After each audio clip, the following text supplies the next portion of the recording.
at that point? I didn't continue going down the driveway. I basically made a right, which would be over the grass of my property, and headed towards my back fence. Okay. Now, but you were closer to the front door, is that correct? Yes, I was closer to the front door at that point. Okay. Why didn't you go through the front door? My front door has a electronic door lock. You would enter a code in order to gain access to the door, and every button that you push makes a beeping noise, and then There'd be noise in the front area of your house. I didn't know what was going on. If there was an affair going on, I didn't want to alert it at that point. I also thought about just getting the lunches for Valerie and Juliana that they were missing and leaving. That was also a thought. Okay. Now, you're talking about the lunches. Why do you say that?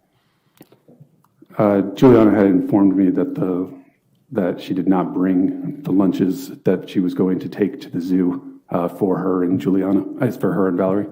Okay. And moving forward, did you ultimately find those lunches in the refrigerator?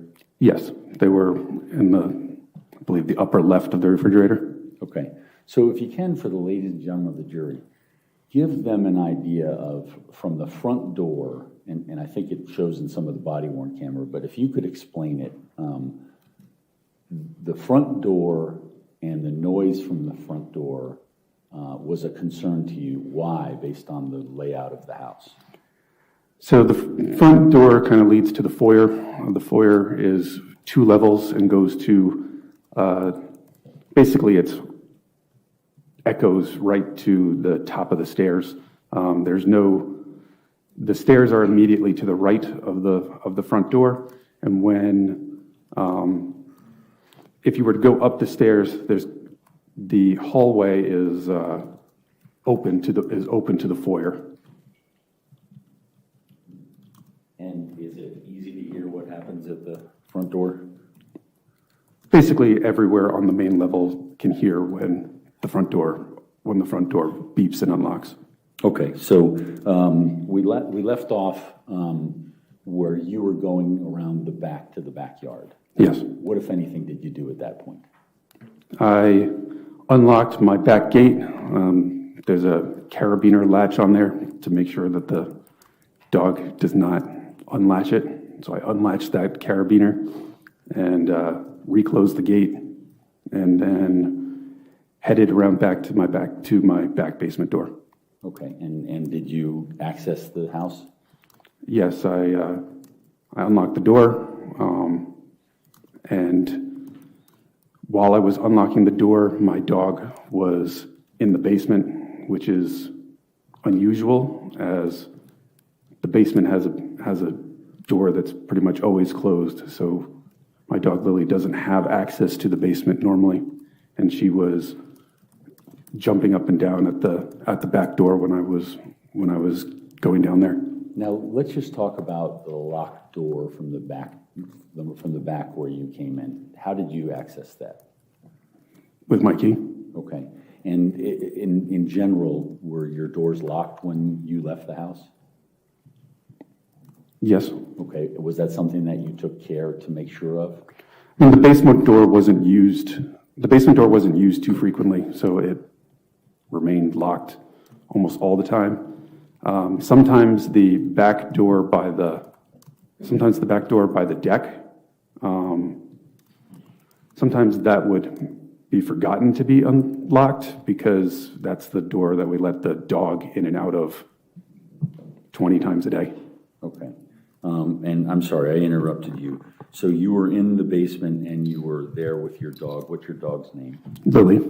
And what, if anything, did you notice about Lily's behavior when you went into the basement?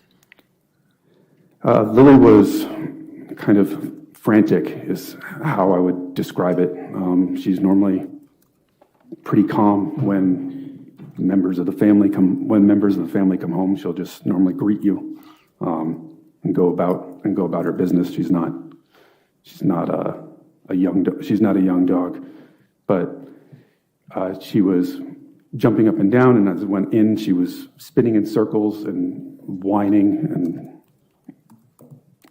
I guess kind of chattering. She doesn't really bark. She kind of howls and moans and growls in terms of her communication.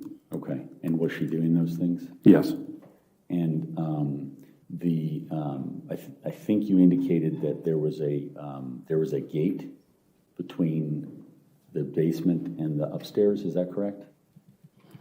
Well, when I had mentioned the gate, that meant the gate to the backyard. Oh, I'm sorry. But when I entered the basement, there was also a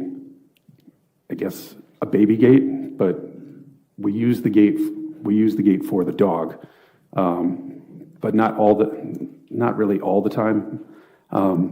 The gate was blocking the stairs to go upstairs.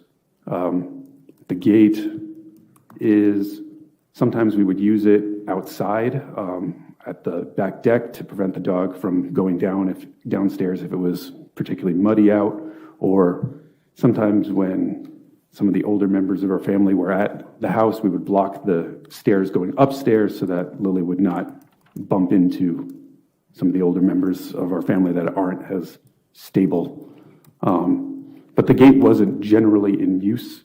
The gate was usually in my garage, and Lily would have access to the main floor of the house and the upstairs of the house generally. And there's a dog bed in your bedroom, is that correct? Yes. Would Lily have access to that part of the house? Yes, Lily would have access to my bedroom generally at all points. She would generally sleep in my room. Okay.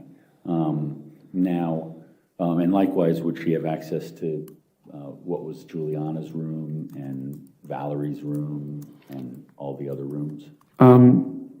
She didn't normally have access to Juliana's room because Juliana kept her door closed all the time. She did have access to Valerie's room, but she didn't tend to go into Valerie's room unless someone else was also in Valerie's room. Okay. So you're in the basement, and what happened next? As I was opening the basement door, I kind of, shooed Lily inside. She was kind of in the way of me going inside.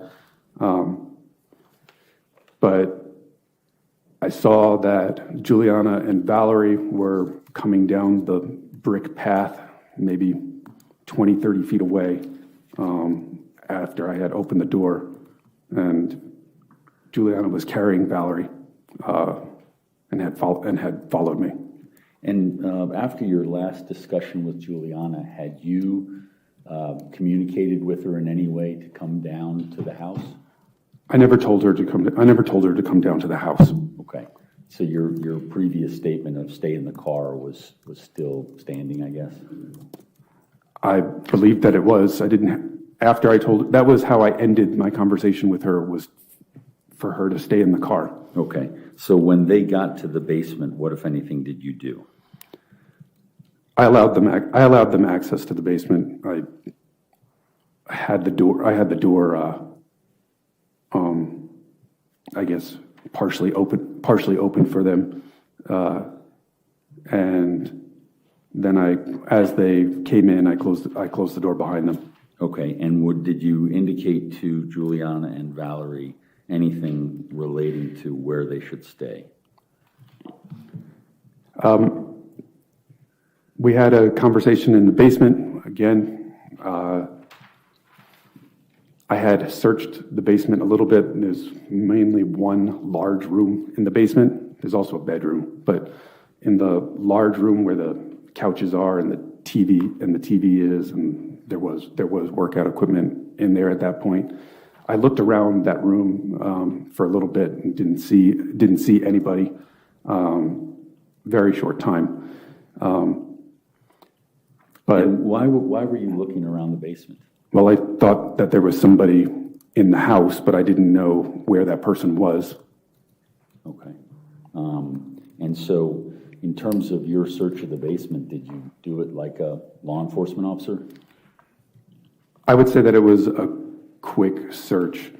The lights were off in the basement when I arrived, and I didn't hear any people or movement in the basement other than ourselves and the dog. So Okay. I wouldn't say I didn't go into like the bedroom closet in the basement or check behind the shower curtain. I didn't do things like that in terms of a search. So, but I did, I guess, walk the main room. There wasn't anyone by the couches. There wasn't anyone by my desk, things like that. Okay. And were those all in the open area? Yes. And did you look into any of the other areas? I mean, other I than did. the closet? I did open the bedroom. I did open the bedroom door that's in the basement, and I also didn't observe anyone there. Okay. You whatever concern that caused you to do that you didn't have that any further, correct? I did not have further concern that there was someone else in the basement that shouldn't be there. Okay. So what, if anything, did you do next? And frankly, what instructions did you have for Juliana and Valerie? So I instructed Juliana. Well, actually, Valerie looked nervous. She was kind of wide-eyed, looking at me, and I knelt down to her, and I told her to stay there with Juliana, and she said, "Okay, Daddy." And so at that point, when you were in the basement, was there anything that caused your concern level to change from when you previously testified that you were outside? It bothered me that the dog was in the basement, as she's not normally there. But I guess I was glad that she was in the basement at that point with Juliana and Valerie. Valerie loves Lily a lot and spends quite a lot of time with her. But it was also weird that, going back to Lily, it was also weird that Lily's food bowl was in the basement, and it was spilled all over the floor. I think that also shows that Lily was in a bit of a frantic state. And so where would Lily normally eat her food? Her dog bowl is always in the living room. Her dog bowl is always in the dining room, where there's placemats for the dog on the floor, and that's where her water and food bowl are. So the basement level is the lower level, correct? Yes. Where would that level that you're saying where Lily normally eats be? That would be on the main level of the house, where the living room, kitchen, dining room is. Okay, and as you walk up the stairs from the basement, can you give the ladies and gentlemen of the jury some indication as to what direction you would go to find that? So if you go up the basement stairs, there's a door that would need to be opened. Facing away from the basement stairs to the left would be the stairs to go up. Kind of directly in front of you would be a half bathroom. Slightly to the right would be a very, very short hallway, only a couple feet. To the right would lead to the living room. To the left, so walking down that very, very short hallway, to the right would be the living room. To the left would be the kitchen, and through the doorway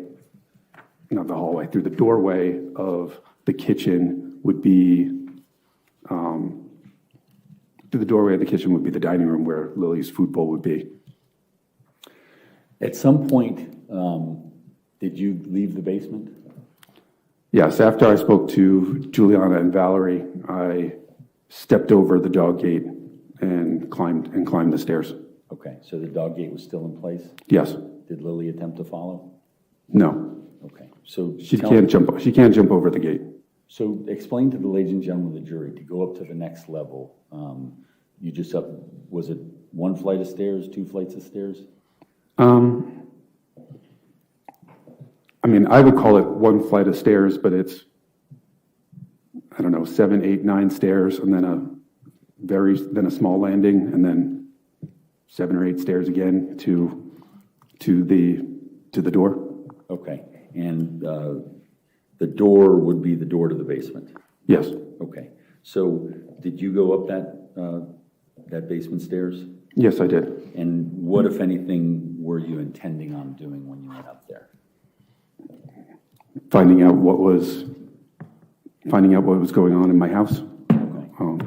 When you got to that level, who was there? When I went up the stairs, I closed the basement door behind me. I did not immediately see anybody on the main floor of my house.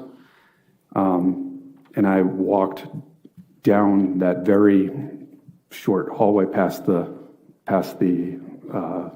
half bathroom so that I could see into the living room and the kitchen area, of which I did not see anybody. Okay, and was that a full search or just in the moment? I guess I walked past the kitchen table, and I walked past the countertop, and also looked in the dining room. So I would say that I looked on the main floor of the house. So you didn't see anyone on the main floor of the house? No. Did you hear anyone? While I was looking on the main floor of the house, I heard sounds from upstairs. Okay. And what, if anything, did you do at that point? I moved closer to the upstairs.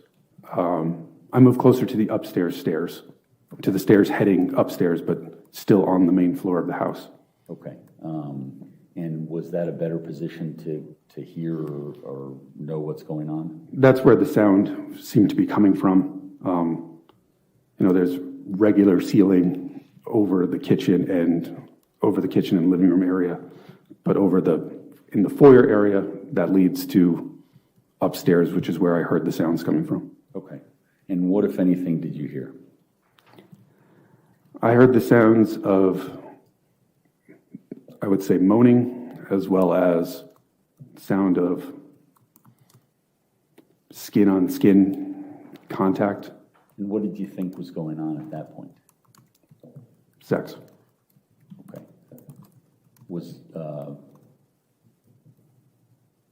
Why didn't you call 911 at that point?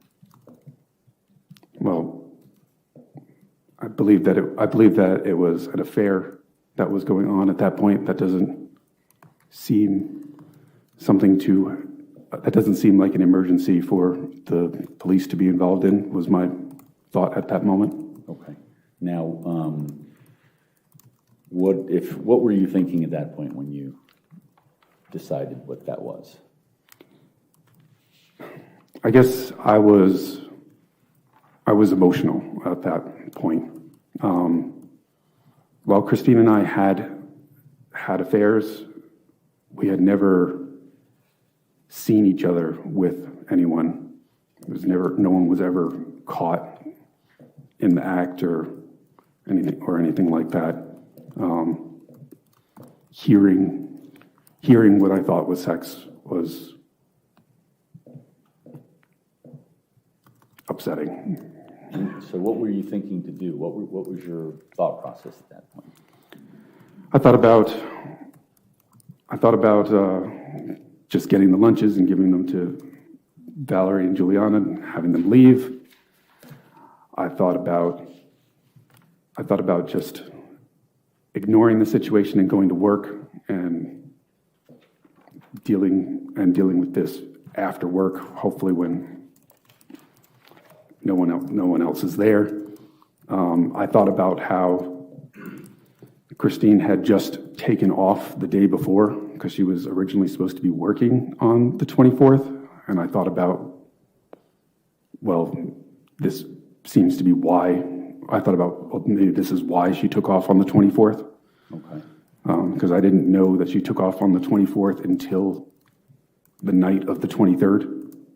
So what made you stop from your initial thought of leaving and getting the lunches and letting Juliana and Valerie go to the zoo?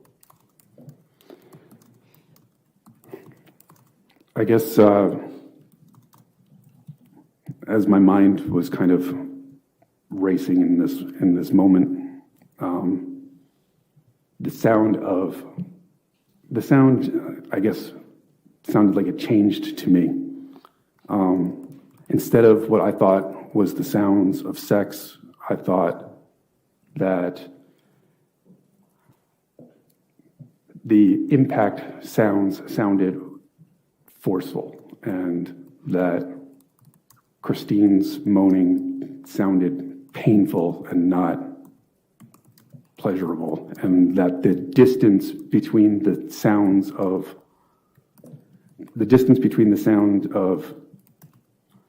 the skin-on-skin contact sounded too far apart for sex, and I thought that maybe she was being hurt. So what did you do? I started to go up the stairs. Okay. Did you draw your weapon at any point? While I was walking up the stairs, I did unholster my weapon, and I angled my body going up the stairs so that I was facing the bedroom door, which once you go up several of the stairs, I can see, because I'm taller, but I could see the bedroom door was partially open, maybe 8 to 12 inches, something like that, but I couldn't really see in the door. But were you able to determine whether that was the area where these sounds were coming from? That is, I could tell that was the direction of the sound was coming from the master bedroom area. That's the only door towards the left once you go upstairs. Okay. When you, from the main landing by the front door, to get to the top level, describe for the ladies and gentlemen of the jury the level that you're talking about where the sounds were coming from. So once again, you would go up several stairs, and then there would be a small landing, and then you would go up one step to another small landing, in which then you would kind of U-turn or switch back and go up another 8 or 9 stairs to the top floor. I don't know exactly how many stairs, maybe 16 or 18 total, but like 8 at the bottom, and then the landing, and then 8 at the top, and then you're at the upstairs hallway. Okay. Given what you'd heard, did you go right into the room? Actually, I heard the door open on the main floor. When I was by the landing. When I heard the door open on the main floor, I saw Juliana come up partially at the basement door. Okay, and so you were both on the same level at that point? No, I was on the stairs, heading up the stairs, and I kind of only did a quick glance, seeing that Juliana was there, and then I continued up the stairs. And did you give her any instructions as to whether to go back to the basement? I didn't say anything to her. Okay, so you continued on? Yes. But you realized she was there? I did. What, if anything, did you do next? I continued up the stairs and made a left towards the master bedroom. Okay, and in terms of the landing where the master bedroom is located, describe for the ladies and gentlemen of the jury what way you had to go from the top of the stairs. I went to the left, as that's the way towards the master bedroom. There's double doors to the master bedroom. To the right would be a bathroom, the guest room, Valerie's bedroom, and Juliana's bedroom. Now, so you went left at this point? Yes. And what, if anything, did you do at that point outside the room? Outside the room, I headed towards the door, and I pushed the right of the double doors open with my foot. And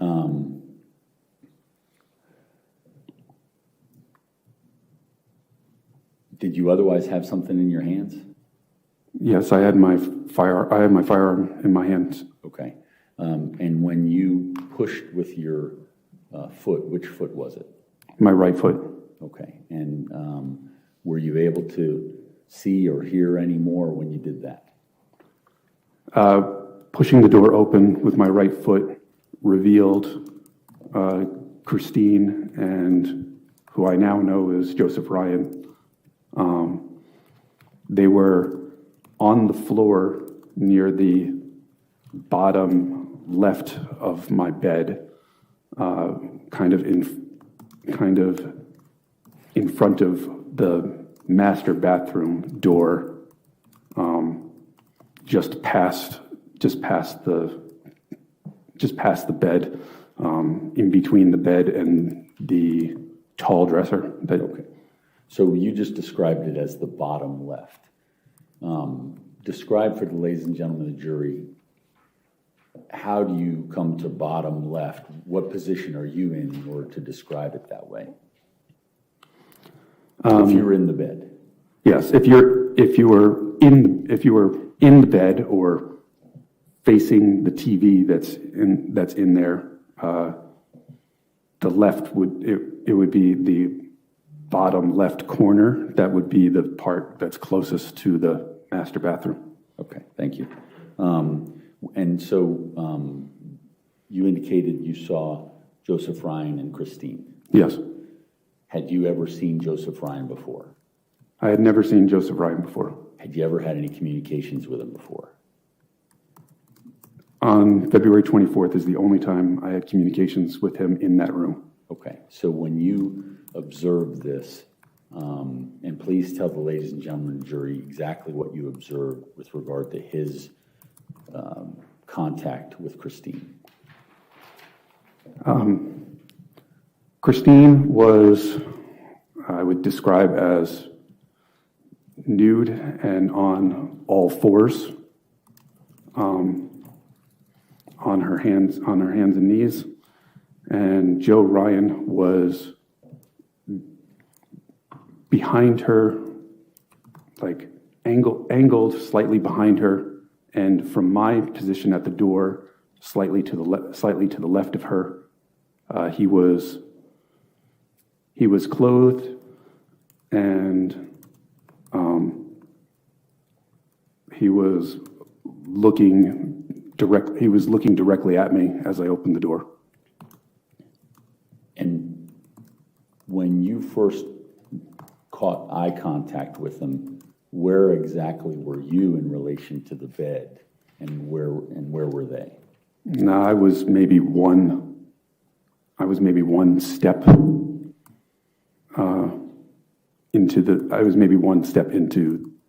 the room. Okay. Now, when you observed him, what, if anything, did you observe about the situation prior to anything being said?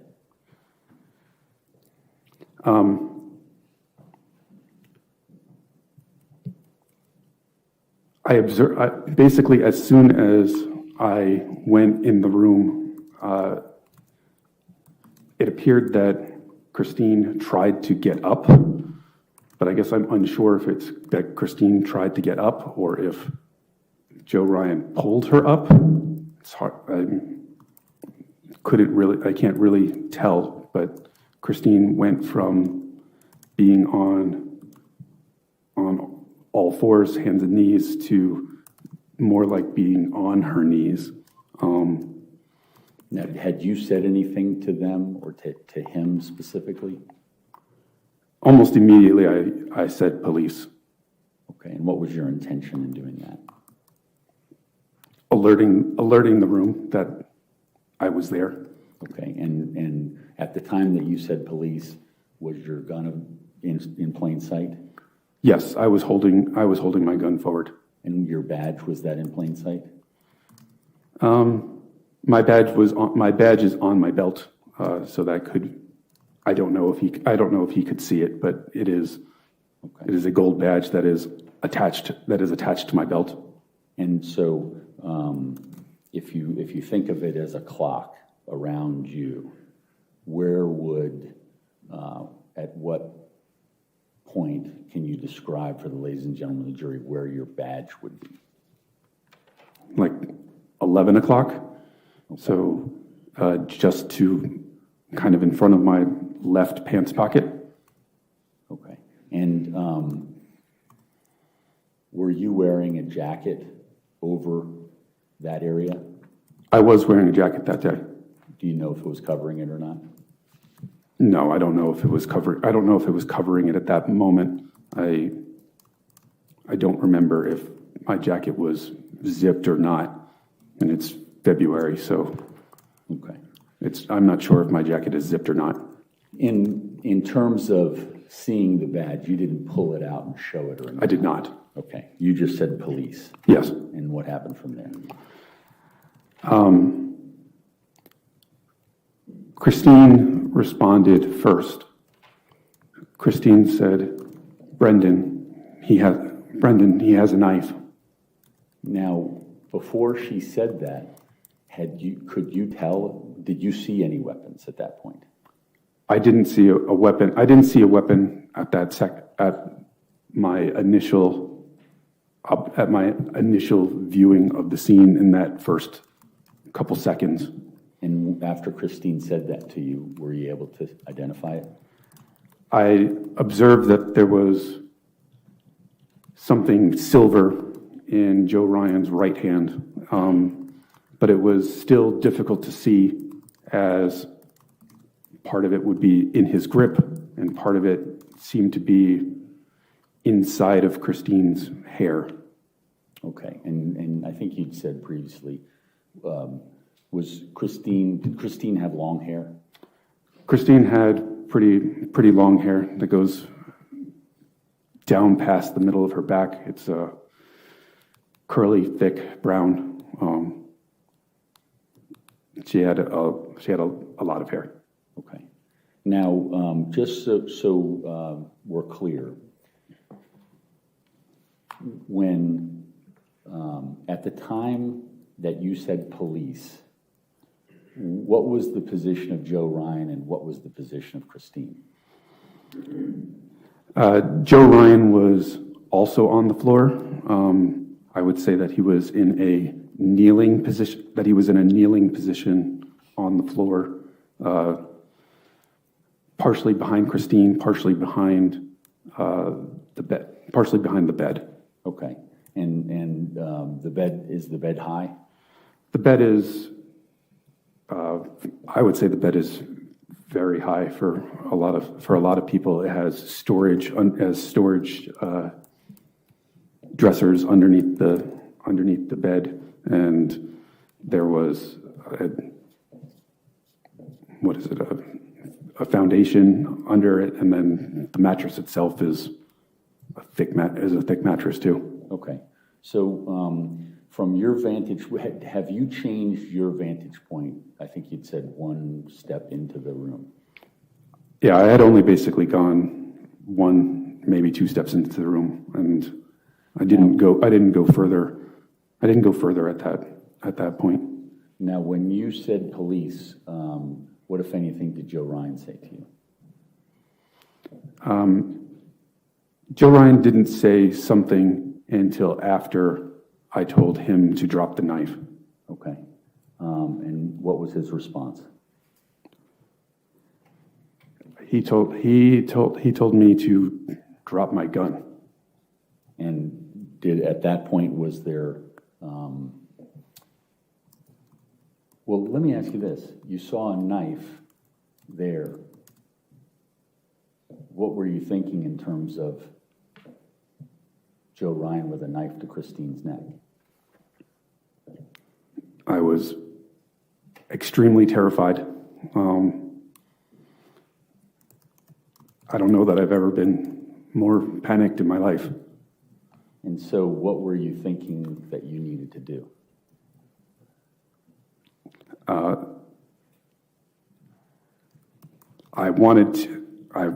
I was hoping to de-escalate the situation. I did not want to shoot him. Okay. I wanted him to let her go. And so after he said you dropped the gun, what did you say? I repeated to drop the knife and to let her go. And did he say anything to you? He did. He told me that she was hers, that she was hers, and that she gave herself to me. And Christine kind of yelled, moaned Okay. at this point also. Okay. I'm sorry, you said she was hers? She was his. Sorry, she was his. Can you say the whole statement of what He said that she was his, and that she gave herself to him, to me, is what she gave herself to me, is what he said. Okay. And I'm sorry, I interrupted. What happened then? Christine kind of yelled or moaned, or both, and it seems that she went to her left, my right, a little bit. Okay.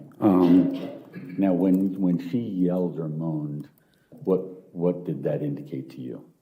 I thought that she was being injured, being stabbed. Did you see him stab her? It appeared that he was putting forward movement towards, or it seemed that he was putting forward movement towards with the knife, but I couldn't see Christine's neck or face really at that point. Her hair was in the way. Okay. So if you can, explain for the ladies and gentlemen of the jury why it was you couldn't see Christine's face or her neck. Christine's hair was, I would describe as kind of wild at this point. Not normally it's brushed and straight, or, well, not really. I mean, it's still curly, but, it's more kept. It was kind of large and frizzy at this point, and I couldn't really see very well. Okay. And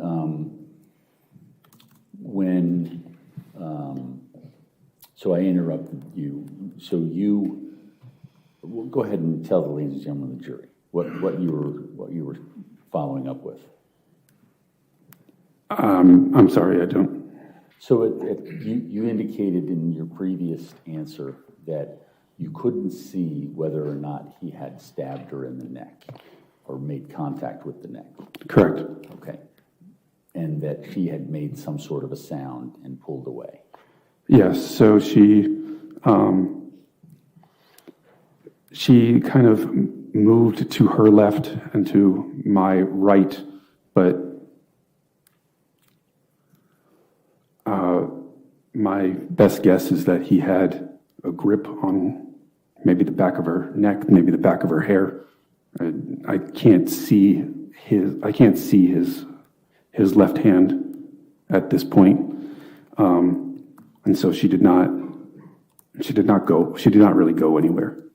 Did she appear to be injured greater than what you thought when you saw her? It appeared that she had some amount of, I believe that she had some amount of blood in her hair at this point. From where you could see it? Yes. Okay. Now, let me just ask you this. Other than your training, had you ever shot a person before? I had never used my firearm outside of a range situation. And just to clarify my question, it sounds like you had shot somebody in training. You just did training, correct? I did not shoot anybody in training. I have not used my weapon in duty at any point, or the only time I had used my firearm was at a gun range or at training. Okay. Was that a concern for you while you were in the moment? There wasn't a lot of space between Joe and Christine. I was very fearful of hitting Christine. And so what if anything, when the time came, well, were you considering using your firearm? Yes. At what point did that start? I mean, very quickly in the situation, but there's only, his head isn't far from Christine's head. I guess his part of his body is partially behind Christine's body. Part of his body is behind the bed. It's a very tight situation. Okay. And so you delayed from your first instinct? Judge, objection is to leading. What, if anything, did you do then? I'll sustain the objection. I mean, I know that I told him to let her go at least one more time, and then I know that I told him that he was going to be under arrest. Okay. I missed that at some point he asked for me to leave, and at a different point he asked for himself to leave. And what did you say to those requests? At that point, that was when I told him that he was under arrest. Okay. Can you explain to the ladies and gentlemen of the jury what, if anything, took place that caused you to discharge your firearm? It appeared that he did a very forceful stab towards Christine, and Christine kind of spun away from him. So she was facing towards me, and I guess she rotated as she spun away from him and landed on her stomach on the ground. This kind of had Joe now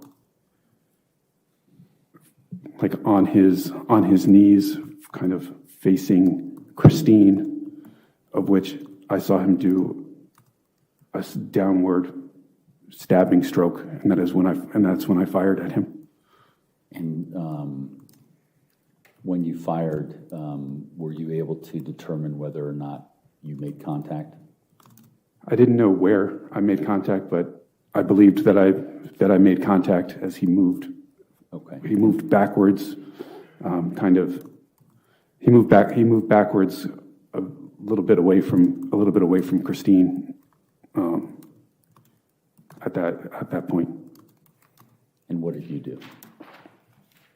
I immediately hurried towards Christine, and I actually stepped over her,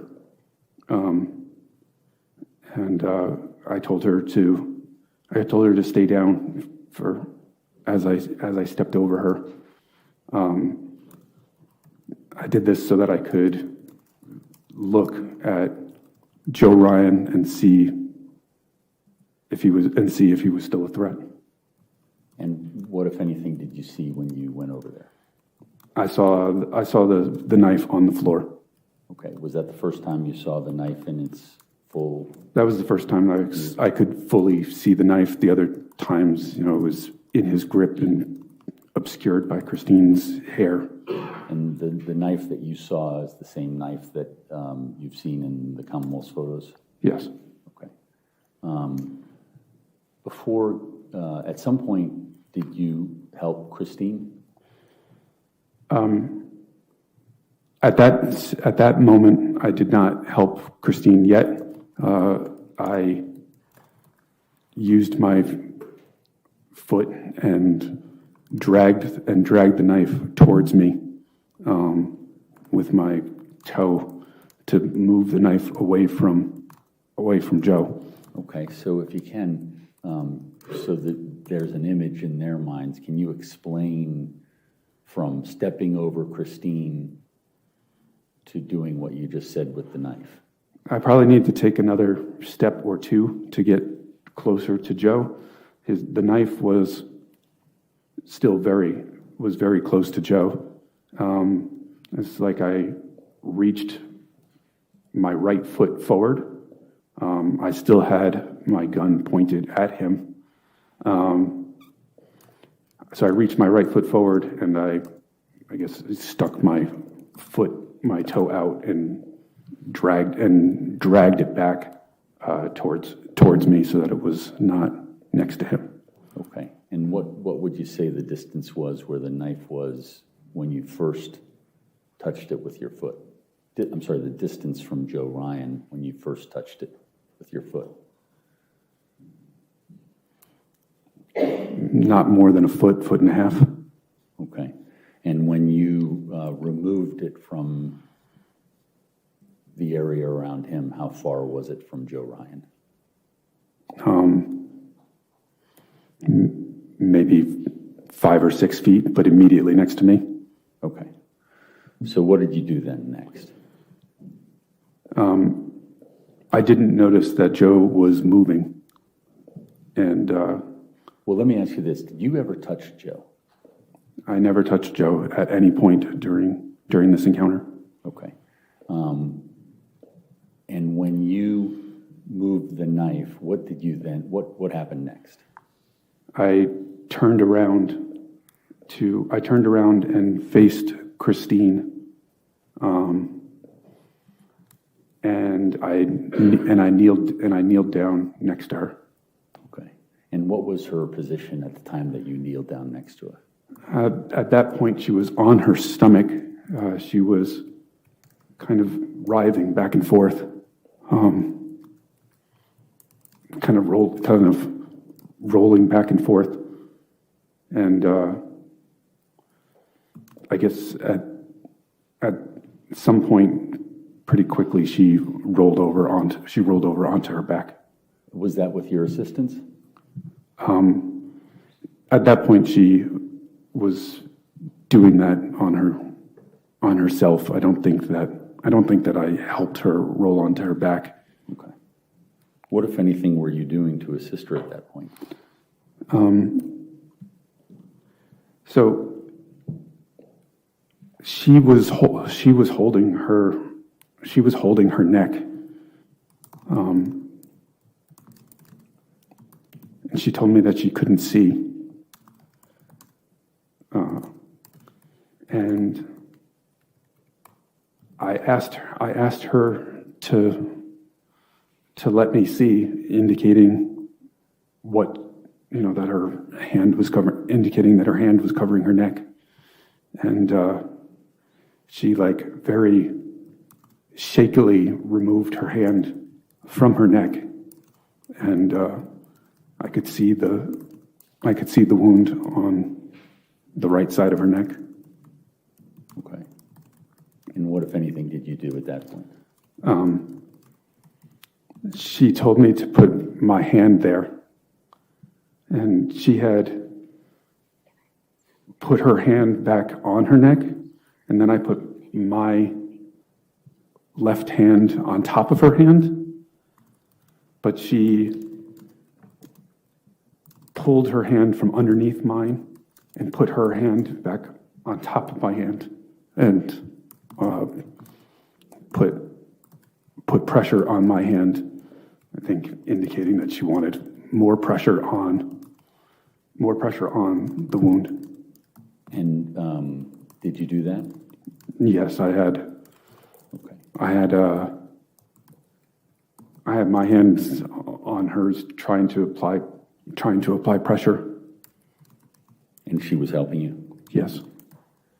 And so at that point, had you asked Juliana to call 911? At that point, I noticed that Juliana was in the room, and I told Juliana to both call 911, and I told her to watch him, meaning indicating to Joe. So the position that you were in when you were attending to Christine, where was it in relation to Joe at the last time you saw him? Joe was behind me. I wasn't facing Joe. I was kneeling down with Christine in front of me. I guess my body orientation would be towards the master bathroom. Okay. And what if anything happened next? Juliana she looked like she was stunned, but after I told her to call 911 and watch him, she seemed to dart forward and went into the master bathroom. Okay. And did you ask her to do that? No. Do you know what she was doing? I mean, I know what she was doing now, but I don't think I was thinking about what she was doing at that second. That's what I'm asking, is what was she did you know what she was doing at that time? I don't think that's what I was thinking about Okay. I don't think I was thinking about what she was doing at that time. Now, what happened next? Christine told me that she was bleeding out and that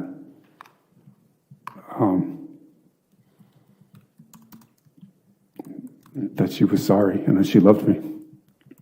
And what did you tell her? It was at this point that there was another shot. And I looked up and I saw that Juliana had my other firearm. And I was stunned that Juliana had shot. Okay. Did you, where was she in relation to where you were? She was in front of the master bathroom door. This is kind of a double door. And so, how far do you think she was from you when you shot? Not very far at all. Shot? Not very far at all. Maybe 4 or 5 feet. Was there any indication as to why she shot prior to shooting? I didn't hear her say anything prior to. I didn't hear her say anything prior to her shooting. Now, at any point, do you recall Joe Ryan touching you? So this was at roughly the same time as the shot. I don't exactly know. If I would assume maybe almost simultaneously. Joe Ryan struck me in my shoulder, like the back part of my shoulder blade. And did you see him do that? I did not see him do that. How did you know it was him? Well, he's the only person behind me. There's no one else behind me. And after you felt that, was that when Juliana shot? To me, those all seem to be within the same second. It's hard to say exactly. Okay. Now, when you were, so you were tending to Christine prior to Juliana shooting, correct? Yes. Were you able to maintain whatever it was you were doing for Christine? I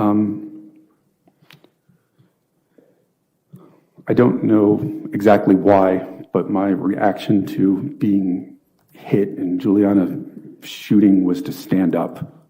And I stood up and turned around and looked at Joe. Okay. Joe was then further back, closer to the wall, and partially on the dog bed. Now, did you make sure that he was not getting up again? I looked at him. He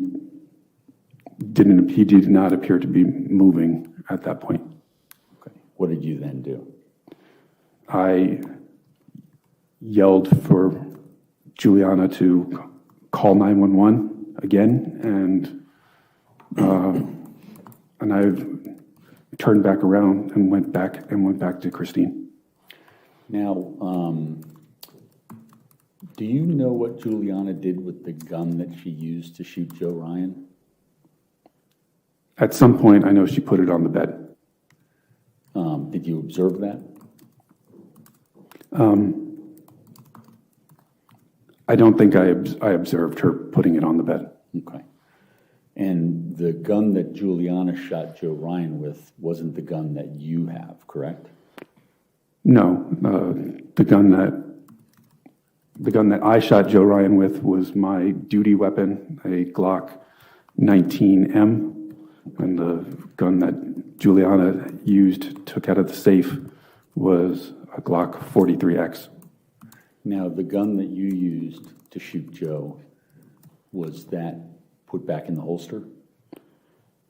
I did not put my gun back in the holster. I put it on the ground next to me, basically just right at my side, kind of where I was kneeling. So where, in terms of position, when you were tending to Christine, what position were you facing? I was facing Christine towards the master bathroom door, and yeah. And so when you put your gun down in order to aid her, to what direction did you put the gun down? I put it to my right, so it was in between me and the bed. And to the best of your recollection, do you know where it was in terms of in relation to the corner of the bed? It's pretty close to the back left corner of the bed. There wasn't too much space between me and the bed at this point. And can you just tell the ladies and gentlemen of the jury, in terms of time that morning, after you put that gun down, what did you do? Well, when I put the gun down, that's when I had originally started aid to Christine, and that was when I asked her to show me the wound, and then we had kind of both put our hands on the wound. Okay. Now, did there come a time when you instructed Juliana to call 911? I had instructed Juliana to call 911 at least twice. Okay. And did there come a time where you realized that, when you were wondering what was going on with 911?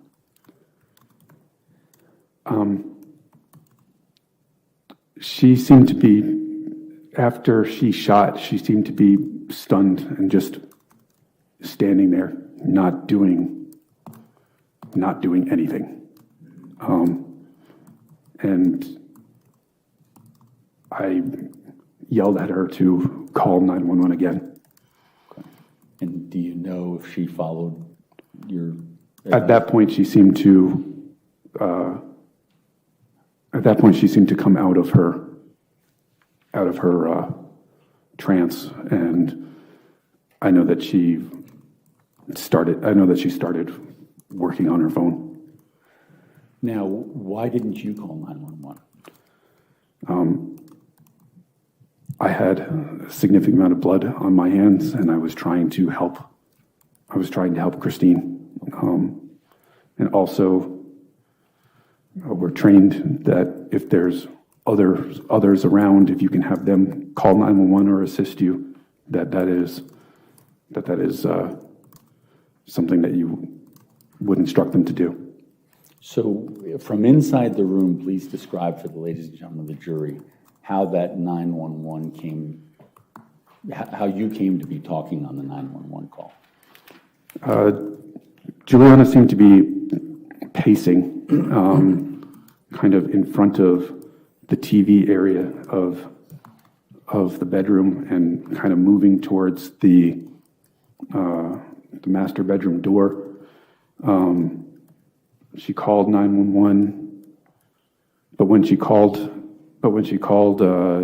she really wasn't saying anything. She was kind of stumbling over her words.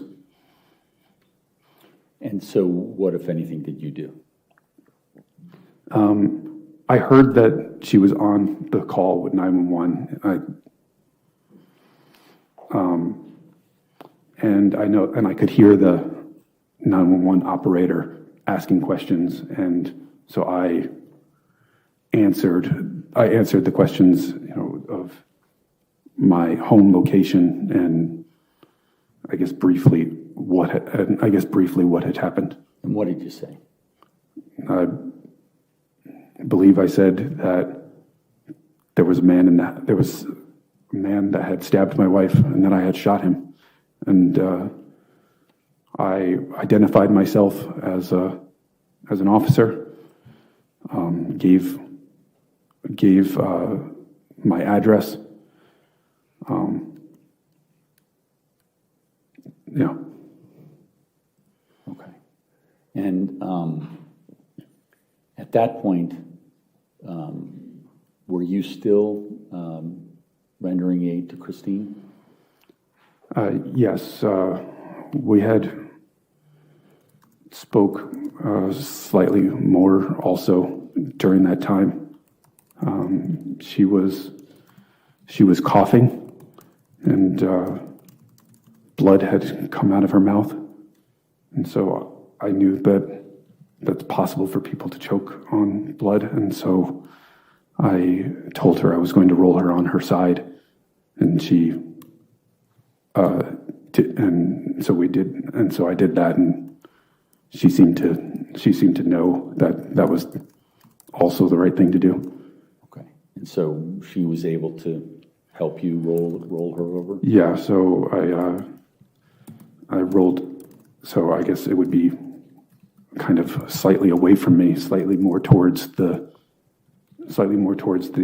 master bathroom door, and further away from the bed. Now, in the time frame that we've just talked about, did you ever get a point where you had a better idea of the wounds that were on Christine's neck? After Juliana shot, and I went back to Christine.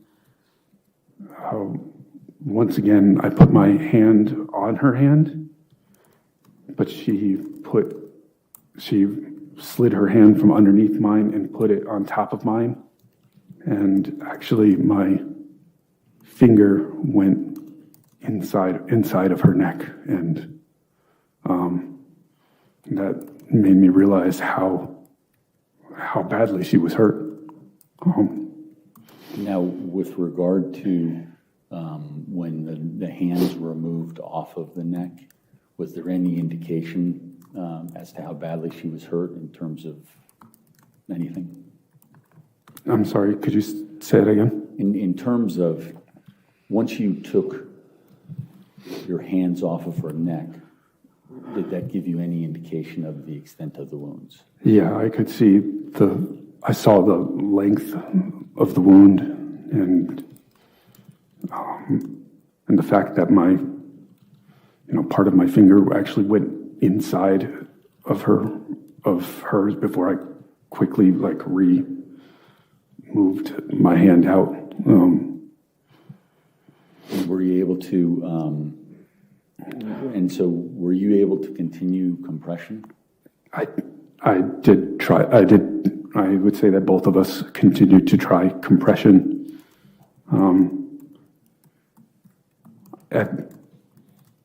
Probably also just before she rolled over, I realized that she was holding her hand on the other side of her neck too. I didn't notice that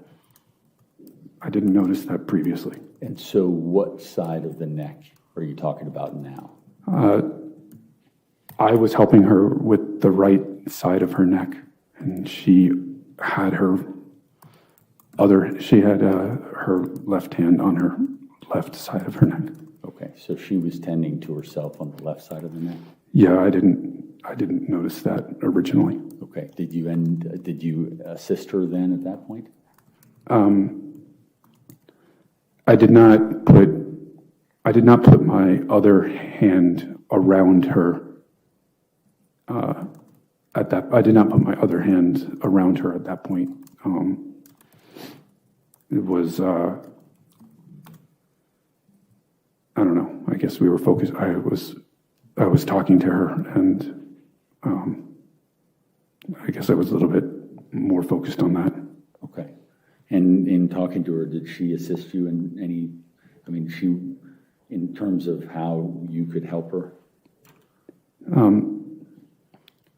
Basically, she had indicated that she had told me that she, in her words and with her hands, that she wanted more pressure. After my finger had gone into her neck, I guess I tried to close my hand a little bit around the skin to try to, try to close the wound as much as possible, but it didn't seem to be doing anything. Okay, and in terms of the blood, when you took your hand off of her wound, what did you see? In the beginning, you could see that the blood was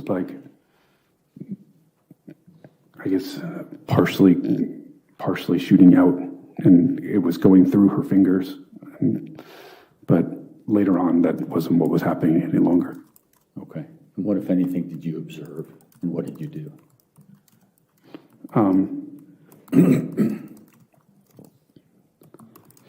This was back to putting pressure and covering the wound. And now, did there come a time when the first responders arrived? yes, after some time, the first responders arrived. I know that Juliana left the room at some point, and I know that I heard her go down the stairs. I think that 911 had instructed her to open the door. At a different point on the 911 call, the 911 operator advised to get towels. And Juliana, this was before opening the door, Juliana went into the master bathroom and came back with towels also. Now, had you been using anything when the 911 operator suggested towels, clean towels, things like that? So I guess originally I guess I stopped doing pressure when the 911 operator recommended to use towels. And at that point, I grabbed the comforter that was kind of all around me. And I used the comforter, part of the comforter on her neck for a little bit. Okay. And did there come a time where you moved to something different, or what? When Juliana gave me the towels, I kind of tossed the comforter behind me and used a towel. Okay. Now, what, if anything, did you do after that?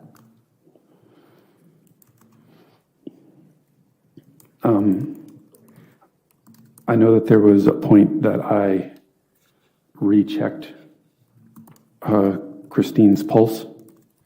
So I had to remove the towel, and I saw that,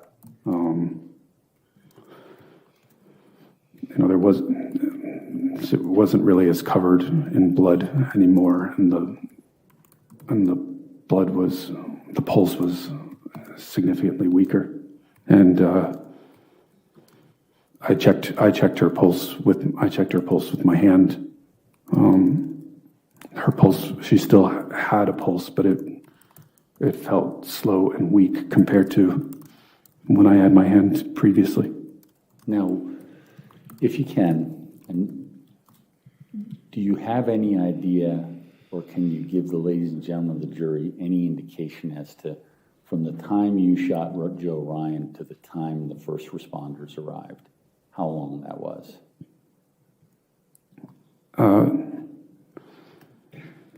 It's hard. It's very difficult to say. It felt like an extremely long time. I don't know. You're not really thinking about how long it really takes, but the wait on the 911 call felt like it was forever. After you testified, you stood up after Juliana shot Joe Ryan. Yeah. Was there any time between the moment you went back to Christine and the time the first responders arrived that you weren't next to Christine? After I stood up, I spent the rest of my time kneeling next to Christine, and I did not get up from next to Christine until first responders arrived and instructed me that they were going to take over. Okay. Well, let's go to that point. What was the first thing that you realized that the police were there, or fire, or whomever? I know that I heard Juliana yelling to come up here. And I heard many footsteps and people arriving. And from your position of rendering aid, how did you move from that position? So I was facing Christine and facing towards the master bathroom, and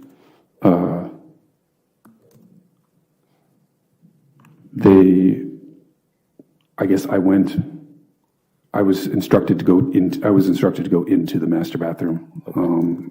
When you went, okay, sorry, go ahead. I think I was standing relatively near for a few seconds before they instructed me to go into the master bathroom. And when you relinquished first aid duties to the first responders, was Christine still breathing? Yes, Christine was still breathing. And her pulse was still positive? Yes, she was still alive, very much. Okay. Now, when you were taken away by the first Mr. Carroll, is this responders. a good time to have the morning break? Yes, Your Honor. Okay, so then let's go ahead and take our 15-minute morning break. Please do not discuss the case with anybody and don't do any outside research. Thank you.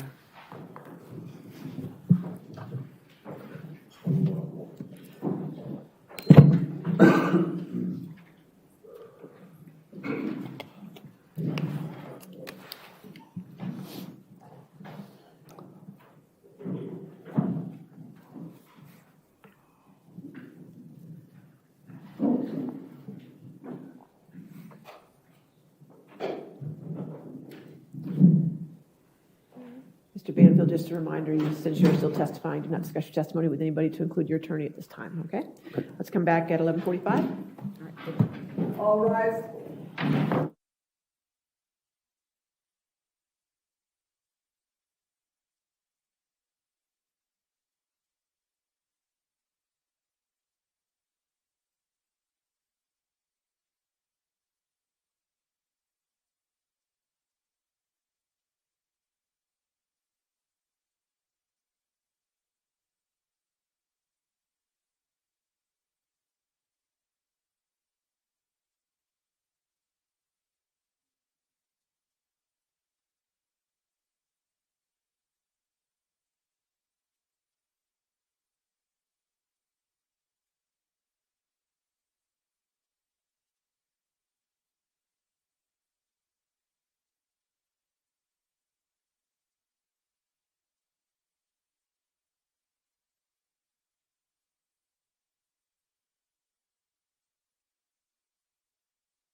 All rise.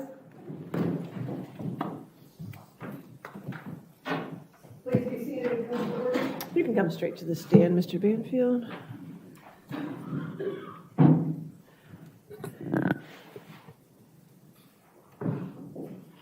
right. Are we ready for the jury? Yes, sir.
All right.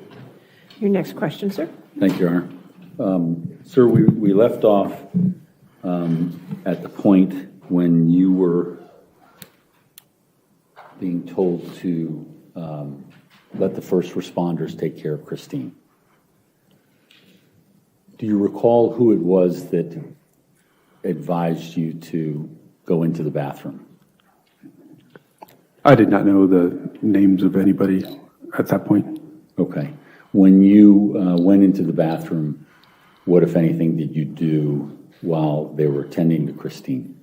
I was instructed to sit on the edge of the tub.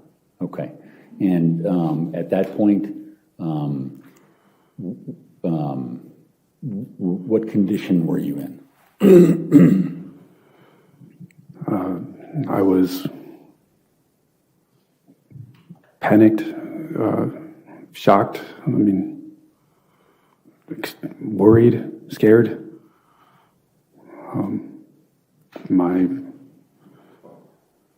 I felt like I was having a very hard time breathing, and my leg was bothering me, seemed to be spasming. Okay. We saw from the body cam video, excuse me. We saw from the body cam video you received, I guess, a checkup in the ambulance? Yes. Okay. Some of the officers took me to an ambulance. And what was that? What was the basis for them to get you checked out? Do you know? I know at one point when I was in the bathroom, I went to the ground, Okay. and I wasn't walking properly. So they seemed to want to get me checked out. When you arrived back home from the McDonald's, were you having any difficulties physically? No. During the period of time of what you described on February 24th within the bedroom, were you struck in any way that would have affected your lower extremities? I don't remember being hit in my leg at all. I only remember being hit in the back of my shoulder. Okay. And when you, I think it's partially showing on the body cam, but when you went down, describe for the ladies and gentlemen of the jury what happened. I was crying. I was having, I guess I would say that I was hyperventilating. I stabilized myself with my hands on the floor.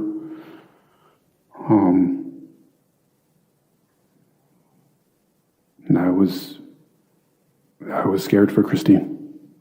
Okay. And at some point you as we see in the evidence that's been presented, you go to the ambulance and you go to the hospital, correct? Yes. Okay. Now, let me talk to you a little bit about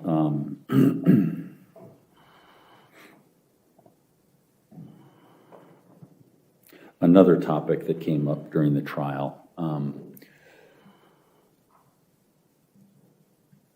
What, if anything, did you know about the purchase of windows at your house? Windows were, Christine and I started looking for windows back in 2021.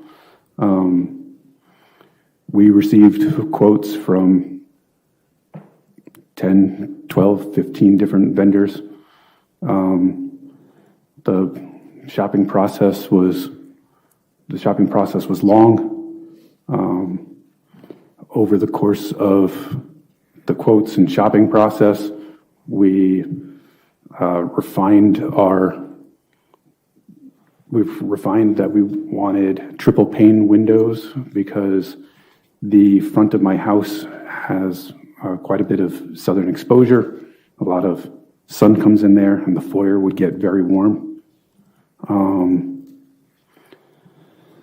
Also, some of the windows in my house were stuck closed where we couldn't open them. Christine complained about that none of our windows had screens. And one of the windows by the back door was off center enough that there was actually a slight gap to the outside. And the smallest window in the basement, for some reason, was a single pane window and would allow cold to come in. So that was a lot of the reasons why we shopped for windows. And you indicated you went through numerous vendors. Yes.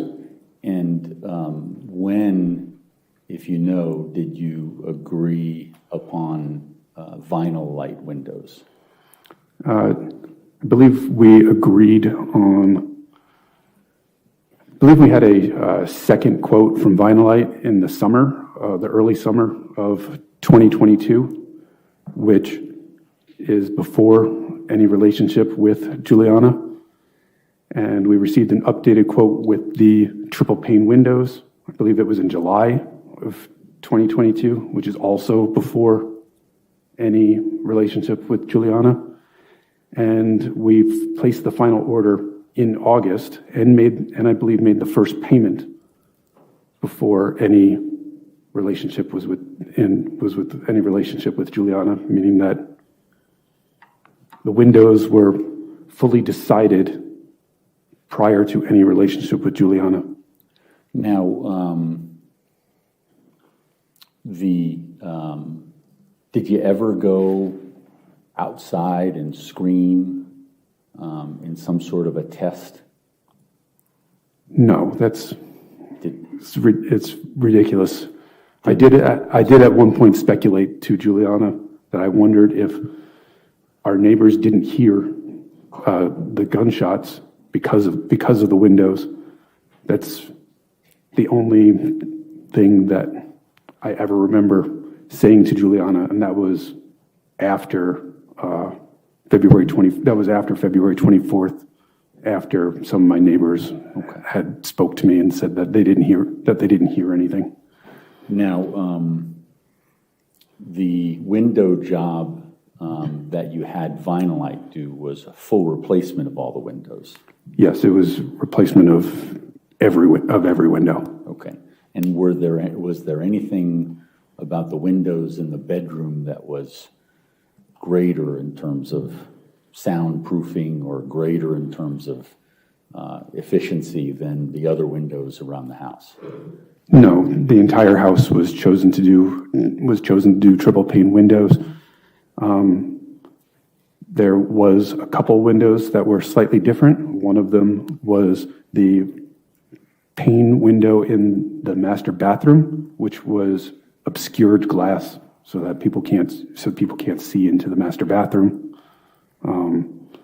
We changed the style of window of the basement, smallest window to being double pane and triple pane in a sliding style.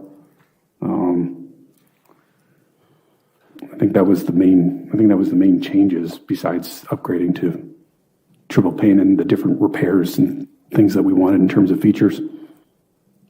Now, moving on to the personal weapon that you have. Okay. Was that the one that Juliana used on the 24th? Yes, my personal firearm was a Glock 43X. And where do you normally keep that? I keep it in my firearm safe, which is inside of my master bedroom closet. Okay. And do you know, was that firearm in the safe and locked on the 24th of February?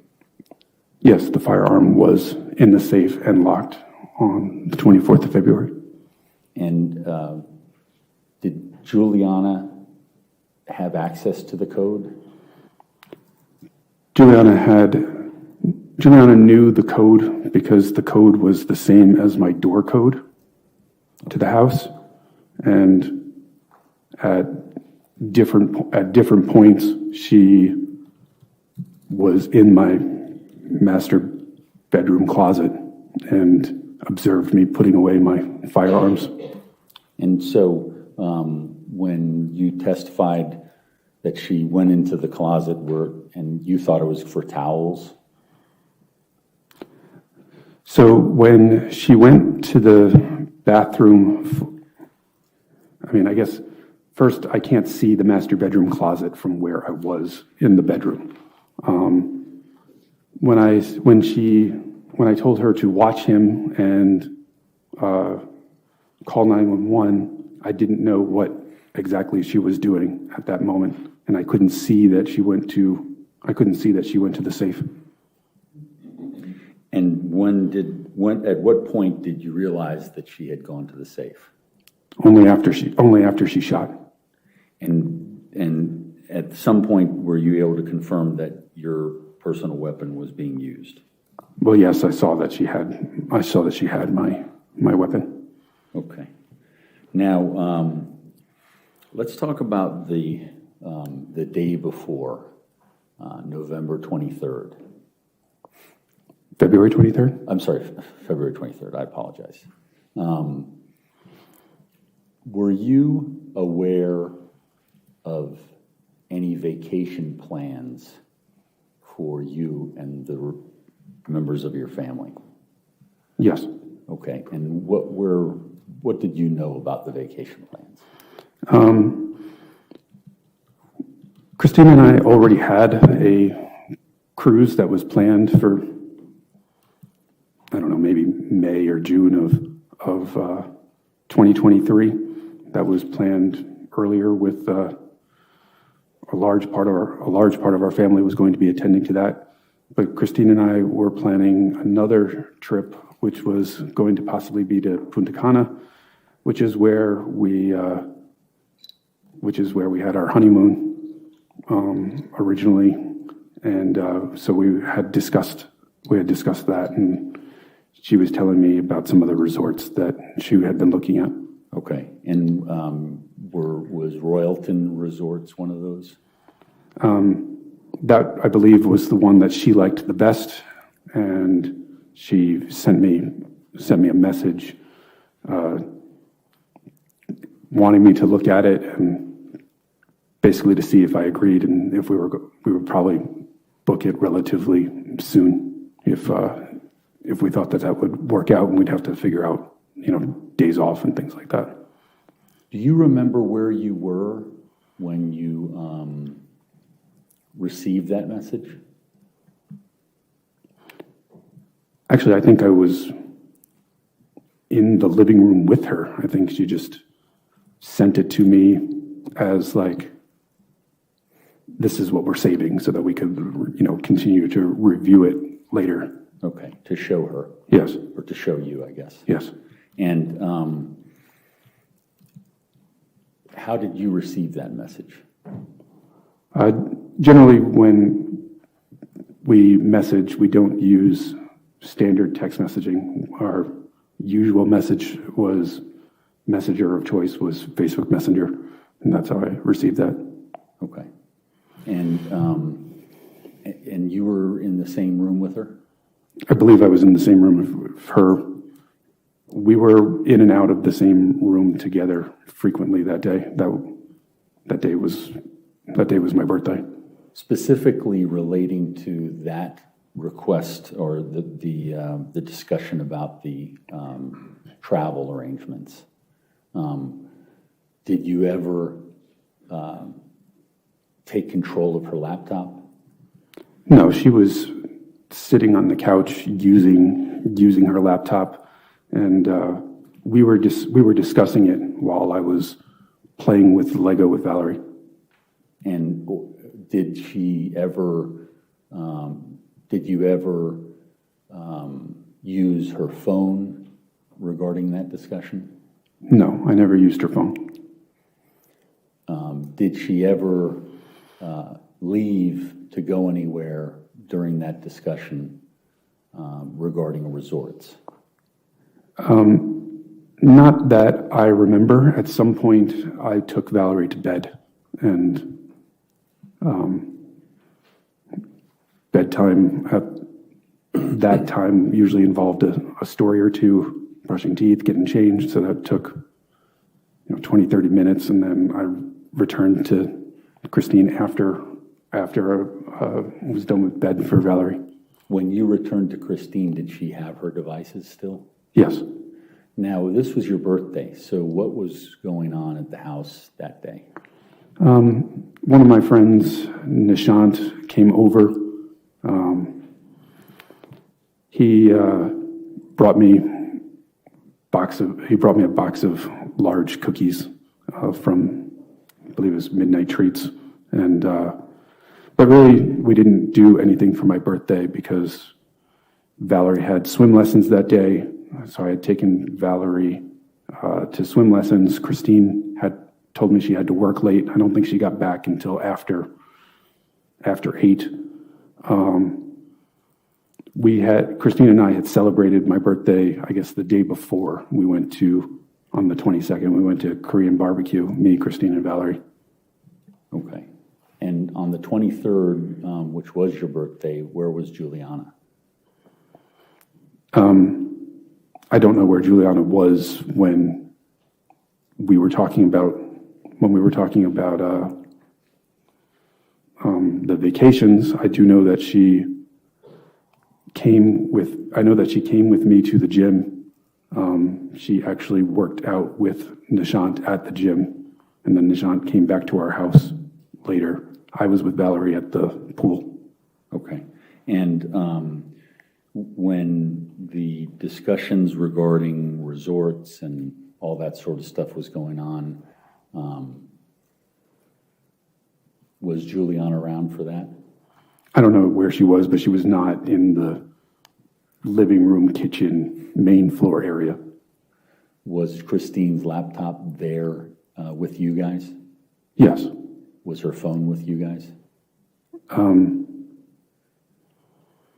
I don't seem to remember much about her phone that day because my recollection is her using the laptop, and that's where she was doing the research that we were talking about. Now, did there come a time when you recorded Lily and the sounds that Lily made and makes? Yes. I believe it was in the summer of 24. Okay.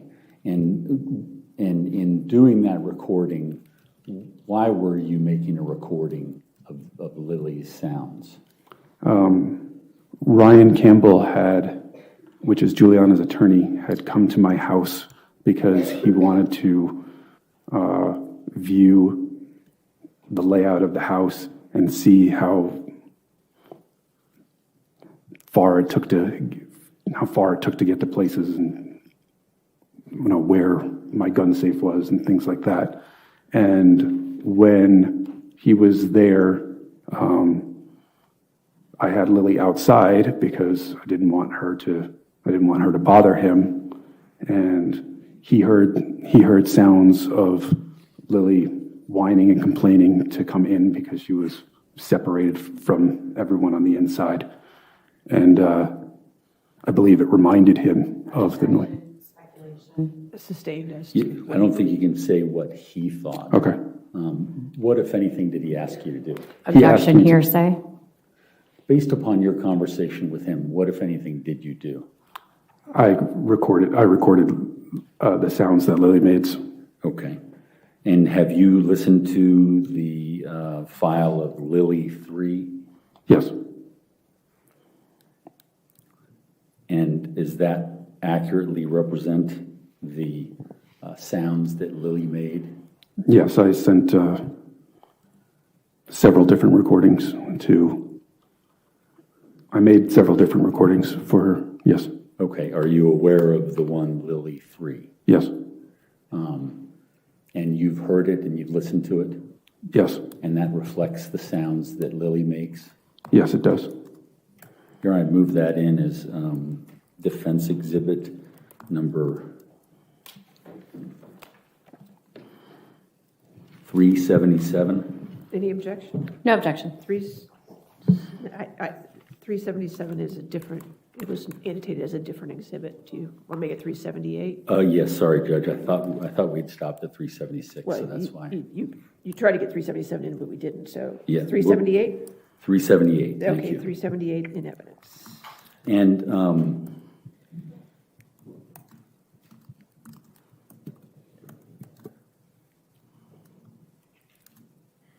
Your Honor, may I just chat with counsel for 1 second?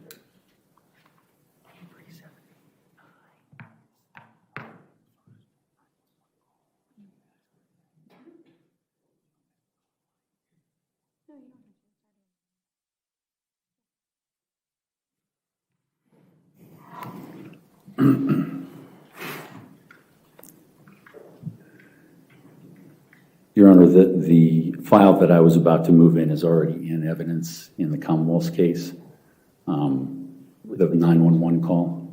Okay, that's the exhibit 1 or exhibit 2 or 3? We have 3 911. I believe it's exhibit 1. Okay. All right.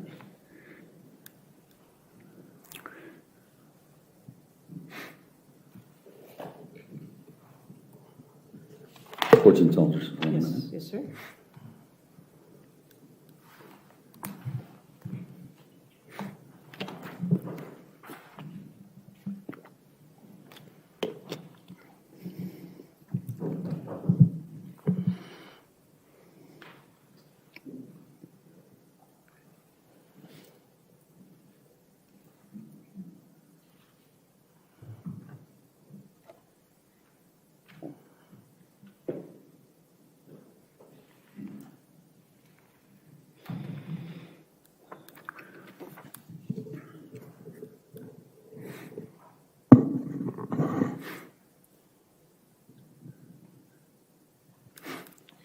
Sir, have you ever used or looked at FetLife prior to the discovery that's come out in this case? No, I had never used or looked at or heard of FetLife previously. Were you aware of Christine using FetLife at all? No, I didn't have any knowledge of Christine using FetLife. Did you have any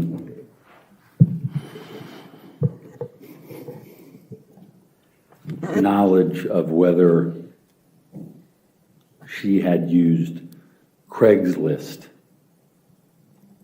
ever?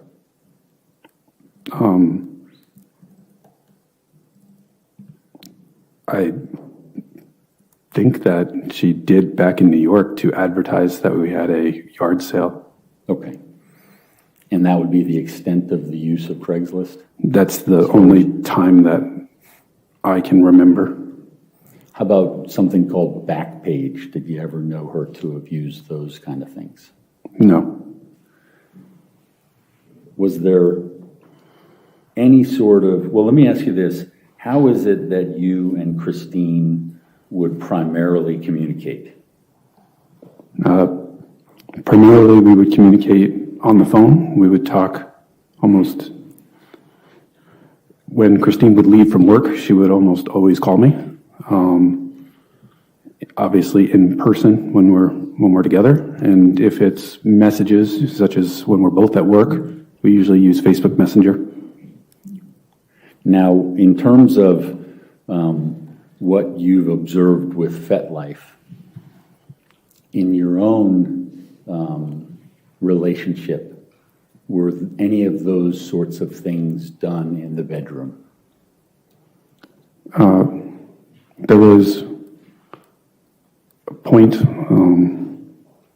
number of years ago that Christine had indicated that she was interested in bondage type situations. Objection, hearsay. Sustained. Without getting into what she had said,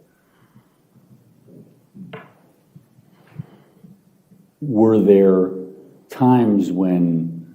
Objection, leading. Sustained is leading. What, if any, times were there conflict in terms of sexual... Objection, leading. Sustained is leading.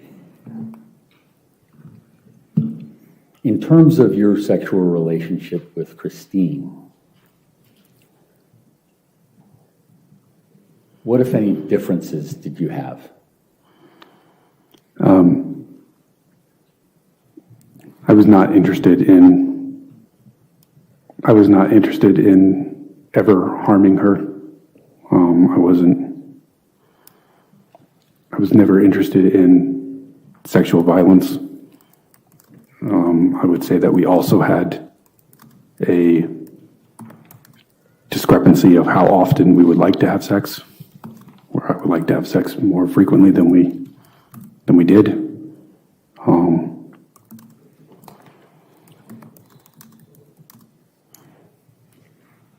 But did those differences,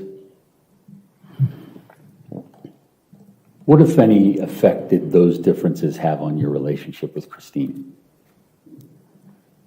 I would say that those differences caused some of the reasons why we had affairs at various points in our relationship.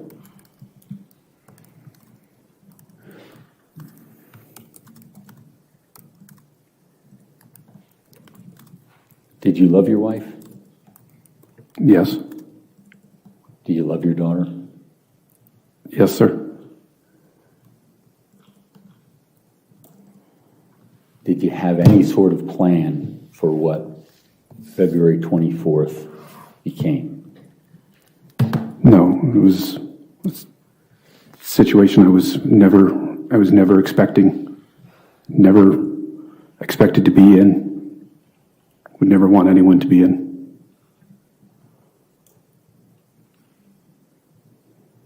In terms of looking back on February 24th, what, if any, things do you think you would do differently?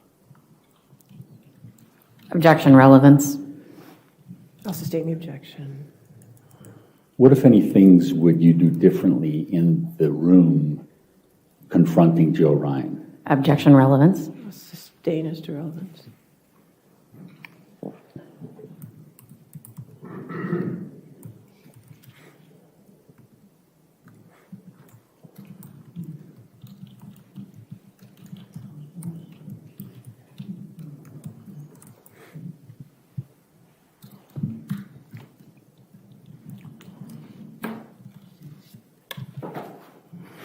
When you shot Joe Ryan, were you aware of where you had hit him immediately? No. When was it that you found out that you'd hit him in the head? Actually, I wasn't sure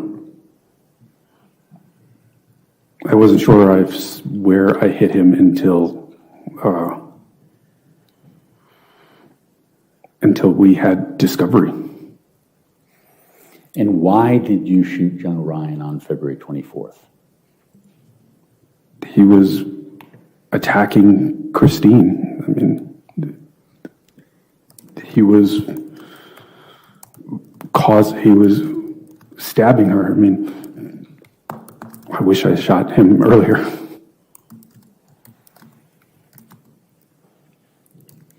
Your Honor, I have no further questions. Cross-examination?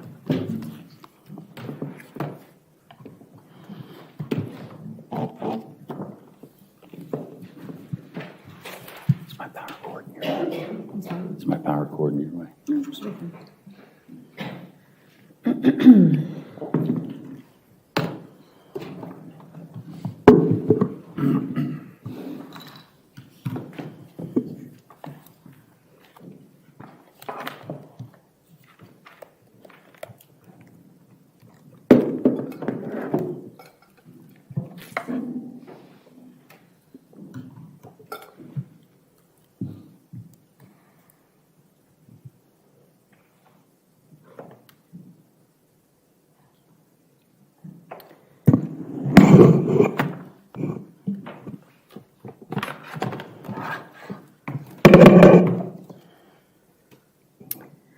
Good afternoon. How are you?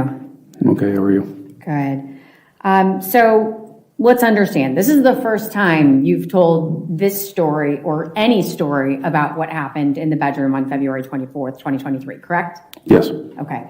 And you did not tell the police on that day in the bedroom. You did not tell the police on that day in the hospital. You did not tell them when you were back at the station, correct? Judge, I'd object.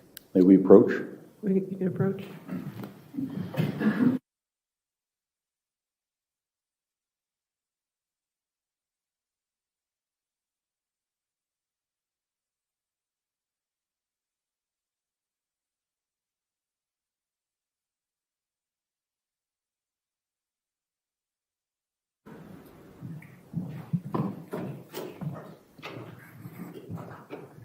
Sorry. Thank you. Let's try that again. You didn't tell the police in the house. You didn't tell them in the driveway. You didn't tell them at the hospital. You didn't tell them back at the station, correct? I said what I did on the 911 call. I was not questioned. I was not questioned by the police at the house, in the driveway, in the ambulance about what had happened. Okay, but you were questioned at the police station. You didn't tell them then, right? Actually, I was not questioned at the police station. Okay. It's been 3 years. You have not had an opportunity to tell the police in the last 3 years what happened? Yes, they have requested to. Yes, they have requested to speak to me.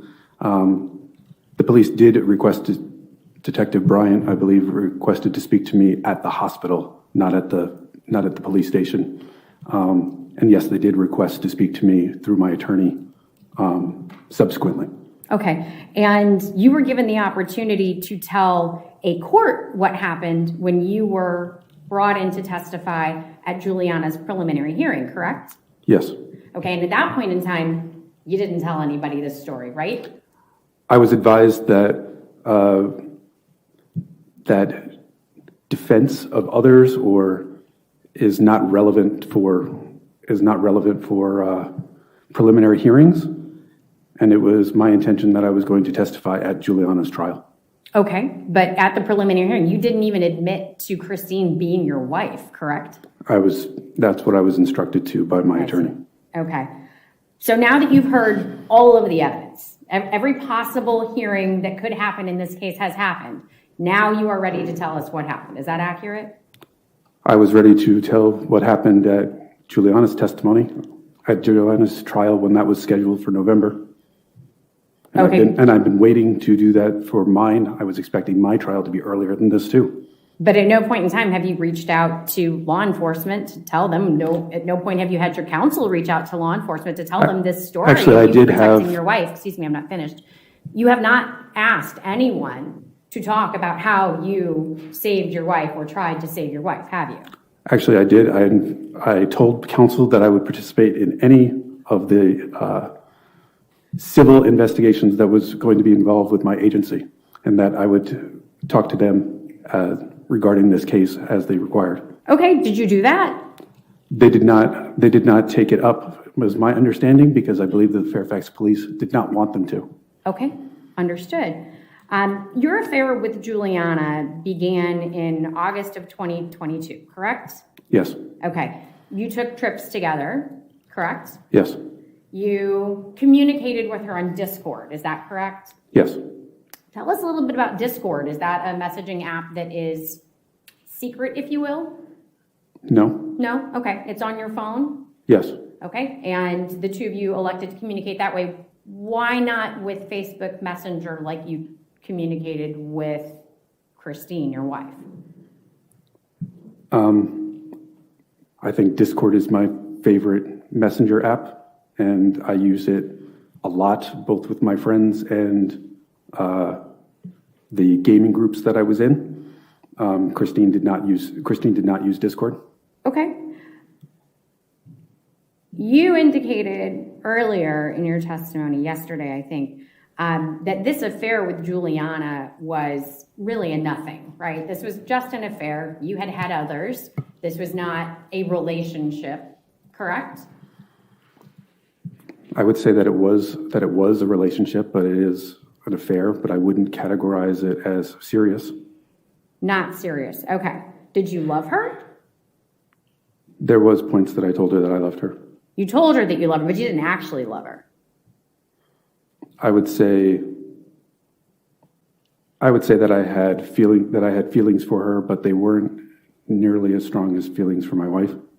Understood. Okay. So let's take a look. Judge, I'd like to have displayed to the witness and counsel Commonwealth's 244.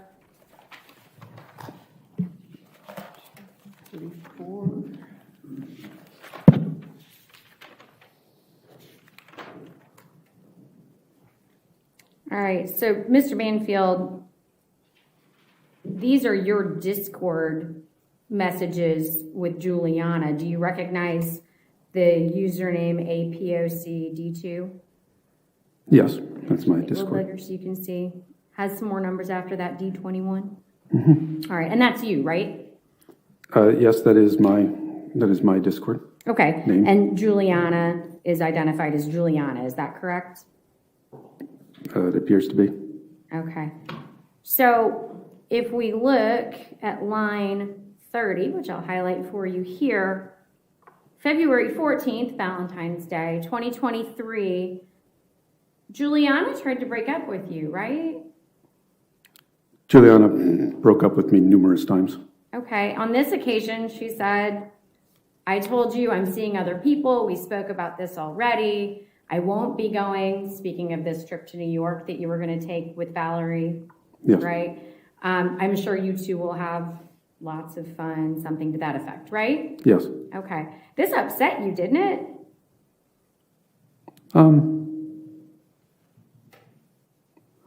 No. No? Okay. You beg her in the next several messages to please talk to you, correct?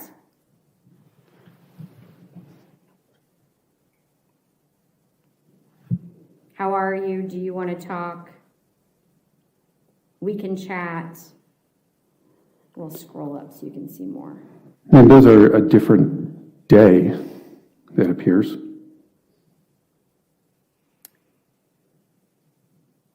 Well, it looks like it's within hours.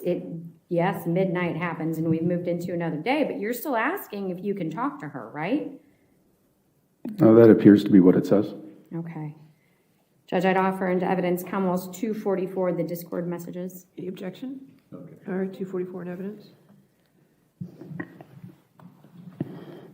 And Judge, if that's been published, the jury will let it linger for a second, and then if we can take it down. Judge, if we can move to display to the witness and to counsel, Commonwealth's 245.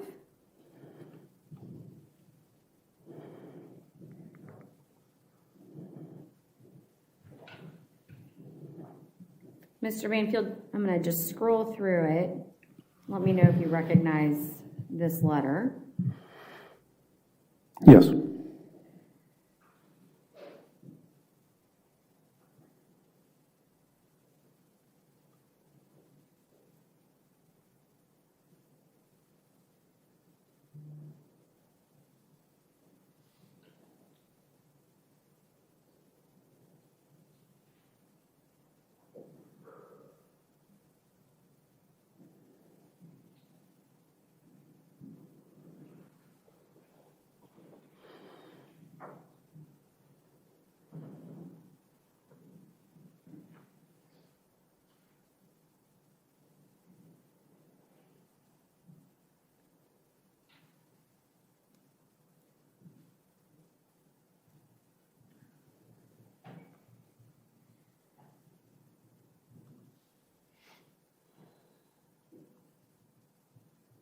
All right, do you recognize this letter? Yes. And this is your letter to Juliana, Correct. written while she's incarcerated, is that correct? Yes. Okay. Is it fair to say that in this letter you profess your undying love for Juliana? Yes, it appears that I was definitely in love with her. Definitely starting in the summer of 23. Oh, okay. So it was just before she was arrested that you were fully in love with her? Well, that's when we had an opportunity to actually have a bit of a relationship. With other points were obviously very separated. I mean, I was still working a lot. Christina was obviously still around, and I was spending a lot of time with her. So it wasn't really until the summer of 23 that we had a lot of time together. Okay, but in this letter, you're talking about the memories of times you spent together before Christine's death, correct? It seems like some of them are before and some are after. Okay, and the long hot cuddle, was that before Christine's death? No, that was after. We rode a bike and went to lunch and got caught in the rain. Okay. Judge, I'd offer this is Commonwealth's 245. Any objection? No. 245 in evidence?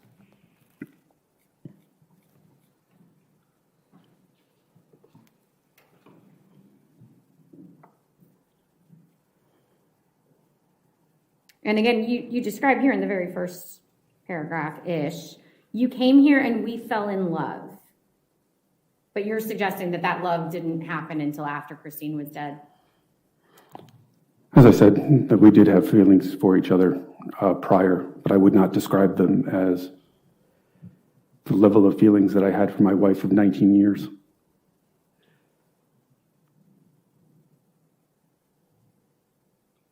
All right. Judge, if I can discontinue the display. All right.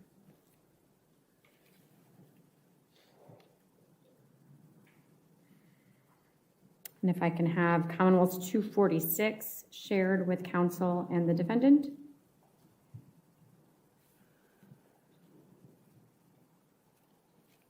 Mr. Banfield, this one's 14 pages, so I'm not going to belabor this, but this is another love letter to Juliana. Is that accurate?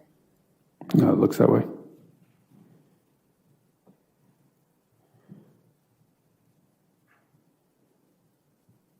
Judge, I would offer this into evidence as Commonwealth's 246. Any objection? I don't know that there's a foundation for him identifying it, Judge. Microphone, I just can't hear you. Sorry, I don't know that he's actually identified it. I think he's just agreed with her Oh, statement. I'm sorry. I thought he said, yes, this was his letter to Juliana. This is your letter to Juliana? Yes. All right, 246 in evidence?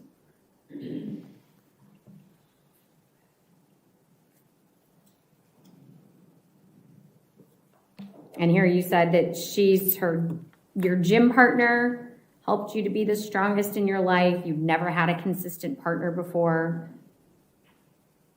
Yes, that was referring to a gym partner.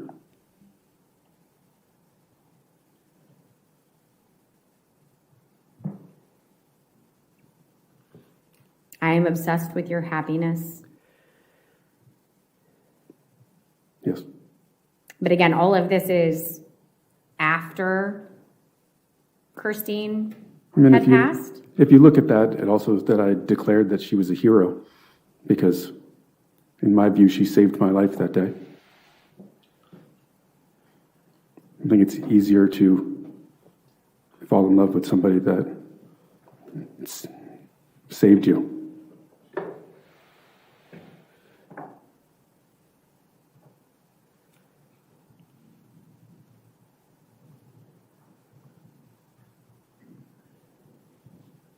All right.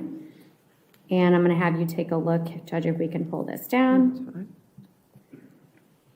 Commonwealth's 247.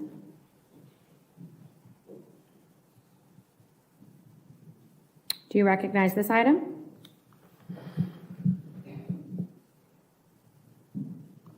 Yes. All right. And this is another love letter to Juliana? Yes. All right. Judge, I'd offer this into evidence is Commonwealth's 247. Any objection? No objection. 247?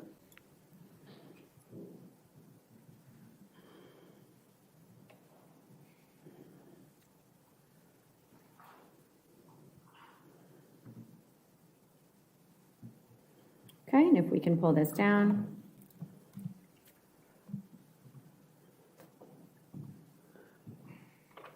If I can have you take a look at Commonwealth's 250.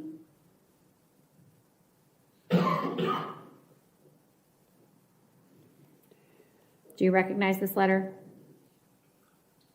Yes. Again, you to Juliana? Yes. And in this one, you're discussing baby names for your future children with her? That is something that you wanted to talk about. Okay.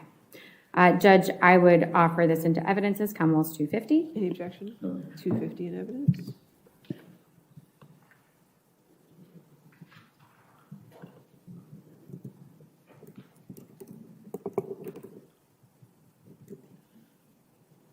All right. But you are contending, again, these feelings, these very strong feelings, these let's be together for the rest of our lives feelings did not exist when your wife was alive. Correct. Okay. And they certainly did not motivate you to kill your wife. Juliana and I weren't even together when Christine died. All right. You had broken up, is that correct? Yes. Okay. Did you need to kill your wife to get her back? Definitely not. Okay. You've had multiple affairs, correct? Yes. Okay. And one of those affairs was with a woman named Danielle, who you met on a fetish site searching for sugar babies. Is that correct? I would not call it a fetish site. Okay. What would you call it? An arranged relationship. Okay. But you were looking for someone to be your sugar baby? I guess it was a relationship where they would already know that I was married. That was what I was looking for. Okay. Another one of your affairs was with your best friend's wife. Is that correct? No. First, he's not my best friend. Number two, they were not married. They were not even together at that point. They were, is that your understanding of what they believed, or is that how you perceived their relationship? Did they think they were together? I don't think so. My understanding is that she wanted to be with him, and they were not together at that point. Okay. But no, they were definitely not married at that point or anything like that. Okay. But you were married at that point. Yes, I was married at that point. All right. Thank you. Let's talk about Christine and her apparent decision to solicit someone to fake rape her. You would agree you have not seen today, nor are you aware of any phone history, computer history, indicating that she was interested in this type of relationship prior to January of 2023, correct? I was aware that she was interested in this in this type of thing, but I was unaware of the messages or that she was pursuing this again, as it had been many years since she had expressed those feelings.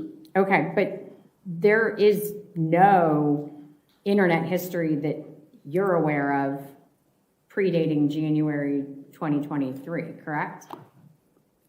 I'm not, could you ask that a different way? Okay. When, from what you've seen in court, she sets this up, she's using a profile picture from a gym bathroom with like a Barbie doll, I think it's an Ariel doll in the picture, and that's a photo that she sent to you on that day, correct? Yes. Okay.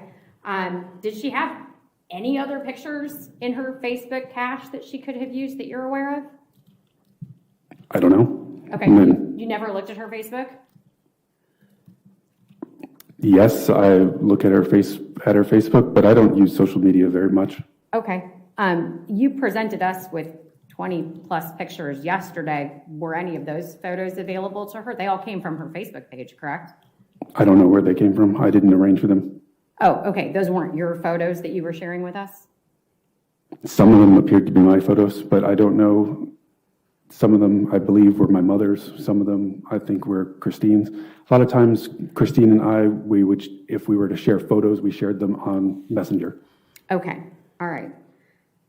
And in the pictures that you all had shared on Messenger, there was not a single other photo of Christine where she wasn't in a public bathroom that she could have used as her profile photo? I'm sure she could choose whatever profile photo she would have wanted. I don't know why. I mean, it appears that she took the photo that day and used the photo that day for herself. Okay.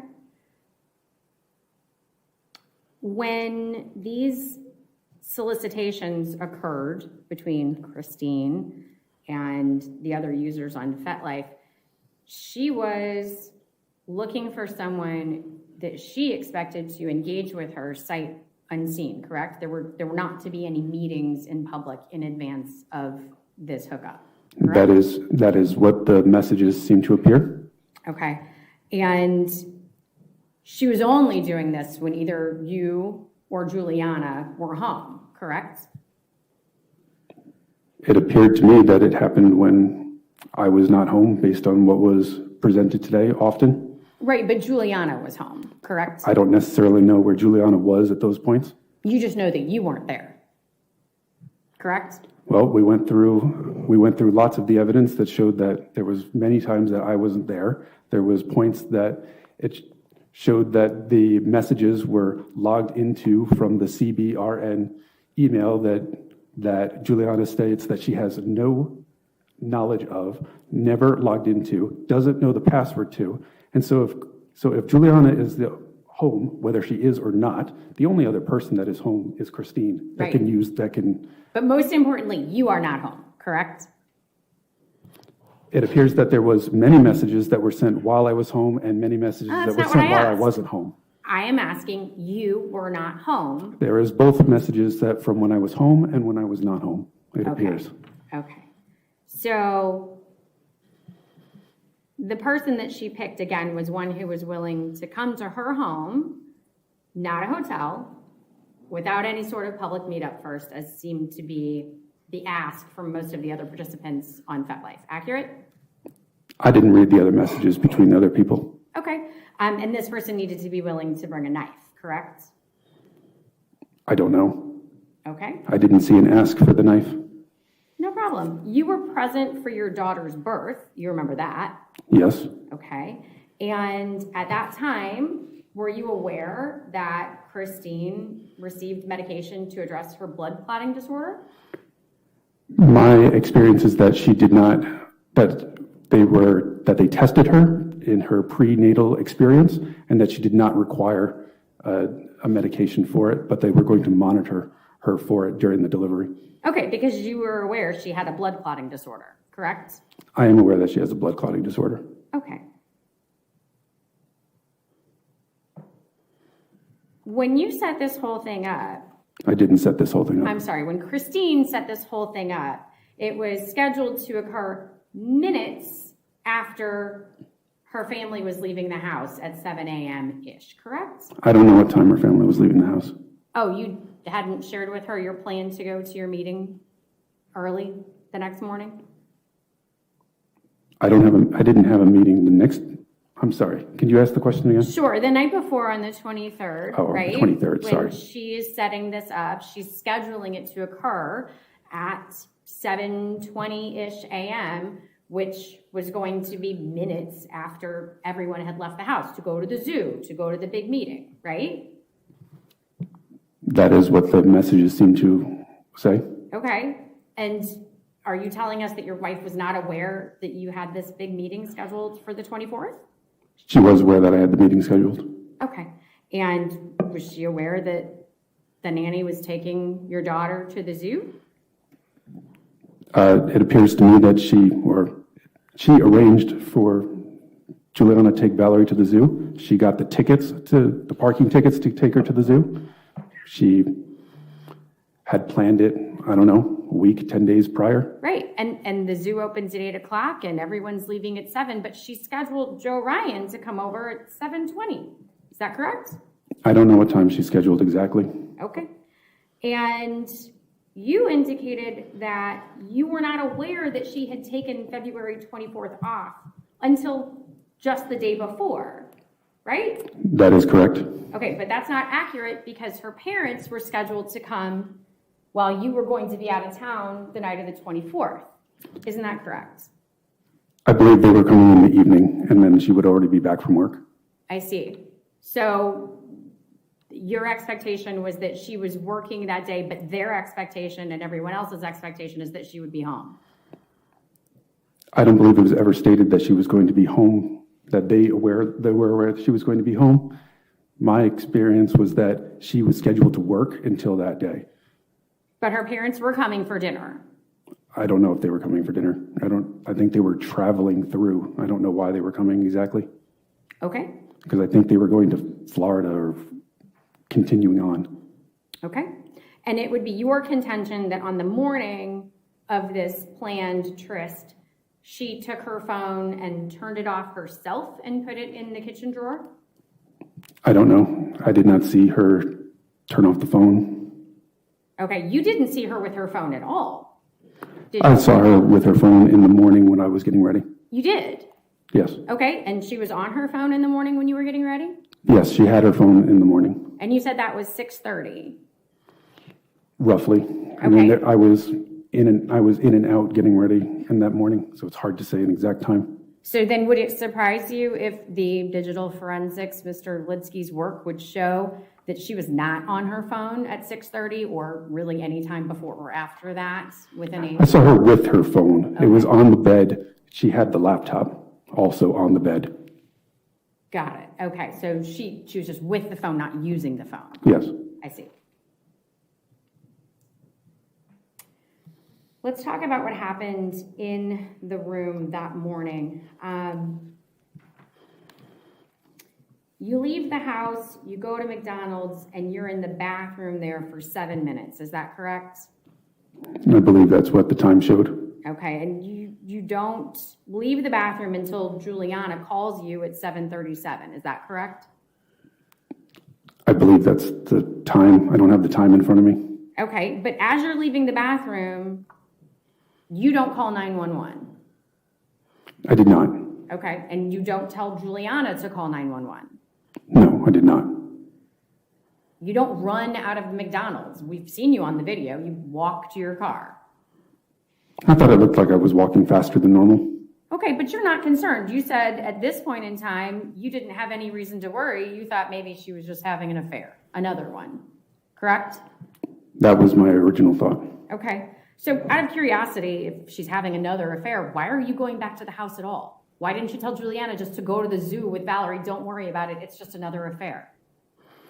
Well, I mean, I'm not going to be telling Juliana about Christine's affairs. That's not something I would discuss with her. Why not? You're having an affair with Juliana.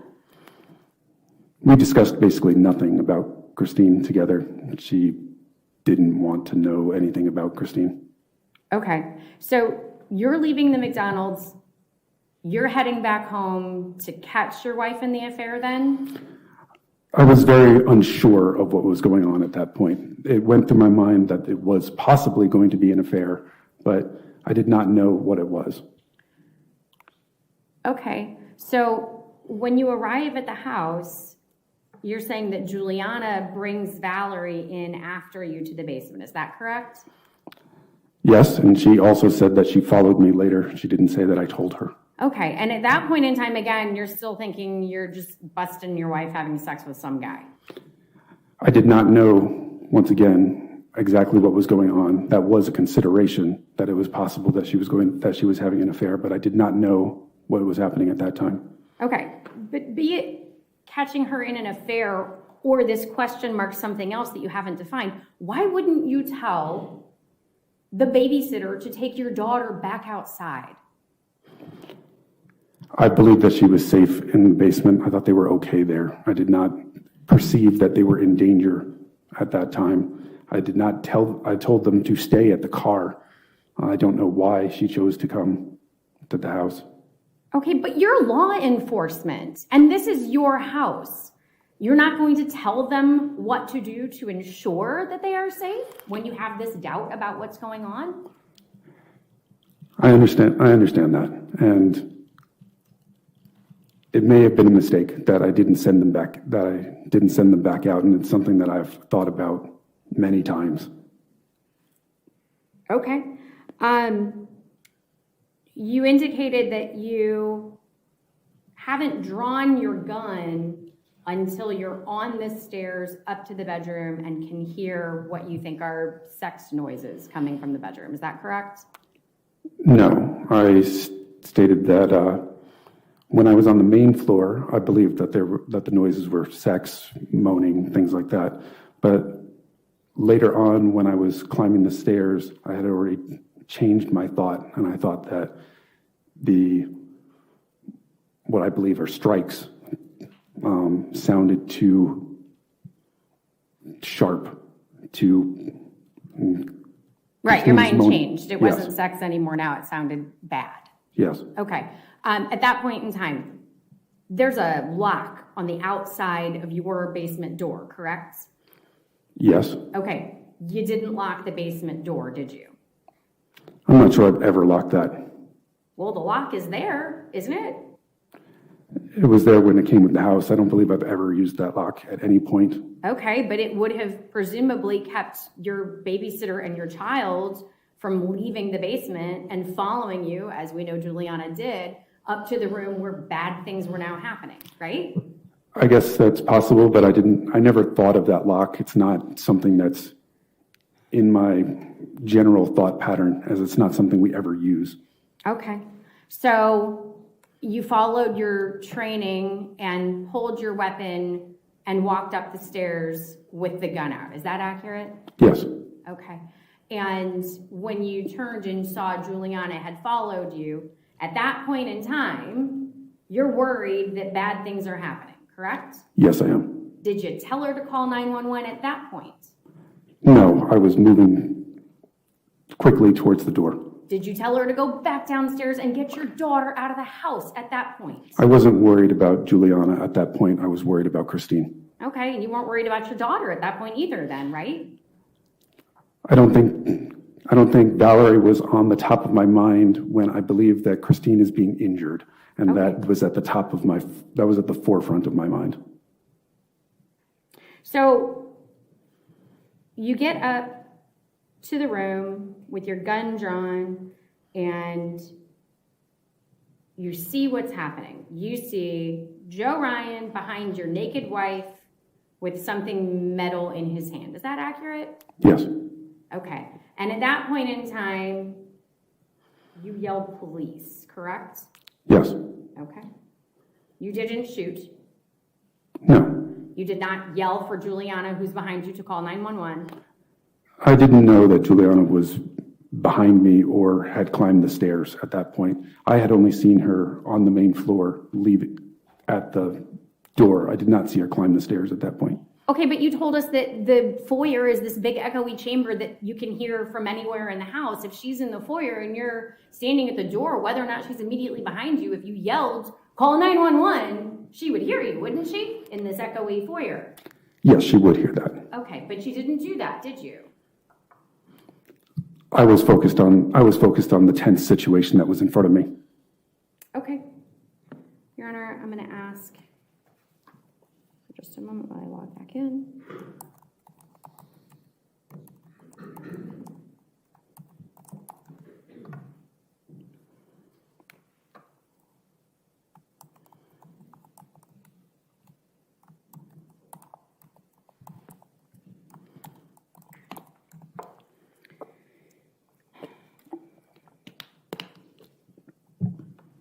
Judge, if I can have the witness and counsel take a look at Commonwealth's 251.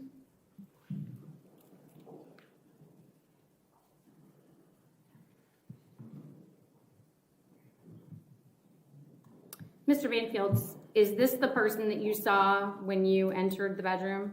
Yes. Joseph Ryan? Yes? Yes. Judge, at this time, I'd offer Commonwealth's 251 into evidence. Any objection? Your Honor, object to relevance. Overruled, 251 in evidence.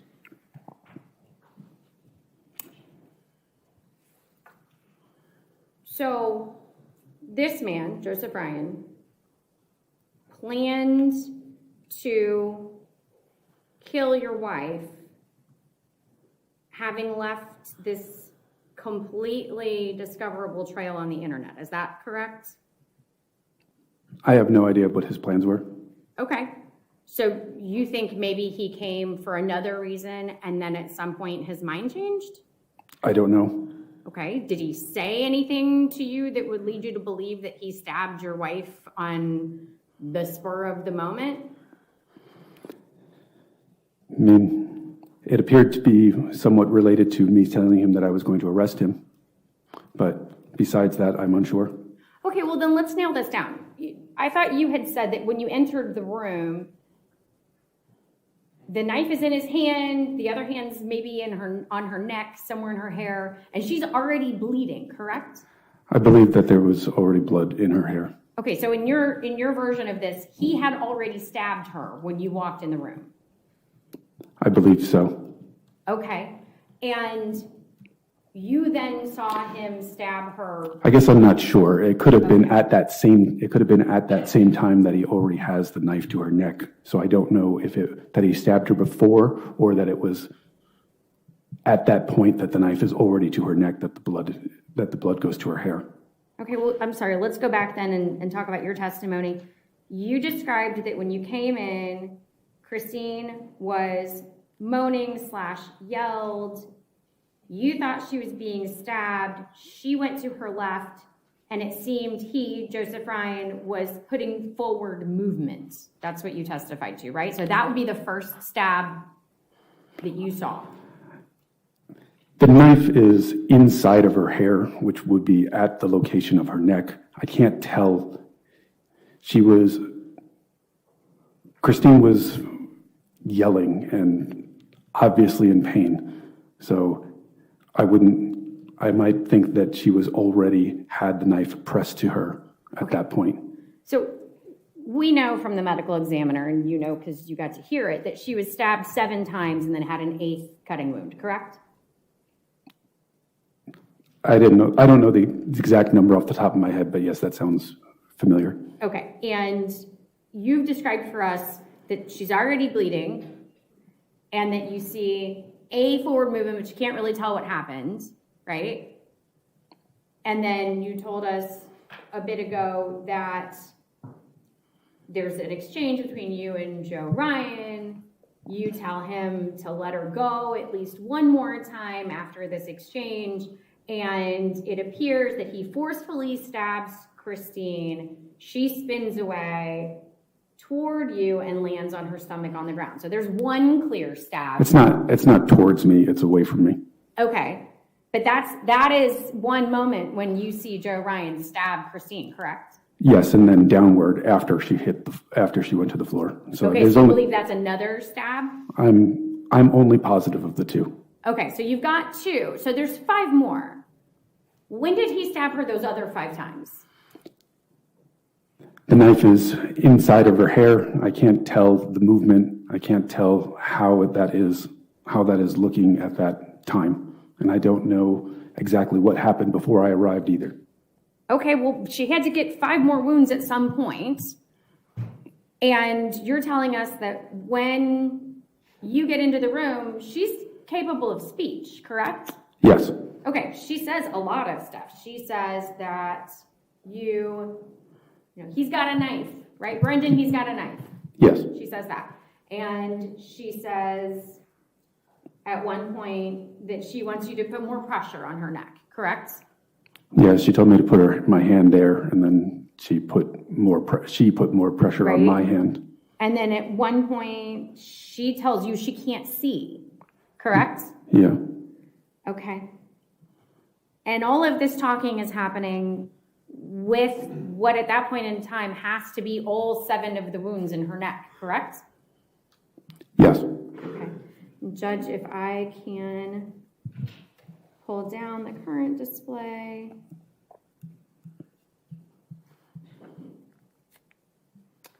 Take a look at Commonwealth's previously admitted 23. 23 under seal. I'm sorry, 22. I apologize. 22 under seal. All right, and these are the wounds on the left side of her neck, correct? Yes. Okay.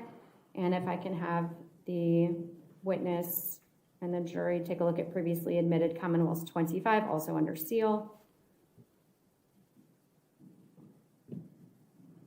And these are the wounds on the right side of her neck, correct?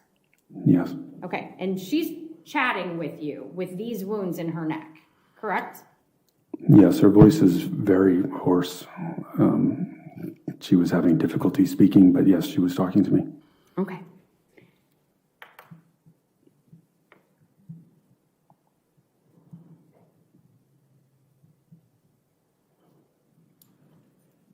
So going back to Joe for a moment, you are not aware of what his plan was, whether it be to kill her or that may have just been something that happened while he was there, correct?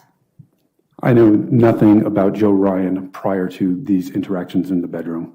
Okay. But you know from having sat through this trial what the Commonwealth's evidence is, right? Yes. Okay. And you know that he texted with someone on Christine's laptop that whole morning, correct? Yes. And you know that he laid out his expected arrival time, correct? I don't remember. Okay. Did you catch that he stopped at Walmart on his way to your house and bought personal lubricants because Your your Honor, I wife? object. She's What's your legal objection? talking about the case, and she's having him corroborate what their case is. I don't know what that legal objection is. What's the legal? It's not relevant. Overruled. I'm aware he went to Walmart. I'm sorry, you're aware he went to Walmart, right? Yes. And then he bought personal lubricants for your wife, correct? I guess. Who I don't he may know. or may not have been intending to murder, correct? I don't know why he brought personal lubricant. Okay. He left his car parked in your driveway in broad daylight, which you saw, correct? Yes, I did. Okay, and he left his 2 cell phones in his car per the instructions that your wife gave him on Telegram, correct? I guess. I saw the pictures on the floor. I didn't know where they were. Okay. You said that you heard what you thought initially were sex noises, right? Yes. Okay, but we know from the physical evidence recovery kits that were taken from both Mr. Ryan and your wife that there was no semen, no DNA from Mr. Ryan found in or around your wife's genitalia, correct? That's my understanding. Okay. So how long do you think passed between your instructions to Joe Ryan to put down the knife, let her go, let her go, let her go, and your wife is bleeding, before you shot him? Not that long, under a minute. Under a minute. Okay, so if we were to count out 60 seconds, 1, 2, 3, so on and so forth, that would be a minute. And in that time, you did not shoot him. I did not shoot him, and I did not shoot him prior to Christine going to the floor. Okay, and at that point in time that she's going to the floor, we're at least 6 stab wounds in, right?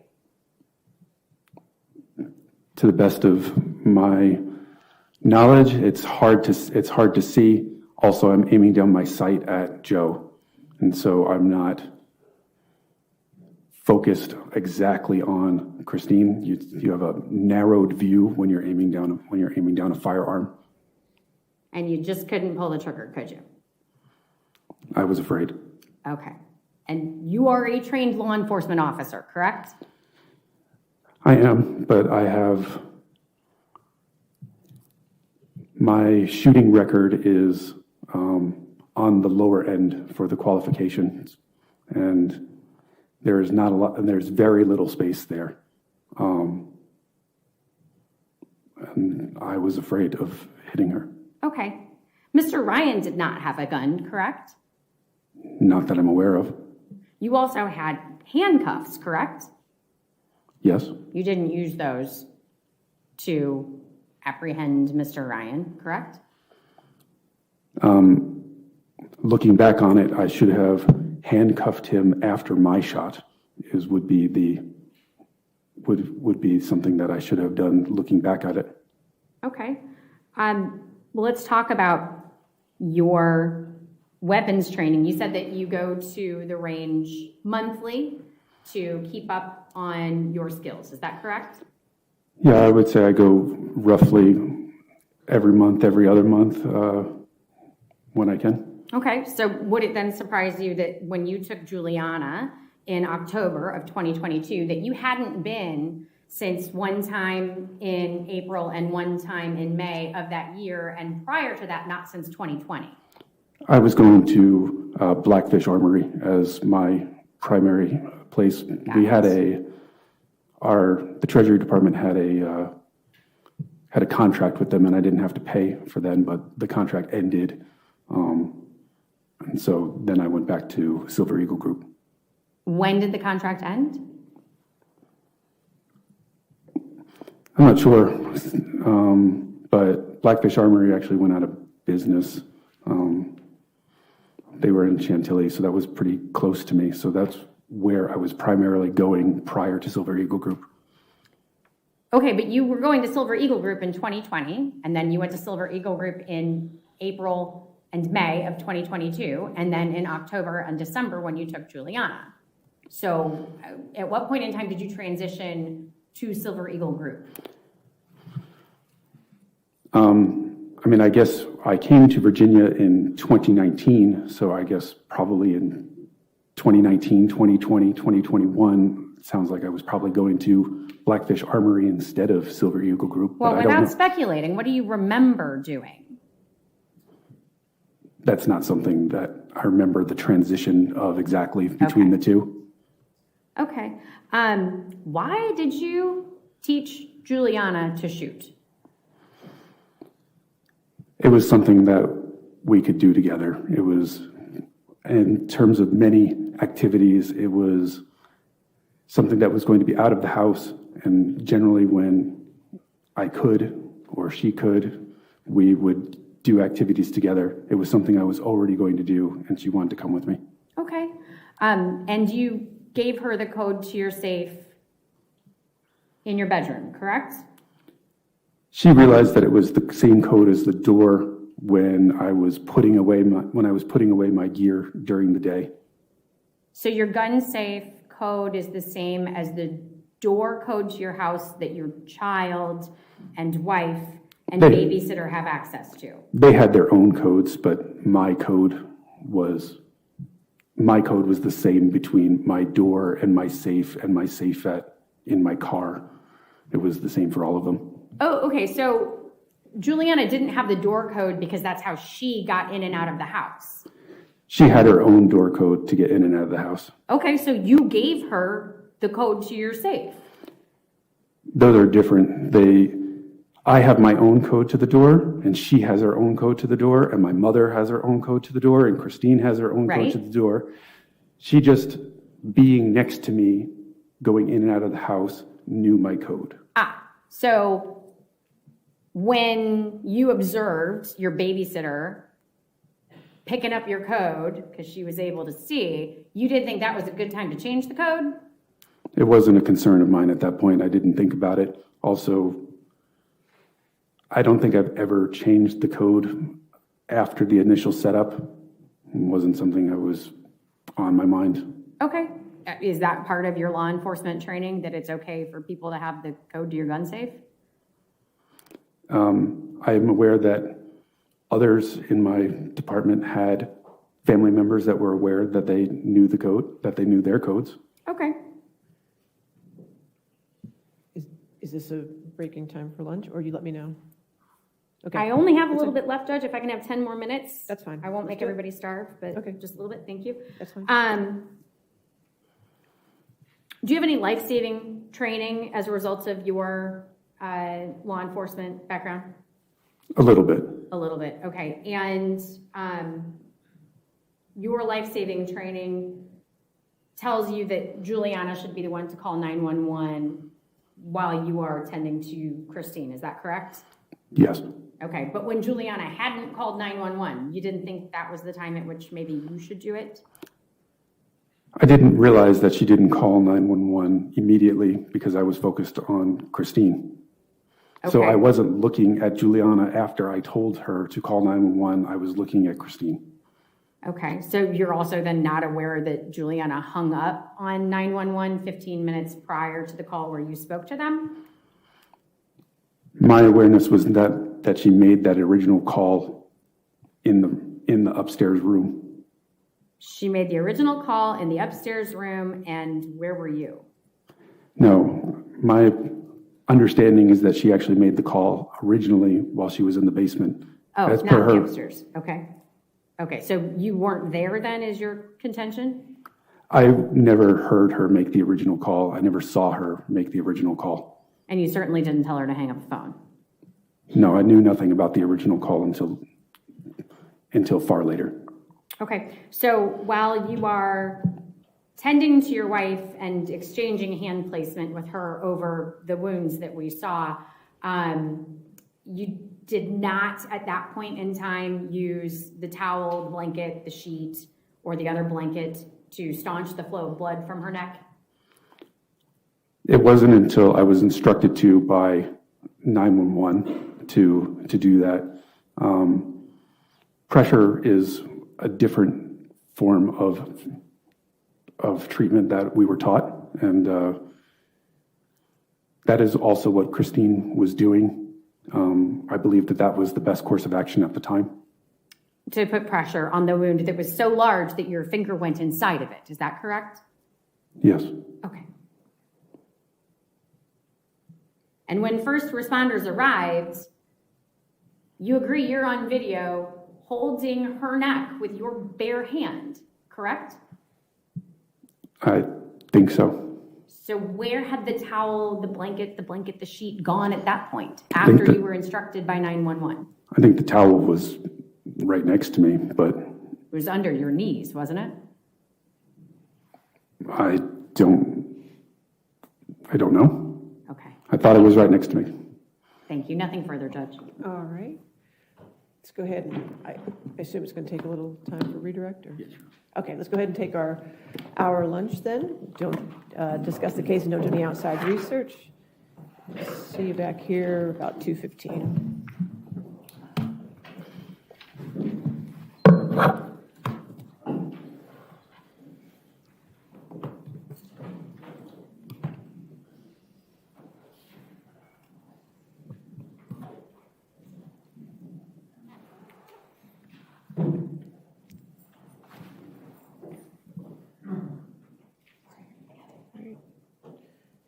Again, Mr. Banfield, since you're still testifying, you cannot discuss your testimony with anybody to include your attorney until you're finished, okay? Can I ask you a question? You might want to ask your lawyer a question and not me before you ask me a question. Do you want to? Can I go up there? Yeah, go ahead and ask.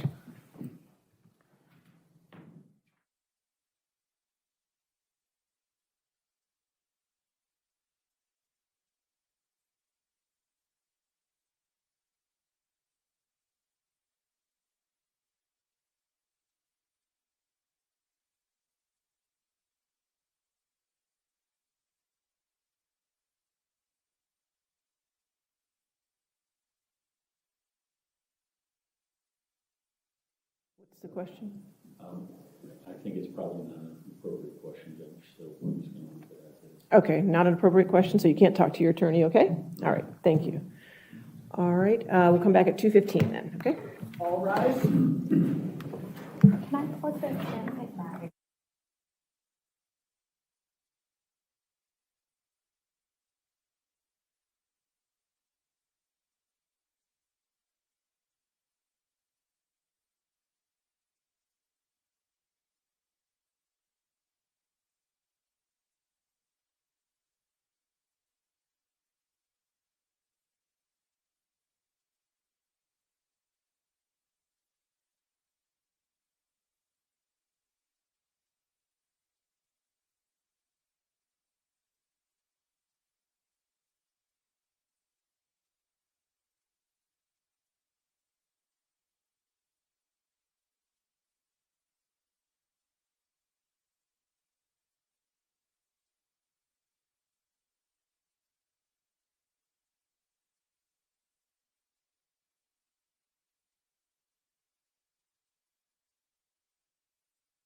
Please be seated and come to order.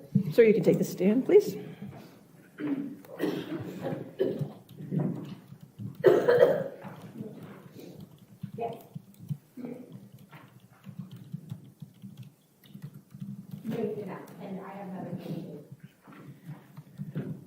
Yes, ma'am. We have names. Can you just get? Yours some- first, yours is faster. Everybody have microphones, please. Thank you. Yes, please. All right. Sorry. Yes, sir. Judge, there was an exhibit in Commonwealth's Exhibit 159, 159? which was the firearm sale purchase, and there was some information that, 159, I have firearm transaction record. yes, and there were social security numbers and other identifiers on there, and I'm All right, just so you asking want that they to be. redact the social security numbers? That's fine, and I can provide the court with a redacted copy to We'll replace. provide it with a redacted copy, okay? Okay, awesome. 159, 159. thank you. We'll get that. All right. That's all you have, Mr. Carroll? That's all I have. All right. I have information. Judge, during the break, a gentleman approached one of our detectives in front of two jurors and asked if it was too late to testify. The detective instructed him at that moment to stop Okay. speaking, and they walked away, and that was the extent of Okay. it, but that would have been overheard by two of the jurors. All right. May we approach, Judge? Okay, sure.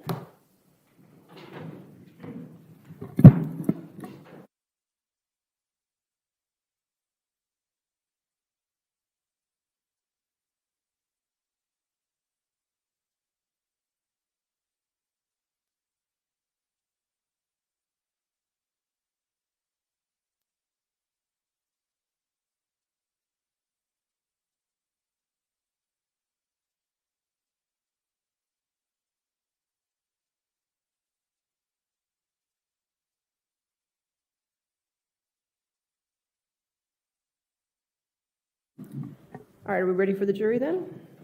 Yes, ma'am. Okay. Thank you.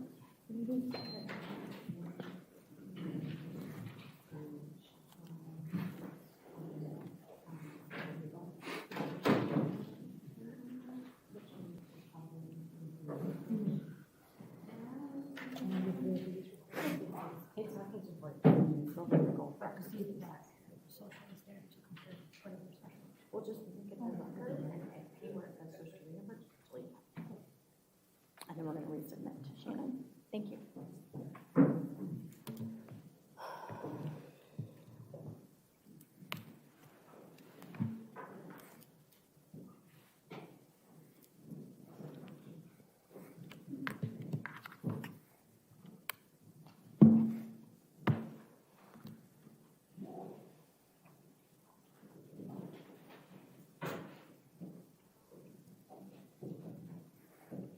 All right. Redirect. Thank you, Your Honor. Mr. Banfield, you were asked on cross-examination as to your decisions relating to calling 911. At what point did you feel like 911 was necessary? I guess once I was in the room, I knew that 911 was going to be necessary. And at the time that you realized that, were you capable of calling 911? No, my hands were on my firearm. Okay, and so when you're saying in the room, you'd already confronted Joe Ryan?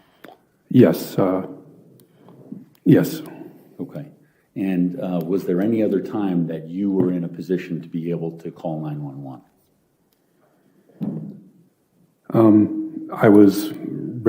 When I was rendering aid, I had instructed Juliana to call 911. I believe that was the best course of action at the time. But you weren't able to call 911 yourself? Objection leading. Sustained deleting. What prevented you from calling 911 yourself?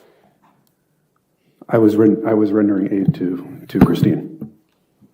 Now, Ms. Sands asked you if there was any information out there that related to fetish-type behavior that you knew of Christine being involved in.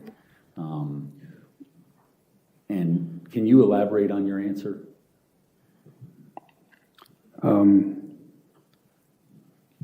Back in New York, I know that Christine had an affair where She was involved in a BDSM relationship for a month or two. And how did you know to talk to her about that? She was in our bedroom in New York. I observed her with bruises, several of them on her body that I was unaware that she had previously. And did you ask her about that? Yes, Did you have a discussion with her about that? yes. Originally, she denied it and said, Objection, hearsay? You Sustained. can't say what she said, okay, but you confronted her about it? yes. Okay, and what, if anything, did you suggest she do after being told? I suggested that we go back to therapy. At that point, I questioned her enjoyment of it. It was pretty emotional conversation. And in fact, were those the things that you indicated that you were unwilling to do? with her? Objection, leading? What, if Sustained. any, of those things, why?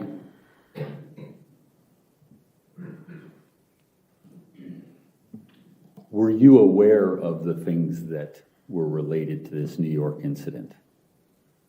Yes, she had. Christine was interested in, I guess, sexual violence. She was a sexual assault nurse examiner. She did many examinations of both men and women that were in people that were injured, people that had a lot of people that were choked, people that were raped, some pretty graphic things. She used to bring some of her documents home, so I was aware that she seemed to look at them relatively often. Okay, and so, and I'm sorry, can you tell me what year was this? She was a sexual assault nurse examiner.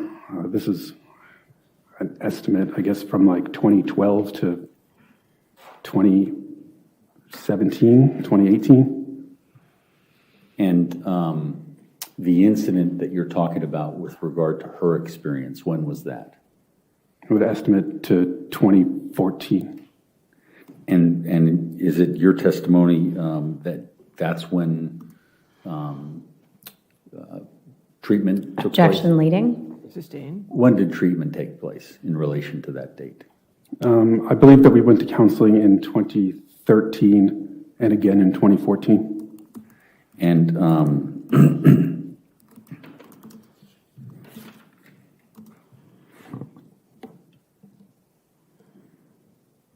as far as you can tell, were there ever any other instances where she was involved in something like that? She had indicated that there was a. Objection, hearsay? You can't tell what she said. Okay. I'm aware that there was another brief relationship where she was stalked for a few weeks. And were there? How were you alerted to that? She was frightened of that person. Were there any- Objection, non-responsive? So overruled this one. Next question. Were there any injuries related to her relating to that situation? No, I'm not aware that she was injured in that situation. Okay, and the previous one that you talked about, were there injuries? There was significant bruising to her legs, to her buttocks, to her chest. Did you notice any physical changes in the way she carried herself as a result of that? Objection, leading? Sustained. What, if any, other physical clues were there that this was going on? She had difficulty walking. She was walking very stiffly. Anything else? I don't think so. Now, in terms of your testimony and some of the letters that you wrote there, you, in the letters, contains statements about Juliana being a hero for you. Yes. Can you tell the ladies and gentlemen of the jury of what it is you meant by that? I believe that Joe Ryan was very much still a threat, both to me and Christine, to everyone that was in the house. When he got up and was able to strike me, my weapon was on the floor as well as the knife. So those were both things that he could potentially have had access to. So I view that Juliana's actions potentially saved the rest of us. Now, there was testimony that you testified that you broke up with Juliana prior to this incident, correct? That she broke up with me? I'm sorry, there was a breakup. Yes. And do you have any idea when that was in relation to February 24th? I guess it was kind of complicated.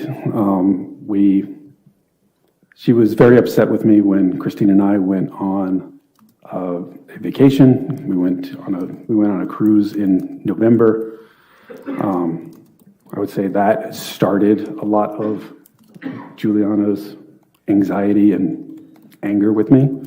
On Christmas, she went to a hotel because she did not want to view Christmas with me and my family. She didn't want to see me, Christine, and Valerie together. In February, when Ms. Sands had brought up the messages, she had indicated that she was going back on dating apps, and that was going to be the end. Okay. And you were trying to talk to her, is that fair? Yes. Okay. And so at the time that this happened,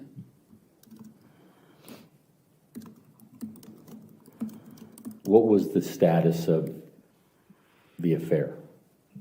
And I'm talking about February 24th, 2003, at that time. We were not in a relationship at that point. It wasn't that long that the relationship had stopped, but Juliana at that point had made it clear that we weren't going to be together any longer.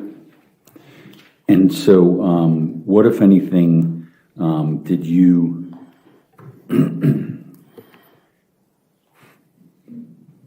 when you made the decision to shoot Joe Ryan,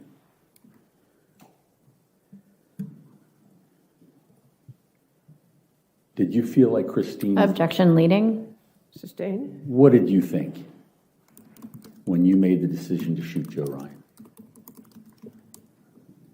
That he was an imminent danger, that he was a threat to Christine, and that was the best way to stop his actions.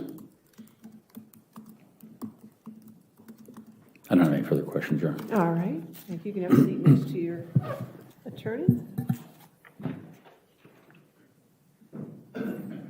Your next witness, Your Honor, I believe the remote witness, is that they were the remote witness. the remote witness? I haven't communicated with him per the No, court's order. he was prepared to be between 2:30 and 3, so he should be fine. So let's just get him. Okay. It just might take a minute or two. Yes, thank you.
said 1 moment.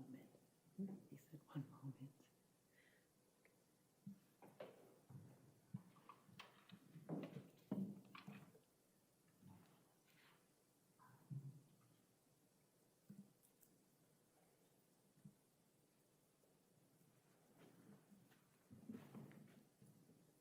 He just responded 1 moment, so.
All right. Sir, can you hear me? Yes, I can. Can you hear me? Yes, sir. All right, just a reminder that you're still under oath, okay, sir? Yes, Your Honor. Good afternoon, Mr. Barrero. This is John Carroll. Hi, John. How are you? I'm good. Thank you. I'm going to try to start where we left off on the previous testimony. I believe we were talking about your methodology. Yes, sir.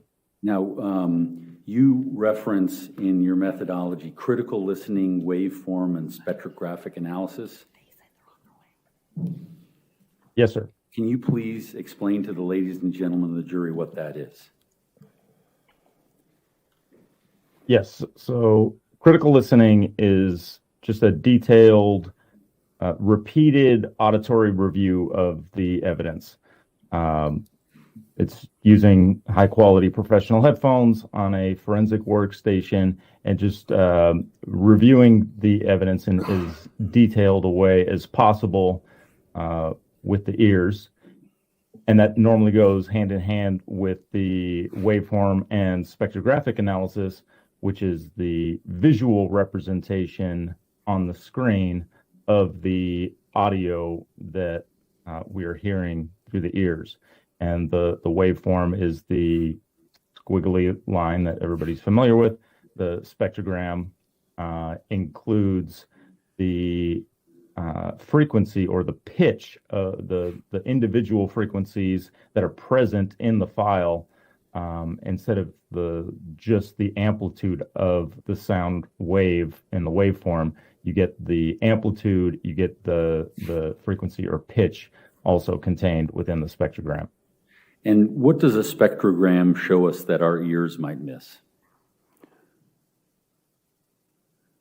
So the spectrogram separates the sound into its frequency components.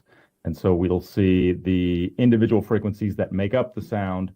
It's like deconstructing a symphony. You can see the individual instruments as opposed to just the sound altogether. So it really allows us to see through noise and overlapping sounds, and allows us to see audio details that otherwise you wouldn't necessarily be able to hear just with the ears. And it provides an objective measurement to use when we're analyzing an audio recording.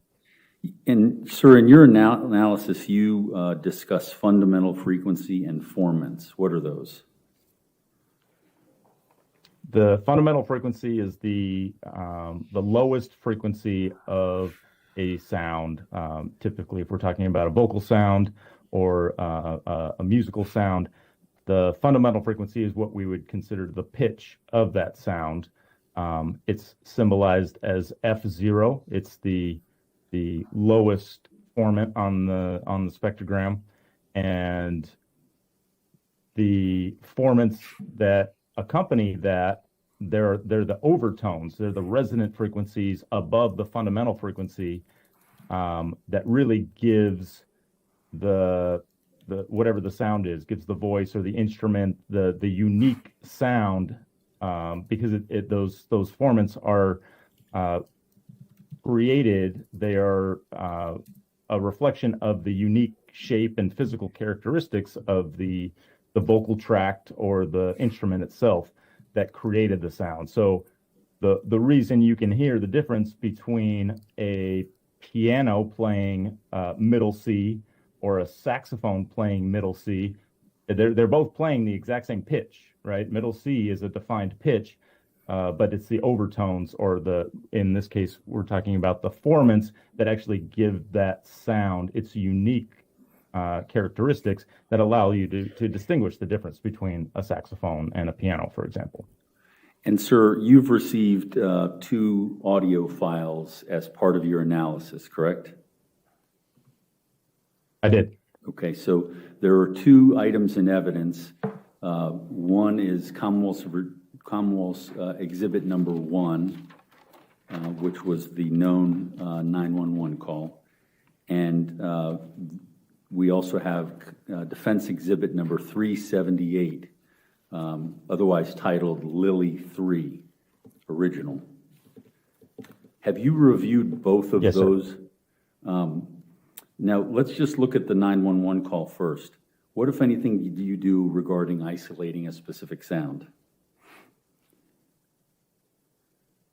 So for the 911 call, there's a sound after the dispatcher answers, which is really the only sound that I was concerned with. It's a short recording to begin with, but the sound in question is about 1.4 seconds after it's a 1.4 second clip after the dispatcher answers the phone. And so I used that 1.4 second clip for the entirety of my analysis of this tape. I didn't do anything else with, like, when the dispatcher answered the phone or the automated voice that comes on the line prior to the dispatcher. Okay. And was this relating, were you analyzing based upon what you just explained to us, how you got to that 1.4 second clip? Yes. So on the spectrogram, it's visually very visible in the spectrogram, as well as audible when you listen to it, that there's this sound in that 1.4 second segment. You can see the fundamental frequency at the bottom, the F0, and some distinct formants stacked above it. So that sound was easy to isolate audibly with the ears and easily to isolate visibly in the spectrogram. And let's move on to the exemplar recording of the dog, Lily 3. What did you find Yes, sir. regarding the fundamental frequency of that? So there was a segment of the Lily recording that I also isolated and used for the analysis here. And the fundamental frequency for both the 911 call, that questioned sound on the 911 call, and the segment of the Lily recording, the fundamental frequencies were both in the low 200 hertz range. And then there were formants stacked above those in both recordings as well. And so I isolated each of those and put them side by side to compare not only the fundamental frequency, but also the individual formats that were stacked above that. And what, if anything, did you do then? So I found that in both recordings, the fundamental frequency was in the low 200 hertz range, and then I did look at the individual formants above that, and the specific the F1 and F2 formants, so the first two formants above the fundamental, in both the Lilly exemplar and in the 911 call, those first two formants were the highest amplitude. And then the other formants stacked above that kind of dropped off in amplitude. And they all lined up very well in the spectrogram, meaning the individual frequencies that made up these sounds were consistent from one to the other. And what, if anything, did you create as a result of that? So I created what I titled exemplar 911 concatenated.wave. And this was a file that I created using the isolated segments that I just talked about. So the short 1.4 second segment from the 911 call and the segment from the Lilly 911, or I'm sorry, the Lilly exemplar recording. I placed those side by side. So basically one right after the other in this exemplar concatenated recording so that it could be compared audibly as well as visually in the spectrogram and with your own ears. And so when these two sounds are played back to back like that, you can hear that when they are played back to back, it's a consistent tone. It's a consistent sound that both audibly and visually with these two samples.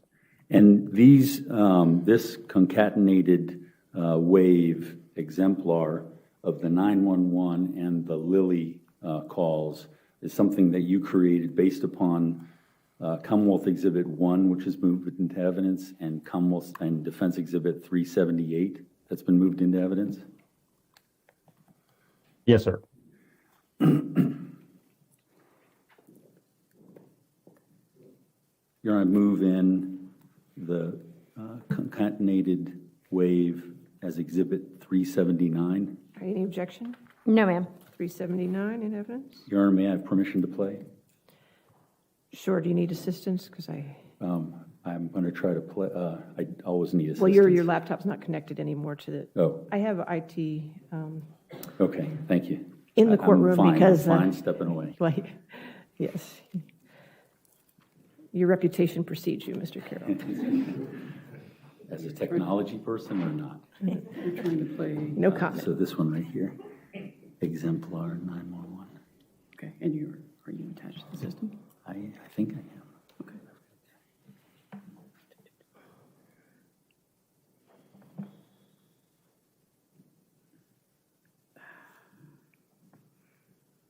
You have a.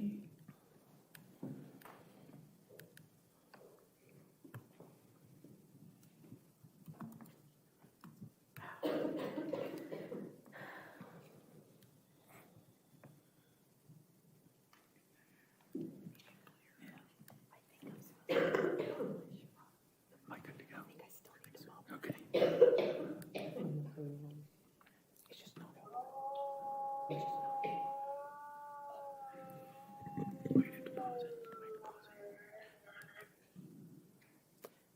Okay, it's only a short one.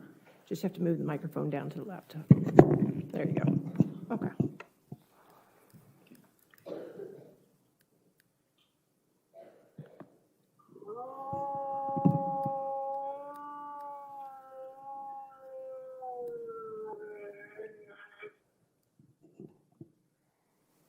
Sir, could you hear that? Not really well, but I could. Is there another way to hook into the system?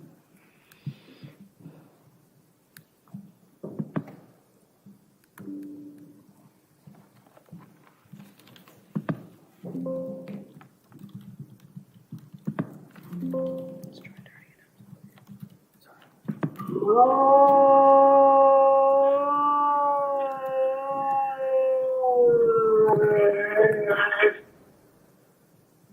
Could you hear that then, sir?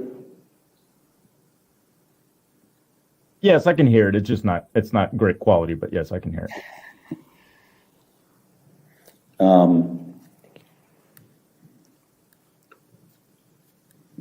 Sir, when you played these two sounds back to back, the known dog sound and the question 911 sound, what did you hear? So the audio was consistent from one recording to the next. They sounded audibly consistent with each other, and like I said, visually they were also consistent in the spectrogram. Now, is it possible to, using all of the tools that you have, to find a moment where the pitch of one sample is consistent with the pitch of the comparison sample if you have a long enough exemplar? So it might be possible, given a long enough recording, to find a moment where the pitch or the fundamental frequency matches simply by chance in a long recording. But that would just be one piece of the puzzle. Like I said, with the fundamental frequency, that's just the start of the sound. What really gives a sound its full character are all of the formants or the overtones, like we talked about with separating the sound of a piano with the sound of a saxophone.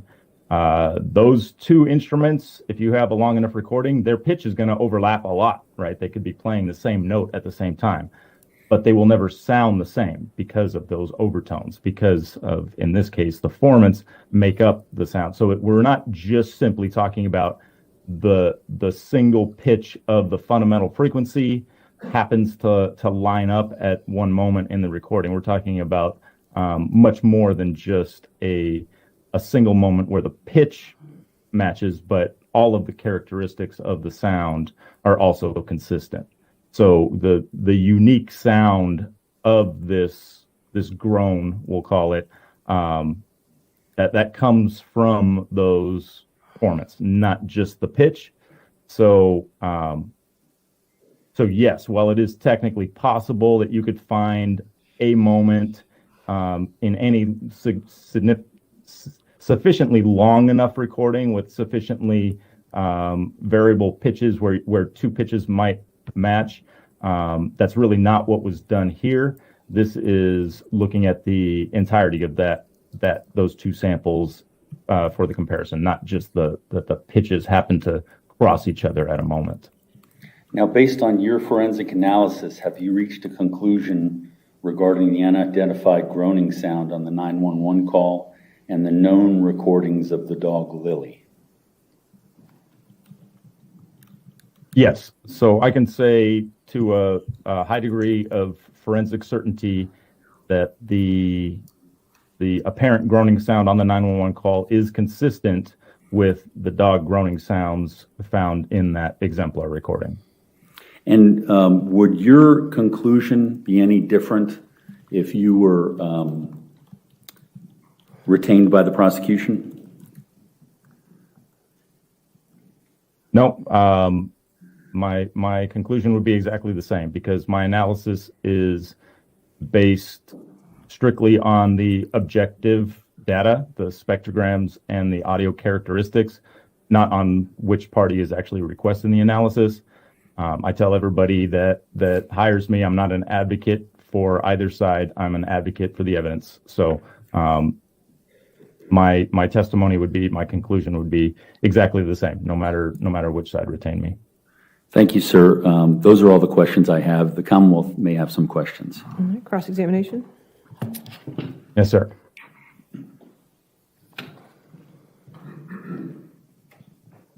Good afternoon, Mr. Barrero. Thank you so much for your time today again.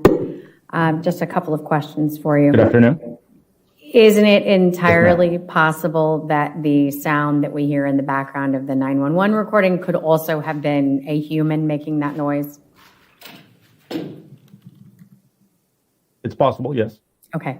And you were given a 1 hour and 25 minute long segment of Lily, or sample of Lily, to compare to the 1.4 seconds of 911 call. Is that correct? Yes, ma'am. Okay, and in the approximately 5,100 seconds of Lily groaning, you found what I think I understand to be a 6-second sample that matched. Is that correct? No, I wouldn't characterize it like that because much of that exemplar, there was no groaning. There was only a few tiny segments in that whole sample where there was any groaning. Okay, and this was titled Lily 3 audio. We heard the defendant testify that there were as many as 3 different samples created. Were you given samples 1 and 2 to compare? No, I wasn't. All right, nothing further, Judge. Thank you. All right, redirect.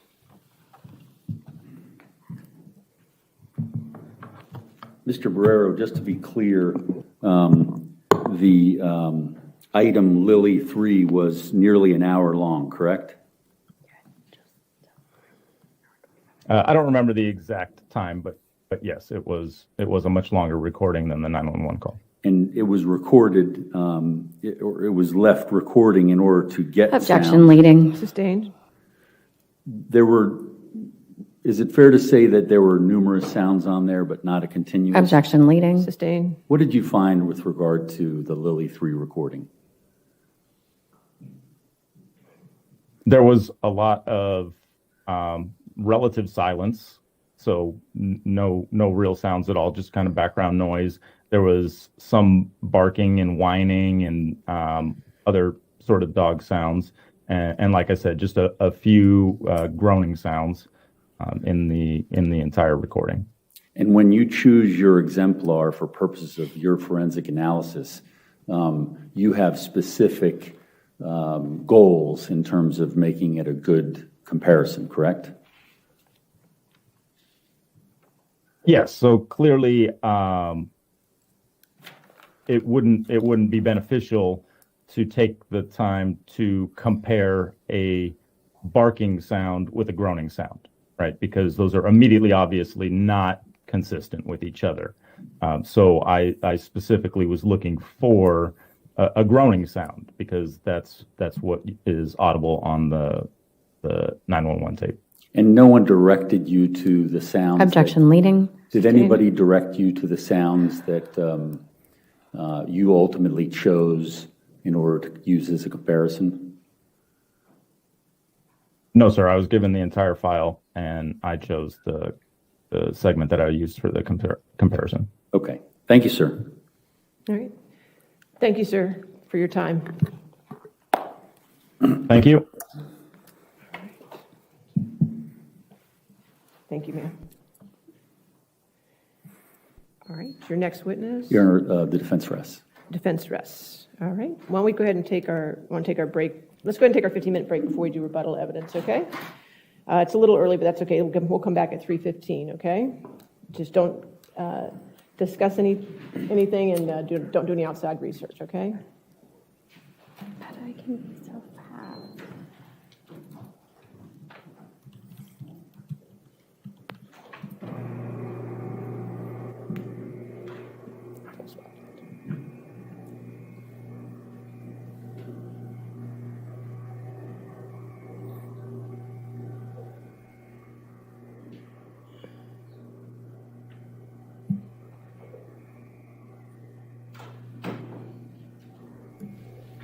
It's the longest thing. Okay. There we go. All right. I assume the rebuttal evidence will be finished today then? Judge, I have 10 minutes with one witness and 5 with another. Okay, that's good. Well, then they get their break and they can Yeah. come back and then we'll just let them go for the day. Okay. And then we'll go ahead and do our jury instructions and Yes, take ma'am. care of that as well, okay? Yes. And then we'll be ready for, we have the 9:30 media motion? Yes. Yes. Okay. And then at 10 o'clock, we will be able to do closing arguments. Do we agree? Yes, ma'am. Perfect. All right, let's just come back then at 3:15, okay? Okay, thank you.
All right, you ready for the jury? Yes, ma'am.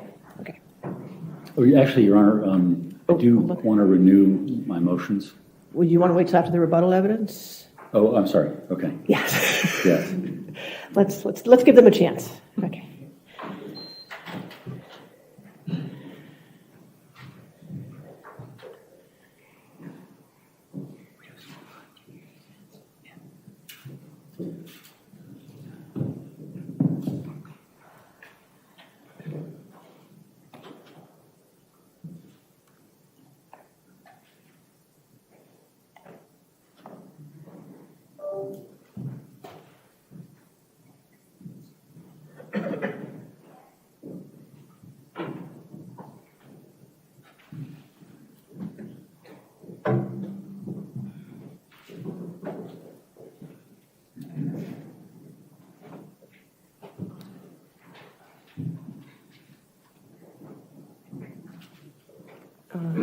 Commonwealth's rebuttal evidence?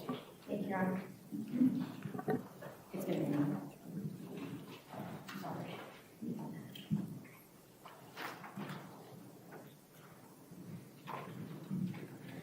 Your Honor, the Commonwealth would call Detective Stephen Augustine. All right. Detective Augustine? Please, Madam Clerk, raise your right hand. Do you swear or affirm to testify truthfully in this case under penalty of law? I do. Thank you.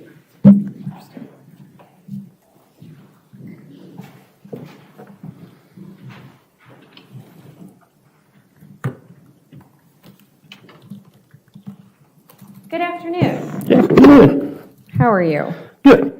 Can you please state and spell your name for the court record? Sure. Detective Stephen Augustine, that's STEPHEN,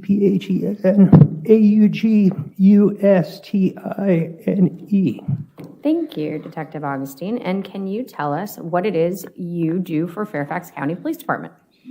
I've been a law enforcement officer for 24 years, the last 20 of which I've been with the Fairfax County Police Department. The last 12 years I've been a detective in the Technical Investigations Unit, Forensic Audio and Video Section.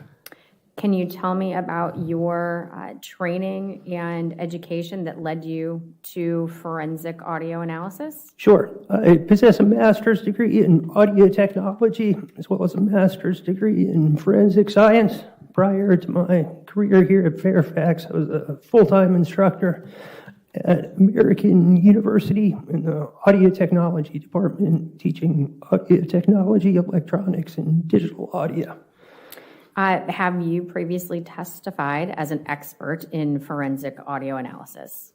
I've testified as an expert in forensic video analysis. I'm not sure if they qualified it as audio and video at the time. All right. Is there anything about video analysis and your training for video analysis that differs or limits your ability as an audio expert? No. All right. Judge, at this time, I'm going to offer him as an expert in forensic audio analysis. Any objection? Sure.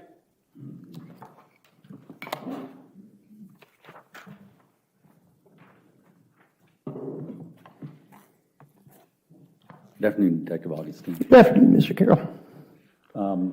Sir, you heard Nick Barrero testify, correct? I did. Okay, and in terms of some of the concepts that he was talking about, are you familiar with those? I am. Okay. Yes. And so you've worked with and are you familiar with spectrographic analysis? Yes.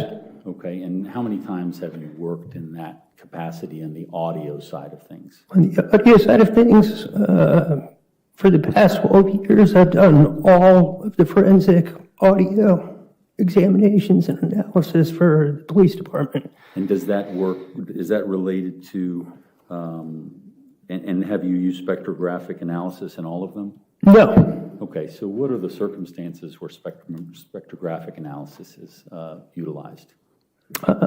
In this particular case, he used it to provide a visual representation of what the audio was, what the sound was. So you're able to visualize what the sound is. And in your 12 years on the police force and working in this capacity, have you done that before? Spectral analysis? Yes. No. Okay. Is that a tool that's used by people that are audio forensic Sure. It analysis? can be a tool, yes. Okay. Have you used waveform as a methodology? Yes, waveform analysis, yes. And I'm familiar with spectrograph analysis as well. Okay. But you've used waveform. For example, when you're doing what he did on a case, you're using tools. You didn't use spectrographic analysis in any previous case, but Correct. waveform. Yes, Okay. And so, would that be something that you would utilize on a regular basis? yes. Is that something that's crucial to audio analysis? I wouldn't say it's crucial, but I think it's common across all the forensic audio software. Now, did you hear him discussing fundamental frequency informants? I did, Okay. yes. Did you agree with that? I agreed with scientific principles, yes, that he presented. Now, in your analysis over 12 years, did you use those scientific principles of fundamental frequency informants? Yes, Now, in this instance, did you do an independent test regarding these sounds? I looked at him via the waveform, but I was asked by prosecution to look at his exemplary report and comment on what he had provided. So there was no analysis done with regard to the known quantities? There was no further analysis done aside from critical listening. Okay. Judge, I don't have an objection to him as an expert. All right, so we'll move him in as a forensic audio expert. Thank you.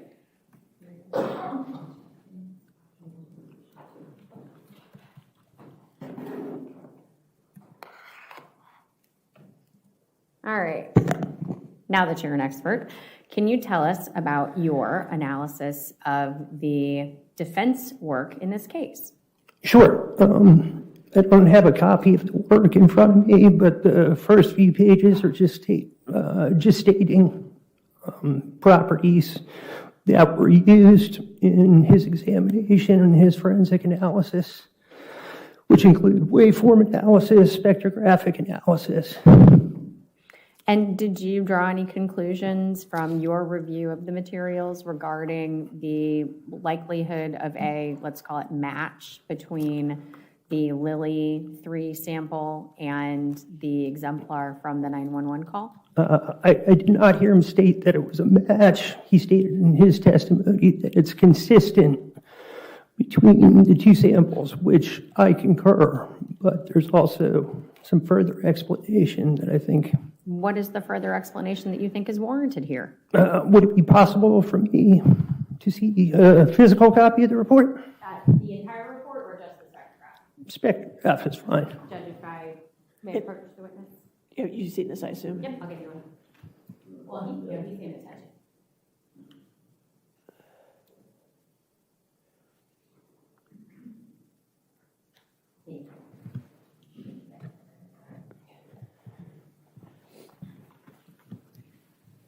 Thank you. All right, so let's talk about this. Do you recognize that document? I do. Okay, what do you recognize it to be?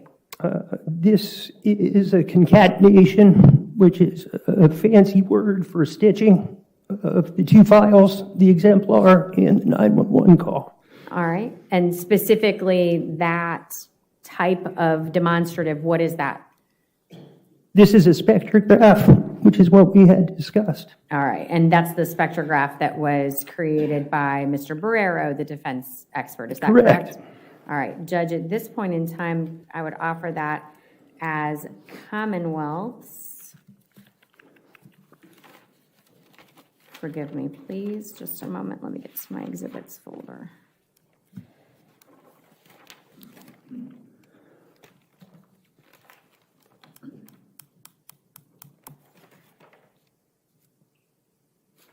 Judge, that would be Commonwealth's 252. 252, any objection? Yes, Your Honor. What? I believe this would be hearsay for him. He hasn't done any work on it. He's indicating he doesn't even use spectrograph. not hearsay. I'll overrule the objection. So what observations did you make in your analysis of the defense expert's work? Sure. If I could clarify, Foundation. I can certainly ask some more questions if we need.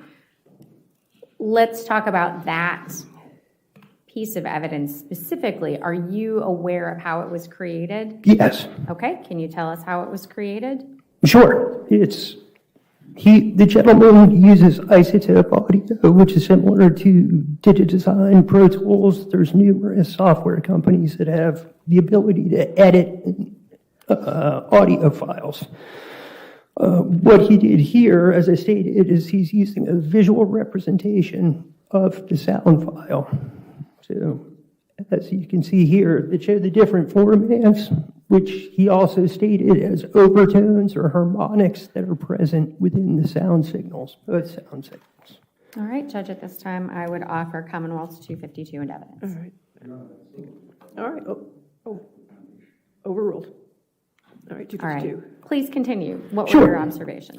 So my initial observations were that in the exemplar, aside from the fact that you had mentioned that there was over 5,100 seconds of audio, there was a 6-second sample that was used from the Lilly WAV file to compare to the 1.4 seconds that is shown here from the 911 call. Just to explain formats and overtones a little bit further than the other gentleman did, the fundamental frequency, which is the lowest frequency that he stated in this particular case, is 200 hertz. So what you would expect to see if you had a sound, if it wasn't coming from a signal generator or some sort of pure tone that illustrated a perfect sine wave, you're always going to have overtones. For example, in both of these, at this point, at this juncture point, they're both the fundamental tone, or F0 as he referred to it, as 200 hertz.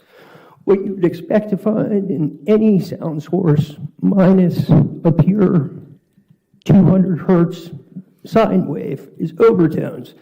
Where those overtones occur, they occur on multiples. That's what he means when he's referring to formats.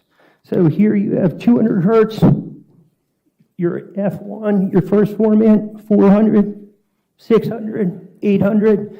So the fact that two different audio files look similar because they're displaying the same overtones is normal for a 200 hertz sound if it's not a pure sine wave. And the other thing that I wanted to illustrate on this, can I fold this? Please do. Okay. So at the juncture point where he concatenated or stitched the two audio clips together, if I can demonstrate, if you can see this while I'm talking. This is a 7.5 second clip. The first 6 seconds for his exemplar, the dog Lily moaning. This portion, if you can see it, is a 1.4 seconds of where he took it from the recording. So if I do my best with holding and lining up, I think you can see here, I'm trying to keep it still.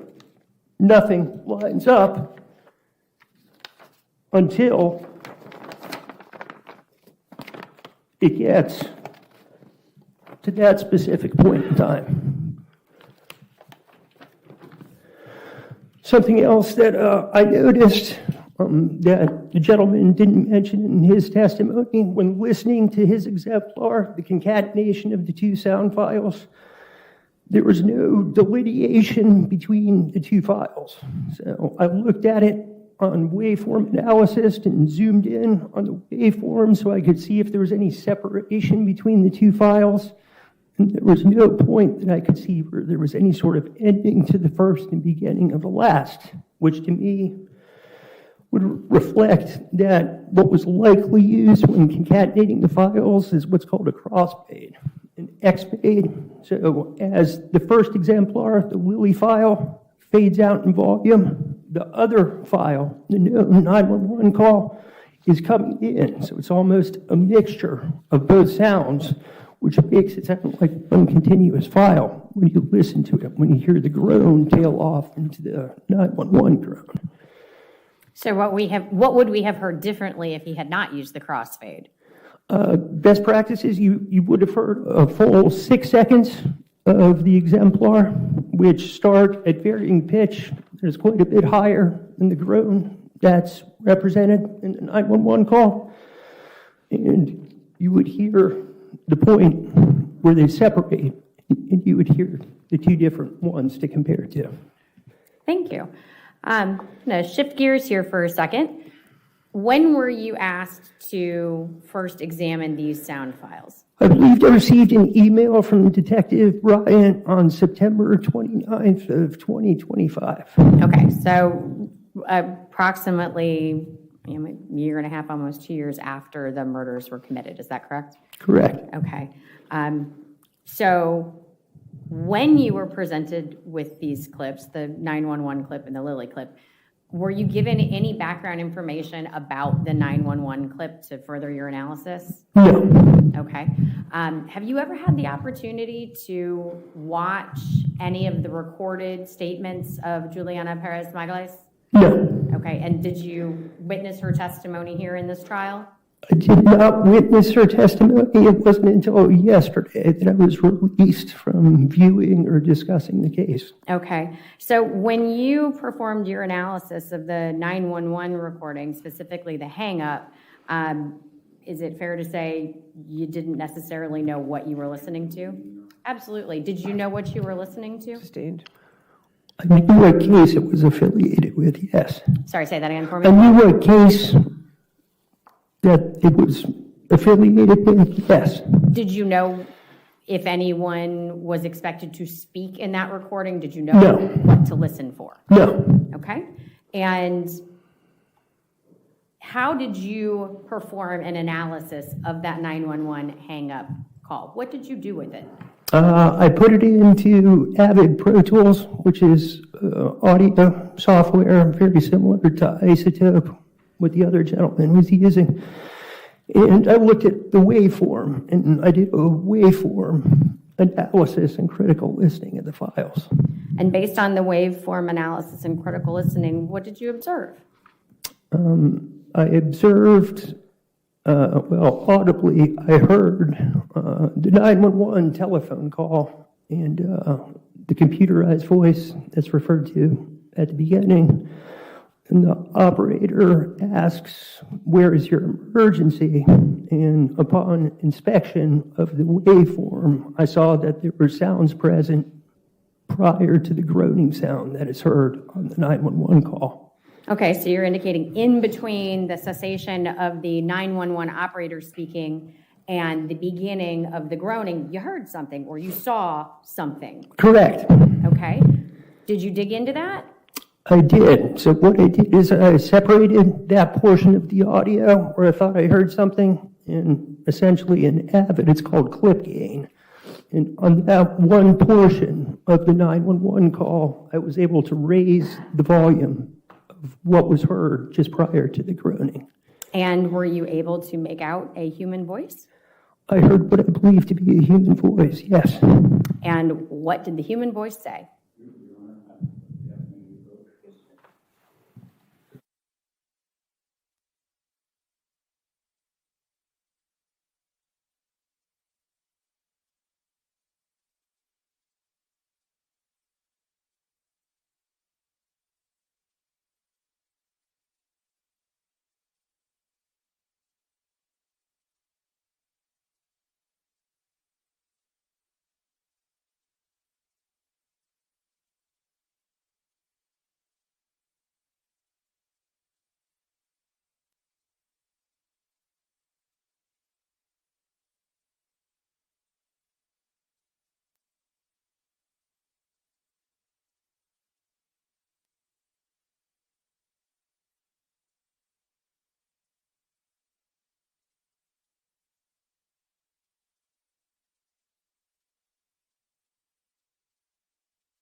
All right, I think we do not have any further questions of you, Detective. Thank you so much. Please answer any questions that council might have for you. All right, cross-examination.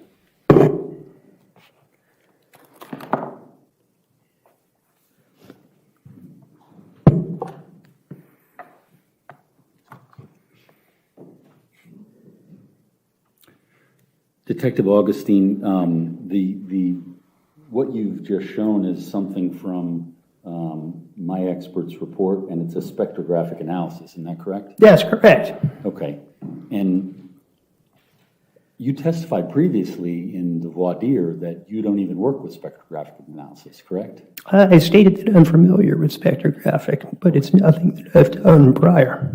But you don't use it as a tool in your analysis, correct? It's a tool that I have available, but I haven't used it in a case. Okay, and so in terms of best methods, is it appropriate to fold a piece of paper in order to make a comparison as best methods? I determined that was the best visual way to represent it that would make it understandable. Okay, and was there any effort at making a presentation to support whatever your conclusions were today, other than folding the paper? No, this is all I was presented with and instructed to have my comments on.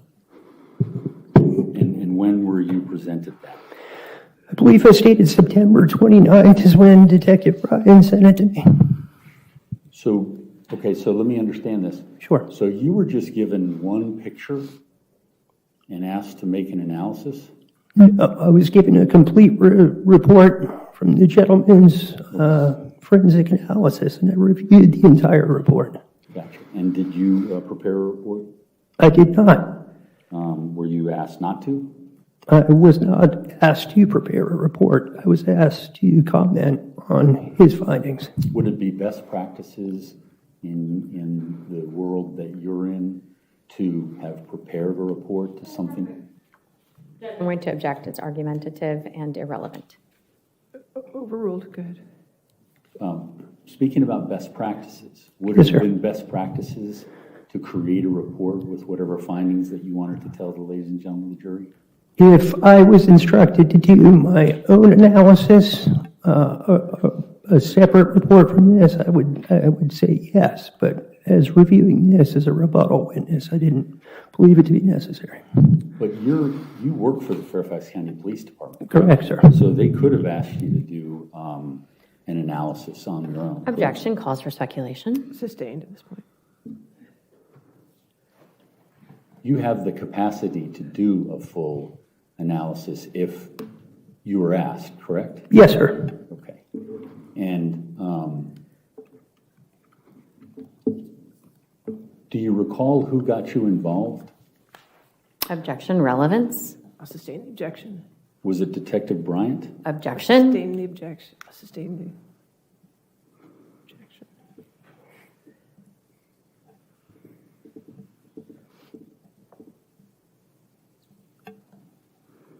I don't have any further questions, All Judge. right, redirect. Nothing, Judge. Thank you so much. All right. Thank you, Ms. You're free to go, sir. Thank you.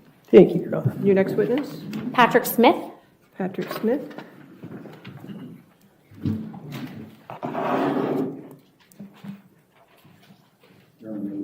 Sure.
Want to come forward, sir?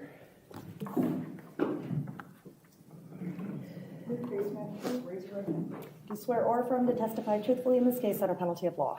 I do. Thank you.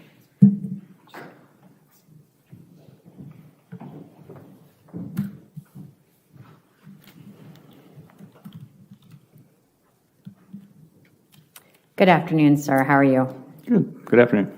Can you please state and spell your name for the court reporter? Thomas Patrick Smith, ThomasPatrick Thank you. You can pull the mic just a little bit closer to you. Thank you. Do you know Mr. Banfield? I do. Okay, and in what capacity? I'm a special agent with IRS Criminal Investigation, and Mr. Banfield was previously employed with IRS Criminal Investigation at my office in Vienna, Virginia. Directing your attention to February 23rd and 24th of 2024, in that time period, was he your direct supervisee? 2023? I'm sorry, 2023. Yes, on February 24th, 2023, I was the acting supervisory special agent for the Vienna group. All right, and so did Mr. Banfield report to you? He did at that time, yes. All right. Was there anyone else that he reported to during that period of time? Julia Jones was the permanent supervisory special agent, but she was out of the country, and IRS practice is that someone is designated to be the acting supervisor when the supervisor is unavailable. So right. In that particular time, I believe I was the acting supervisory special agent from February 15th through February 24th. Juliet returned on Monday, February 27th. All right. To your knowledge, was there a meeting scheduled between yourself or with Juliet and Mr. Banfield on the morning of February 24th, 2023? Leading, Sure. sustain the objection. Did you have any plans for the morning of February 24th, 2023?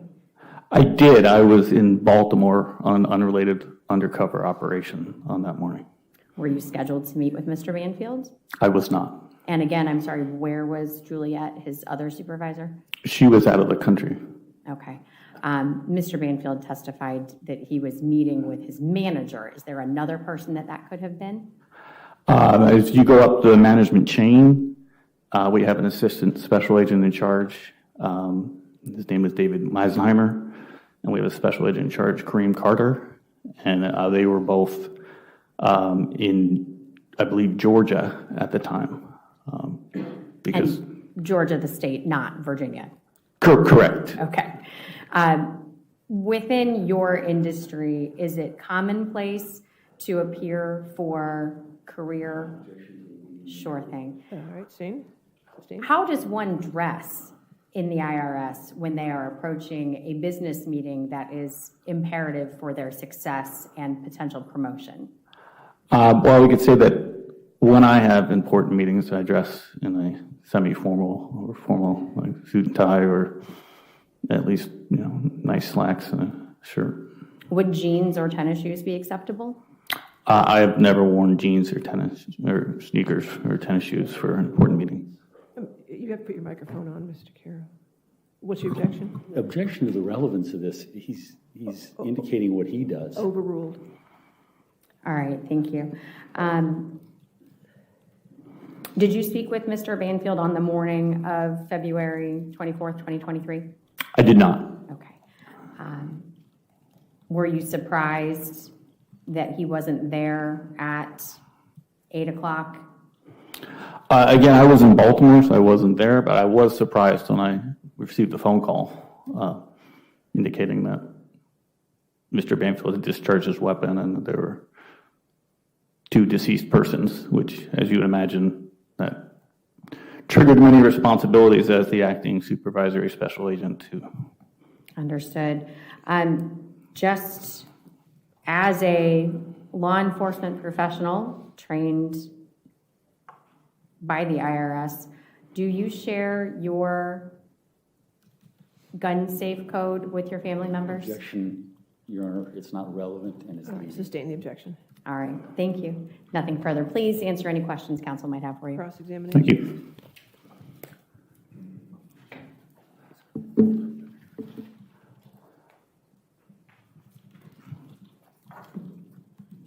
sorry, sir, tell me your name again. Special Agent T. Patrick Smith. Okay. And you were, as I understand it, you were the special agent in charge while Juliet Jones was gone out of the country? No, I was the acting supervisory special agent. Okay. And so that was something that she put you in charge of, or someone higher than that? I believe she was able to designate, but you'd have to check for sure. But I'm sure she had upper management approval for who she designated as the acting supervisory special agent. Okay. So so you said something like what happened where he discharged his firearm and there were 2 people dead. That caused a lot of work for you?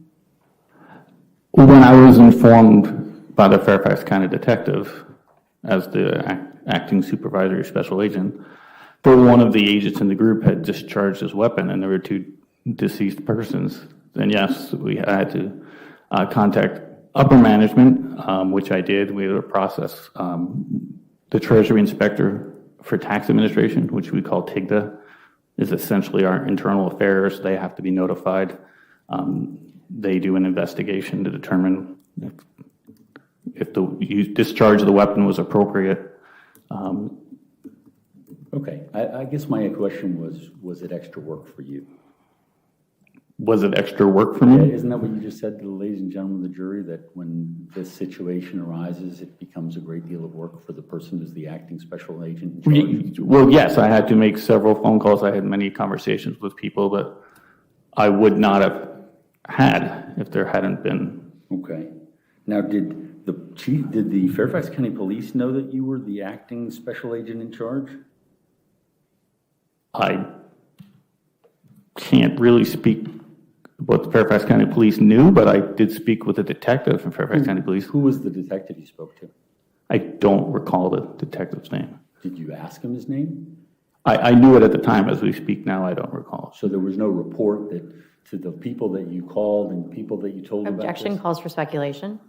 Overruled, if you can answer it. There was no report that you created to talk about this situation, which made a lot of work for you, where you would put in the detective's name? I definitely provided that information to upper management, and if I could access my emails, I'm sure that's in there. So in your capacity, did you stay within the Vienna office after that when Juliet Jones came back? Did I stay? Yeah, were you still in the Vienna office when I Jones currently am still in the Vienna office. Okay, so from that time until now, you're still in the Vienna office? Yes, that's my permanent post of duty. I was there before that day as well. Now, there were 6 people that were interviewed relating to TIGTA interviews. Actually, I'm sorry, there were 8 people that were interviewed. Do you know the name David Meisenheimer? Yes, he was the assistant special agent in charge. Were you aware that he was interviewed by Detective Vesser of Fairfax County? I don't Okay. necessarily know, but Do you know Lawrence Flagg? I do. He's another agent who was assigned to the Vienna POD on that time. Okay, and were you aware that he was interviewed as well by Detective Vesser? I believe he told me he was interviewed. I don't know. He disclosed the name of the detective. Now, do you have team assignments in terms of the IRS? I'm not sure I understand the question. Is there someone named Carrillo that has a team in the Vienna office? Carrillo? Yes.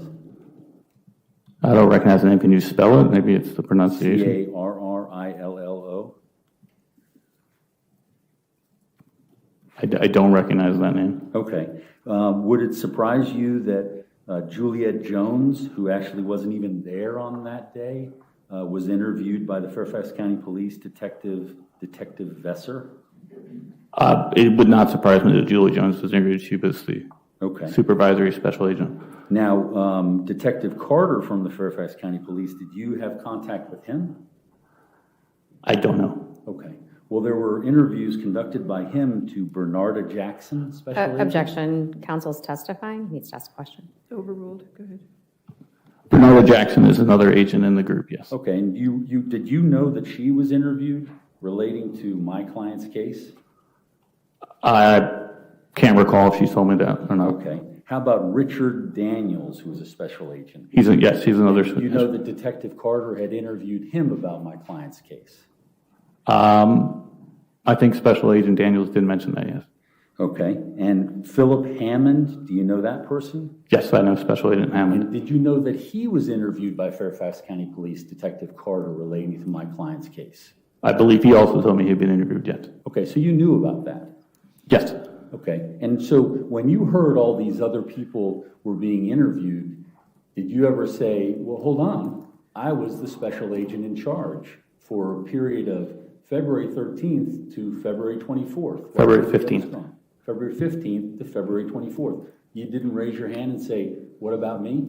I did. And so they chose not to interview you? I'm not exactly sure what happened, but Okay. I was out of town the week that the interviews took place in our office. Oh, so you're aware of these interviews. What week did that occur? I'd have to look at my calendar. My best guess, things like you have it, is March 2024. Okay. How about Detective Lynch from Fairfax County interviewing Justin Williams, a special agent? Justin Williams is another agent in the group. Did you know he was interviewed? I think he told me he was. Okay. And these would have been, other than Juliet Jones, these would have been people who were subordinate to you, correct? At the time I was acting supervisor special agent, technically yes. I mean, I view them as coworkers who are all special agents. Okay. So you're all on the same line unless you get dubbed the acting special agent. Correct. Okay.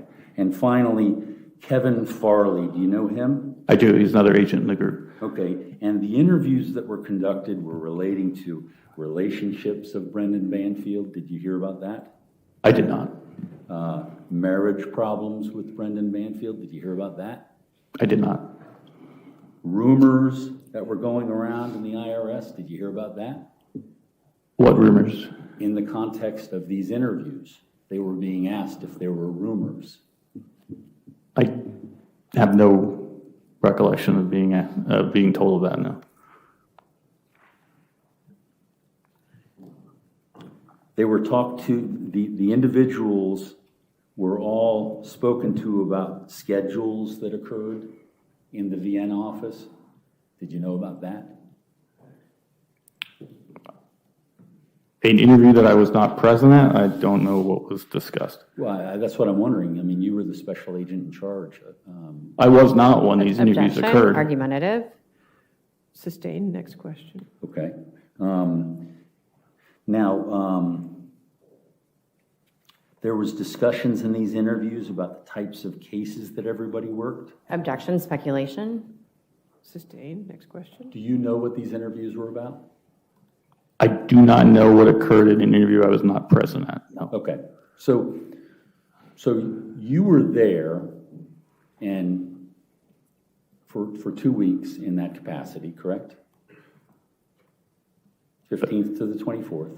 Again, I was acting supervisor special agent for the Group 1 of the Washington, D.C. field office from February 15th, 2023 to February 24th, 2023. Okay. And in that, you're coming in here to this courtroom in that capacity to tell the ladies and gentlemen of the jury that, I guess, there are issues with that you would dress a certain way. Is that right?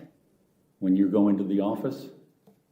Are you asking me how I dress when I go to the office? Well, no, you've already testified to that, but you're here testifying, and one of the things that you've said is that you dress in a different way than what was described of my client when he was going to the office on February 24th.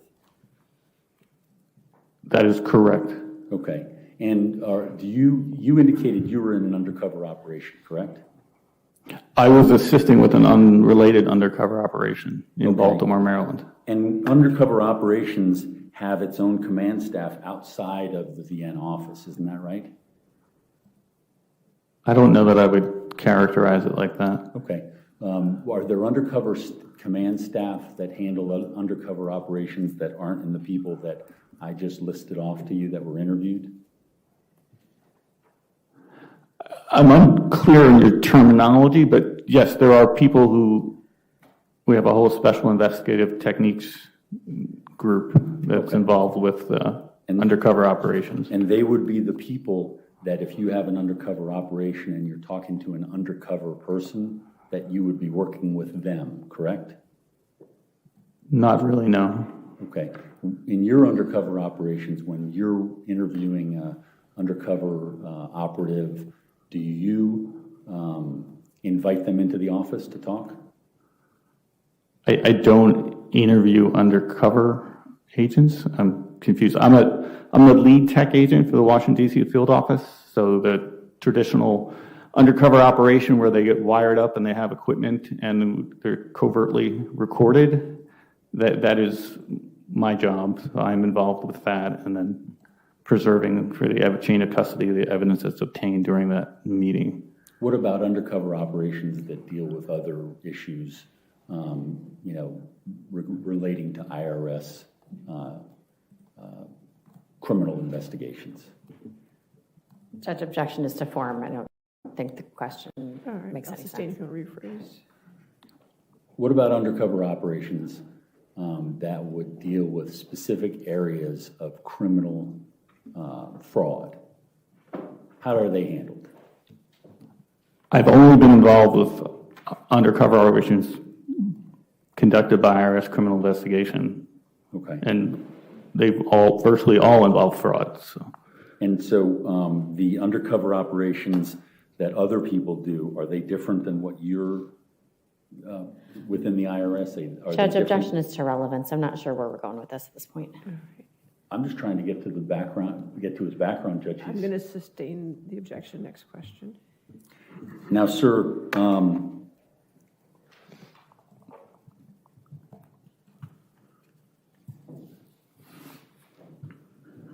would you have known where Lawrence Flagg was on the 24th of February, 2023?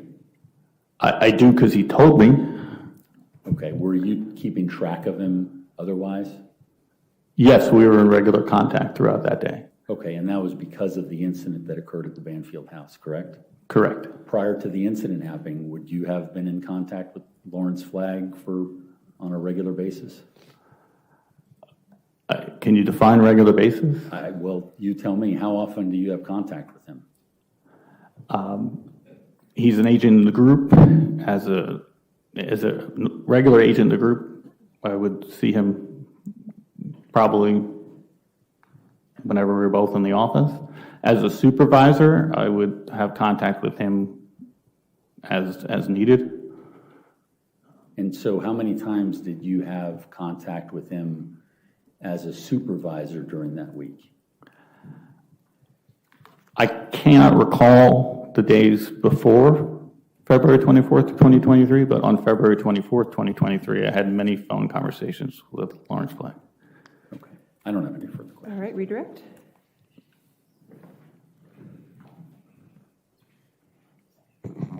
Okay, just for clarification, was Lawrence Flagg Mr. Banfield's supervisor? No. Okay. And Mr. Banfield testified that he had a scheduled meeting with his manager. That would have been yourself or Juliet Jones. Is that correct?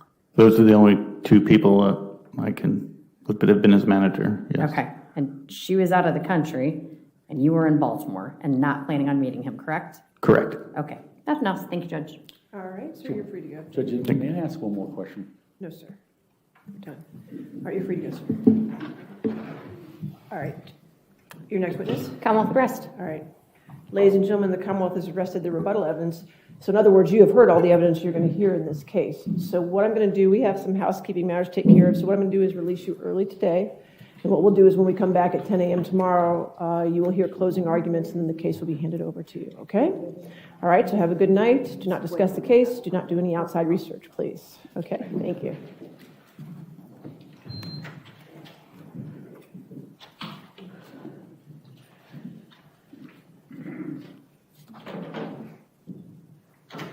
Do the indictments pulled up? Do you know which counts were striking? What did you do with that?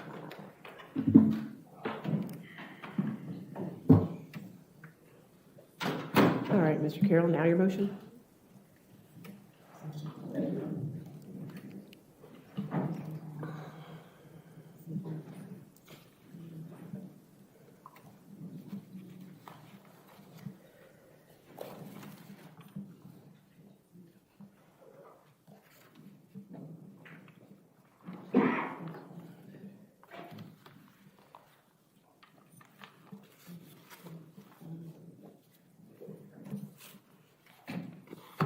Yep, cool.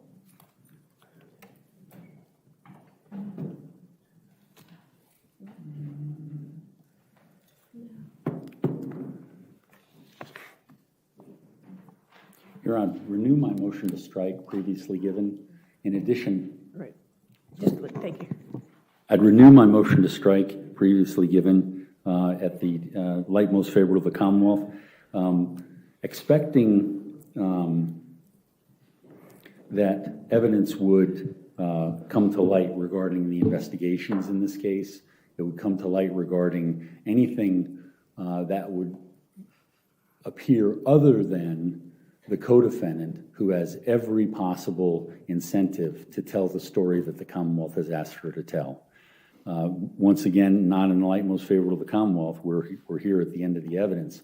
The testimony by the co-defendant, who appears to tie everything together for the Commonwealth, essentially was a story that, when pushed and questioned, couldn't do anything but say, I don't know. And in fact, at one point, as I asked questions regarding details, and as we know from listening to the lengthy evidence relating to digital forensics, the lengthy evidence relating to blood stain pattern analysis, these require details, and this Commonwealth's case is entirely devoid of details. You've heard from many detectives who were in the defense case, specifically Detective Miller, who was their expert, the expert that they chose not to use. And in that, he indicates that the data, he still stands by the data relating to his executive summary. The only thing that changes is that Juliana Perez Magalhaes decided to come forward. Once again, if someone's coming forward, there has to be some sort of way to test their knowledge, test their timing, test by the dates that are crucial to this case. And in every, despite the fact she walked through with the Commonwealth whatever the story was going to be, she couldn't answer any other questions, or she wouldn't answer any other questions. Judge, with all due respect, it was my position, and we did it. We put on the evidence through the Commonwealth's witnesses, and many of them are in absolute conflict with what she said. This whole entire case rests on her testimony, and rests on her testimony relating to the timing of her trial, the timing of her the health illness, the timing of Brendan's arrest, and the timing of her feeling like she'd lost the ability to defend herself because of whatever she says about her lawyer. I'm not saying that's true, but it was certainly something that she was thinking of. In fact, we saw numerous messages where she talks about almost giving up hope, because if he asks for another continuance, then I don't know what I'm going to do. And so, Your Honor, given all of those facts, and no longer in the light most favorable of the Commonwealth, I'd respectfully suggest that Your Honor strike this case. In addition, the motion to dismiss relating to NAPU, it still even more so relies upon what I believe to be testimony that's not truthful, and can be shown, and has been shown to be not truthful in numerous ways. And I'd respectfully ask that you consider the motion to dismiss. All right, thank you, sir. Yes, ma'am.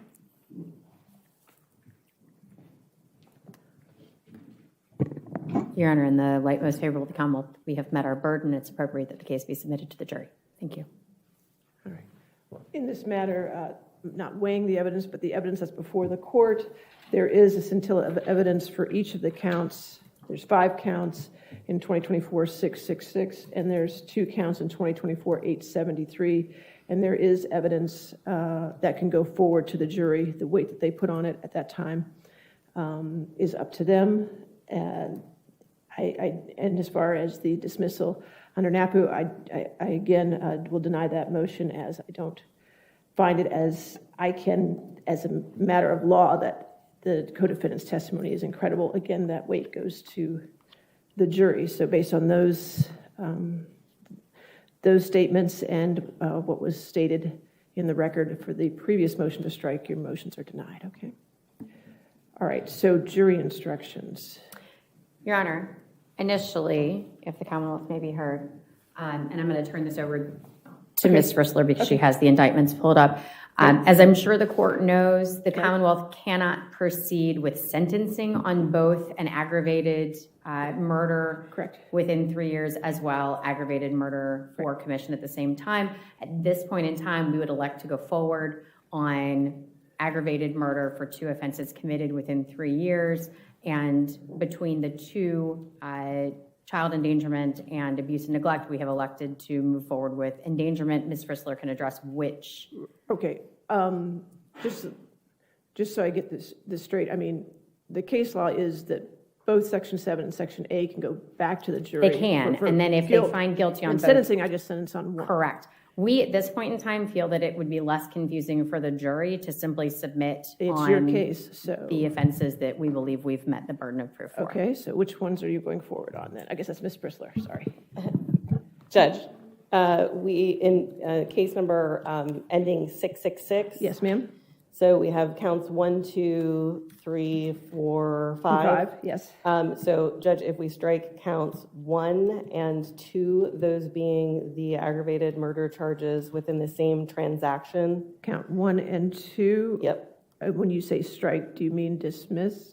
Yes. I assume no objection? All right, count 1 and count 2 are dismissed? Yep, that would leave us with counts 3, 4, and 5 in that case number. Okay. Then, Judge, if we look to case number ending in 873. Okay. And in that indictment, if we look to count 2. All right. Count 2 would be the Child abuse. Abuse and neglect. yes, that would be the one that we would strike. So you're striking count 2, Dismiss, or dismissing count 2? Yes. Any objection to that? All right, so we just have count 1 of 873, which is child endangerment, correct? Yes, ma'am. All right, so based on that, we need the charging instructions then for the 2 okay, here's the next question I have for you. So count 3 and count 4 are legally the same. Yeah, I mean, if you look at the charging instruction for 666? aggravated murder, you're just switching the names, but it still have to find premeditated murder, correct? For both of them. So what's the difference between count 3 and count 4? One is for the murder of Christine, one is for the murder of Joseph Ryan. Well, but it's aggravated murder, so it's one charging instruction for both of them. The only reason it's aggravated murder is the killing of 2 people. Correct. Okay, so how can you have different charging instructions where you're just flipping the names? The one charging instruction would involve both murders. And For Your Honor, the way we aggravated drafted them was to say exactly what you just said, to flip the names. One is for the murder of Christine Banfield and one is for the, In order to have aggravated murder, you have to have 2 murders. correct. So the charging instruction has to have both murders on the charging instruction, right? Yes. Do we want to look at the model jury instruction? And we used the model jury instruction. Right, so how can you have 2 of those? If Your Honor does not, then we couldn't, is Your Honor suggest that we couldn't have 2 instructions or that we can't have 2 indictments? Your 2 indictments are proving exactly the same thing. I mean, how is that possible? It's not for the murder of one and murder of the other. Aggravated murder is 2 murders. So you have one I thought, it's your case, I thought Sure. it was what aggravated murder for 1 for 3 years, aggravated murder for 1 in the same transaction. But that's not what you're doing, which is fine. But I don't see, I understand. I don't see how you can do 2 separate aggravated murders when you have to put the 2 murders in for aggravated murder. Understood. And I see that- waterfall instructions are different. Sure. Because you have first degree murder Right, in one, and then it first splits degree murder apart. in another. Right. And that's how we've written them, is to have a waterfall for each, so that if they find one can be, if What's they, the difference between the two aggravated murders, though? Judge, I can look up some case law on this and take a minute, figure out the Sure, answer to your if question, you'd- because I if don't you'd think like I am. to, I think I have it tackled here. I mean, the aggravated murder for your section that you're going under is number one, that the defendant killed, name of both people. Sure. And number two, that the killings, plural, were willful, deliberate, premeditated. And number three, that they happened in a 3-year period. Okay, understood. But then the indictment couldn't stand as 2 counts either. Well, that's what That's where that's what you're trying to tell me. Okay. The one for the same transaction can go back as subsection 7, and the one for subsection 8 can go Sure. back as 2 different aggravated murders. But how can you have 2 under subsection 8 going back as 2 But then what aggravated do we murders? do, how does the waterfall instruction read when you believe that he killed Joe but not Christine, and Well, can then that's why you find- have to do a different waterfall instruction. So what I was understanding Your Honor to suggest was that there would only be 1 indictment and 1 instruction for aggravated. Right. And But then wouldn't we then need 2 separate instructions? Right, or if you find that he only murdered Christine Banfield. Right. At first degree, and you have to go down that, or move on to the next, you only Right. found that, it would be the opposite. But at what point do they diverge, right? Because if you don't After find aggravated murder. aggravated, do you then have a separate instruction for first degree for both? If you find Christine but Basically, not it would- Joe, it and would if be you the find Joe but waterfall. not If you Christine? have not found aggravated murder, period, Okay, then you may Right. find first degree there, first degree here. right. Is this making sense? It is. No, I'm absolutely tracking what you're suggesting. I think that's not the way we've done it, though. So we should probably, I just don't see, and I'll give you time to go look at some case law and see how 2 aggravated murders, because the only reason it's aggravated murder in this case is there's 2. right, counts. because there's 2 people. Right, so I don't see how 2 counts of the same of 3 years goes to the jury when it's just the 2 people. And I'll admit, Judge, I was just sailing with the indictments the way they were presented, with 2 counts of each, 2 counts of within 3 and 2 counts at the same time. I will need to look into this to determine what the next Sure. step forward is. That's not a problem. I mean, would you rather do this in the morning then? Yeah, just to make sure that I have the correct answer rather than, That's fine. I Okay. think that's fair. Do you have any objection to that, Mr. Carroll? Or anything you want to add to the conversation? No, Your Honor, we were discussing, and so I'm fine with looking into it. Well, if you want to, and maybe I'm going down the wrong rabbit hole, but I- it's just, Your Honor, I think it bears looking into. I think Okay. you raise a good point. If we can, however, then not yet strike counts from the Okay, indictment, that's we may fine. still come back to that same position, but okay, we that's can fine. preserve. We can do that. So we can get this figured out. Okay. And if you come back tomorrow and that's what you want to do, that's fine. I'm just trying to Okay. keep a clean record here. Understood. I appreciate that. Can we have the 9:30 motion, so you want to meet at 9? Is a half hour going to be enough time? That should be, because we will speak in advance of court tomorrow. Oh, and that would have- be, it's music to my ears if it's true. Okay, that would be fantastic. If you Yes, could meet ma'am. ahead of time and maybe agree on whichever way you end up going on them, and we can have those charging instructions tomorrow for whichever Yes, ma'am. you go for, I'd appreciate it. Let's meet at 9 then. Let me go let Jamie know we need a court reporter for 9. Okay, great. And we'll be good to go. We'll see you at 9. Anything else at this time then? Yes. Oh. Ms. Perez Macalese is no longer obviously subject Okay. to enrolled witnesses. I think we need to let the jail know so that she can be returned To her. Okay, yes, to wherever she's returned She to. was- to not segregation. She was Oh, segregated. okay, Yes. so yes, so she has been released. So we'll do a jail card or something to make sure that's taken care of. Thank you. Okay. Appreciate it. All right, anything further? No, All right, Judge. All right, we'll see you at 9 a.m.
1, 2, 3, 4, 5, 6, 7, 8, 9, 10.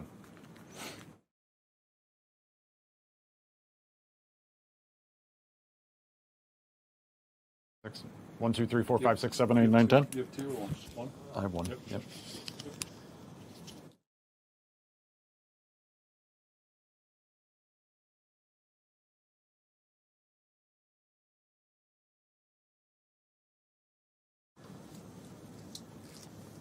3, 2.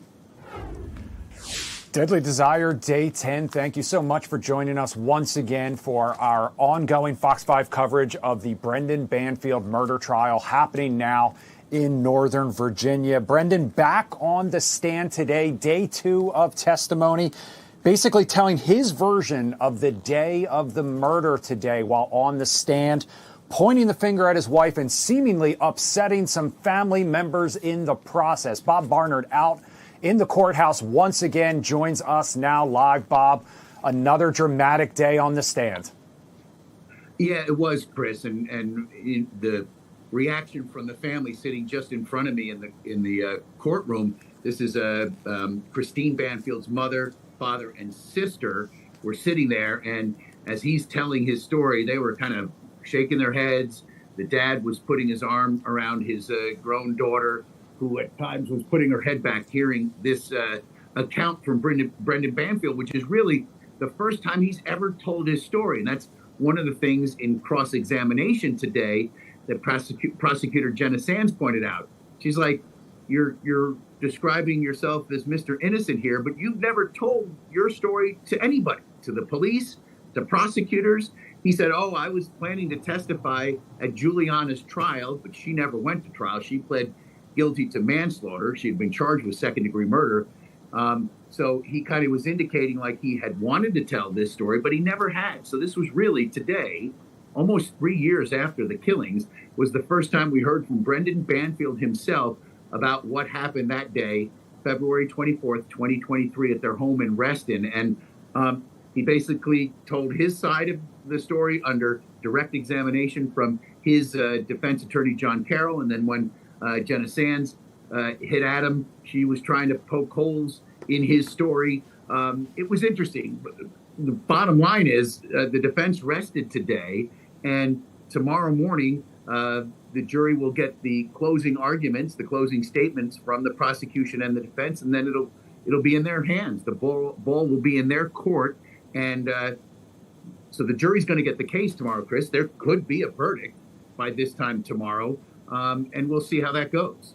Bob, I know we're going to play some sound from today's hearing in just a second, but one of the things that upset the family, from what I understand, is basically Brendan's accusations that his late wife was into these violent fantasies and setting up these, the FetLife affair and inviting these strangers into the house.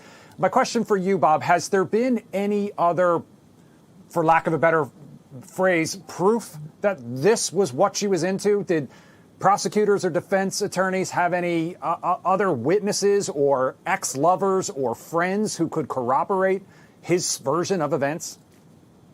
No, and the prosecution in their cross-examination, in the questioning of Banfield, but primarily so that the jury could hear this, said that there's no history. The prosecution is saying this. There's no history that Christine Banfield ever did any Google searches for anything like unsavory at all.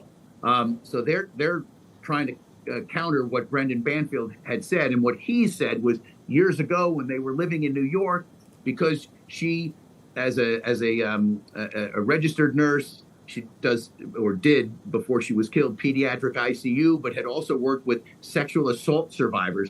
He was claiming that she had some past interest in bondage and S&M and violent sex play, and that she had had issues in the past that he suggested she get counseling for. So that was a yes. And when he was saying all this, the parents of Christine Banfield and her sister were just freaking out in front of me. I mean, they were quiet, but I could see their body language. But interesting, at one point during the testimony, Brendan Banfield said he'd never heard of FetLife.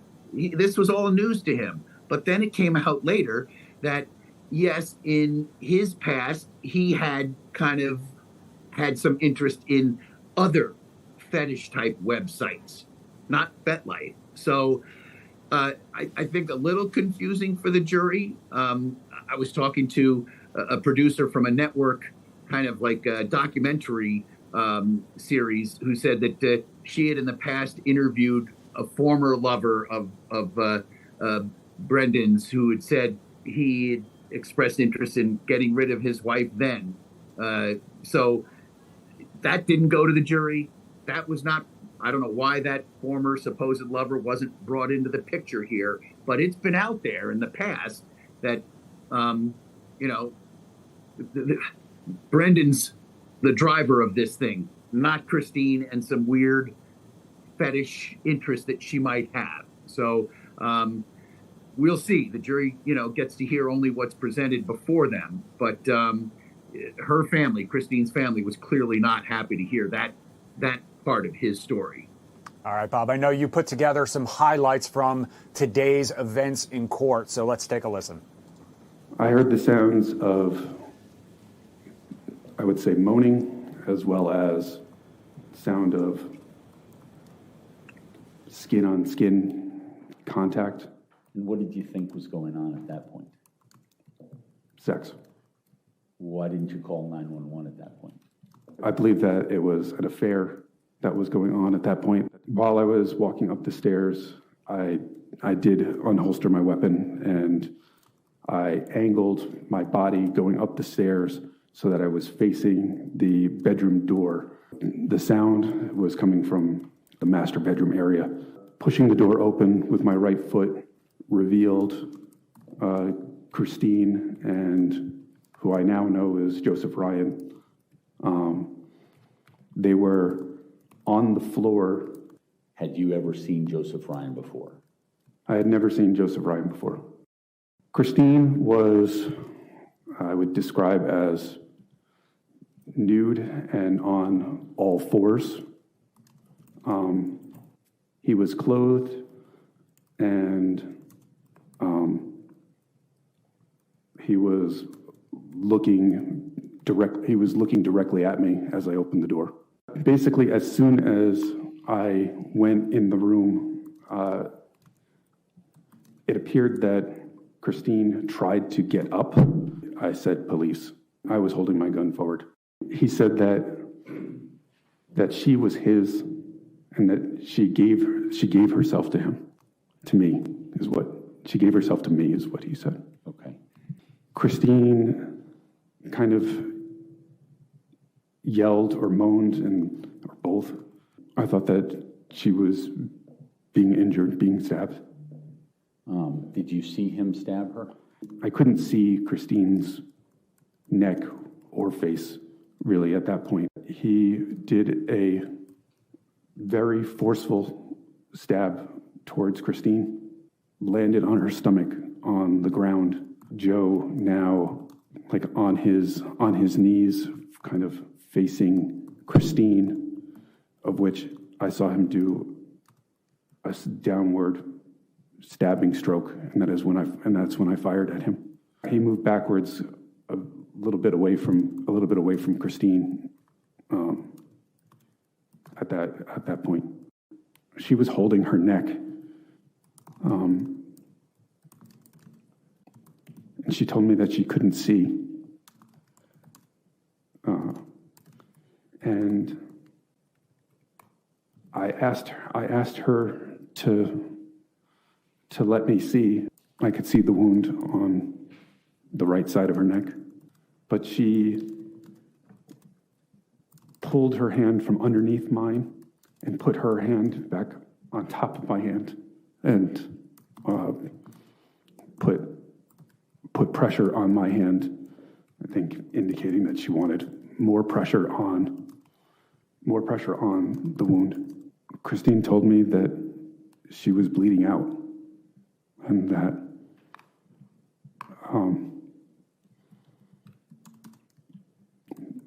she was sorry and that she loved me. It was at this point that that there was another shot. And I looked up and I saw that Juliana had my other firearm. And I was stunned that Juliana had shot. She was coughing and blood had come out of her mouth. I told her I was going to roll her on her side. My finger went inside of her neck, and that made me realize how badly she was hurt.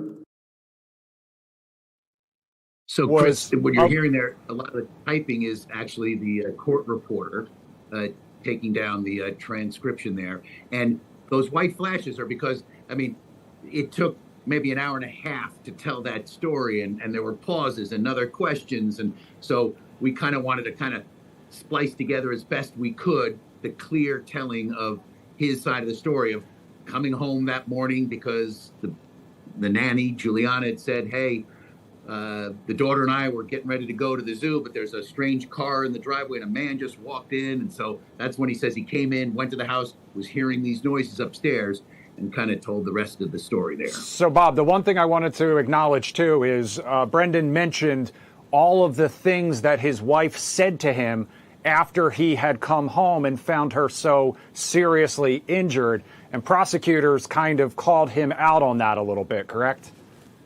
Yeah, Jenna Sands was like, wait a minute. So she's telling you all these things, and yet, you know, you're saying you didn't stab her, and you'd already shot Joseph Ryan. So she's telling you these things with 7 deep, fatal, which turned out to be fatal stab wounds to her neck. And he was like, yeah, she was a little hoarse, and her voice was growing weak. But, you know, if you believe the prosecution's case, and if you believe the au pair, pardon me, this guy is unbelievable. Like, you know, to have allegedly done this and then to be wanting to get up onto the witness stand and tell this story, if the jury believes that's a lie, and if that's the truth that it's a lie, he is something else. All right. So, Bob, the second Friday in a row, we'll be back in court tomorrow for closing arguments. So this case could be in the hands of the jury by the end of the day?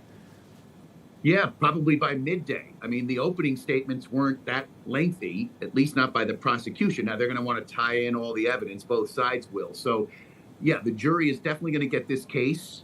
Will they be sent to the jury room to begin their deliberations? Or the judge initially said they were not going to meet on Fridays, but they're trying to kind of get this thing going. This is the end of week 3, and we lost Monday, Tuesday of this week. But tomorrow, the judge was saying yesterday that they got to end at 4:30 tomorrow. So I guess it depends on when they get the case. Will the judge say, okay, like start your deliberations, or let this all sink in and come back Monday to deliberate? But if the closing arguments are done in a couple of hours and it's, you know, say after lunch at 1:30, 2 o'clock or whatever, that they could come back and start deliberating, who knows? There could actually be a verdict tomorrow.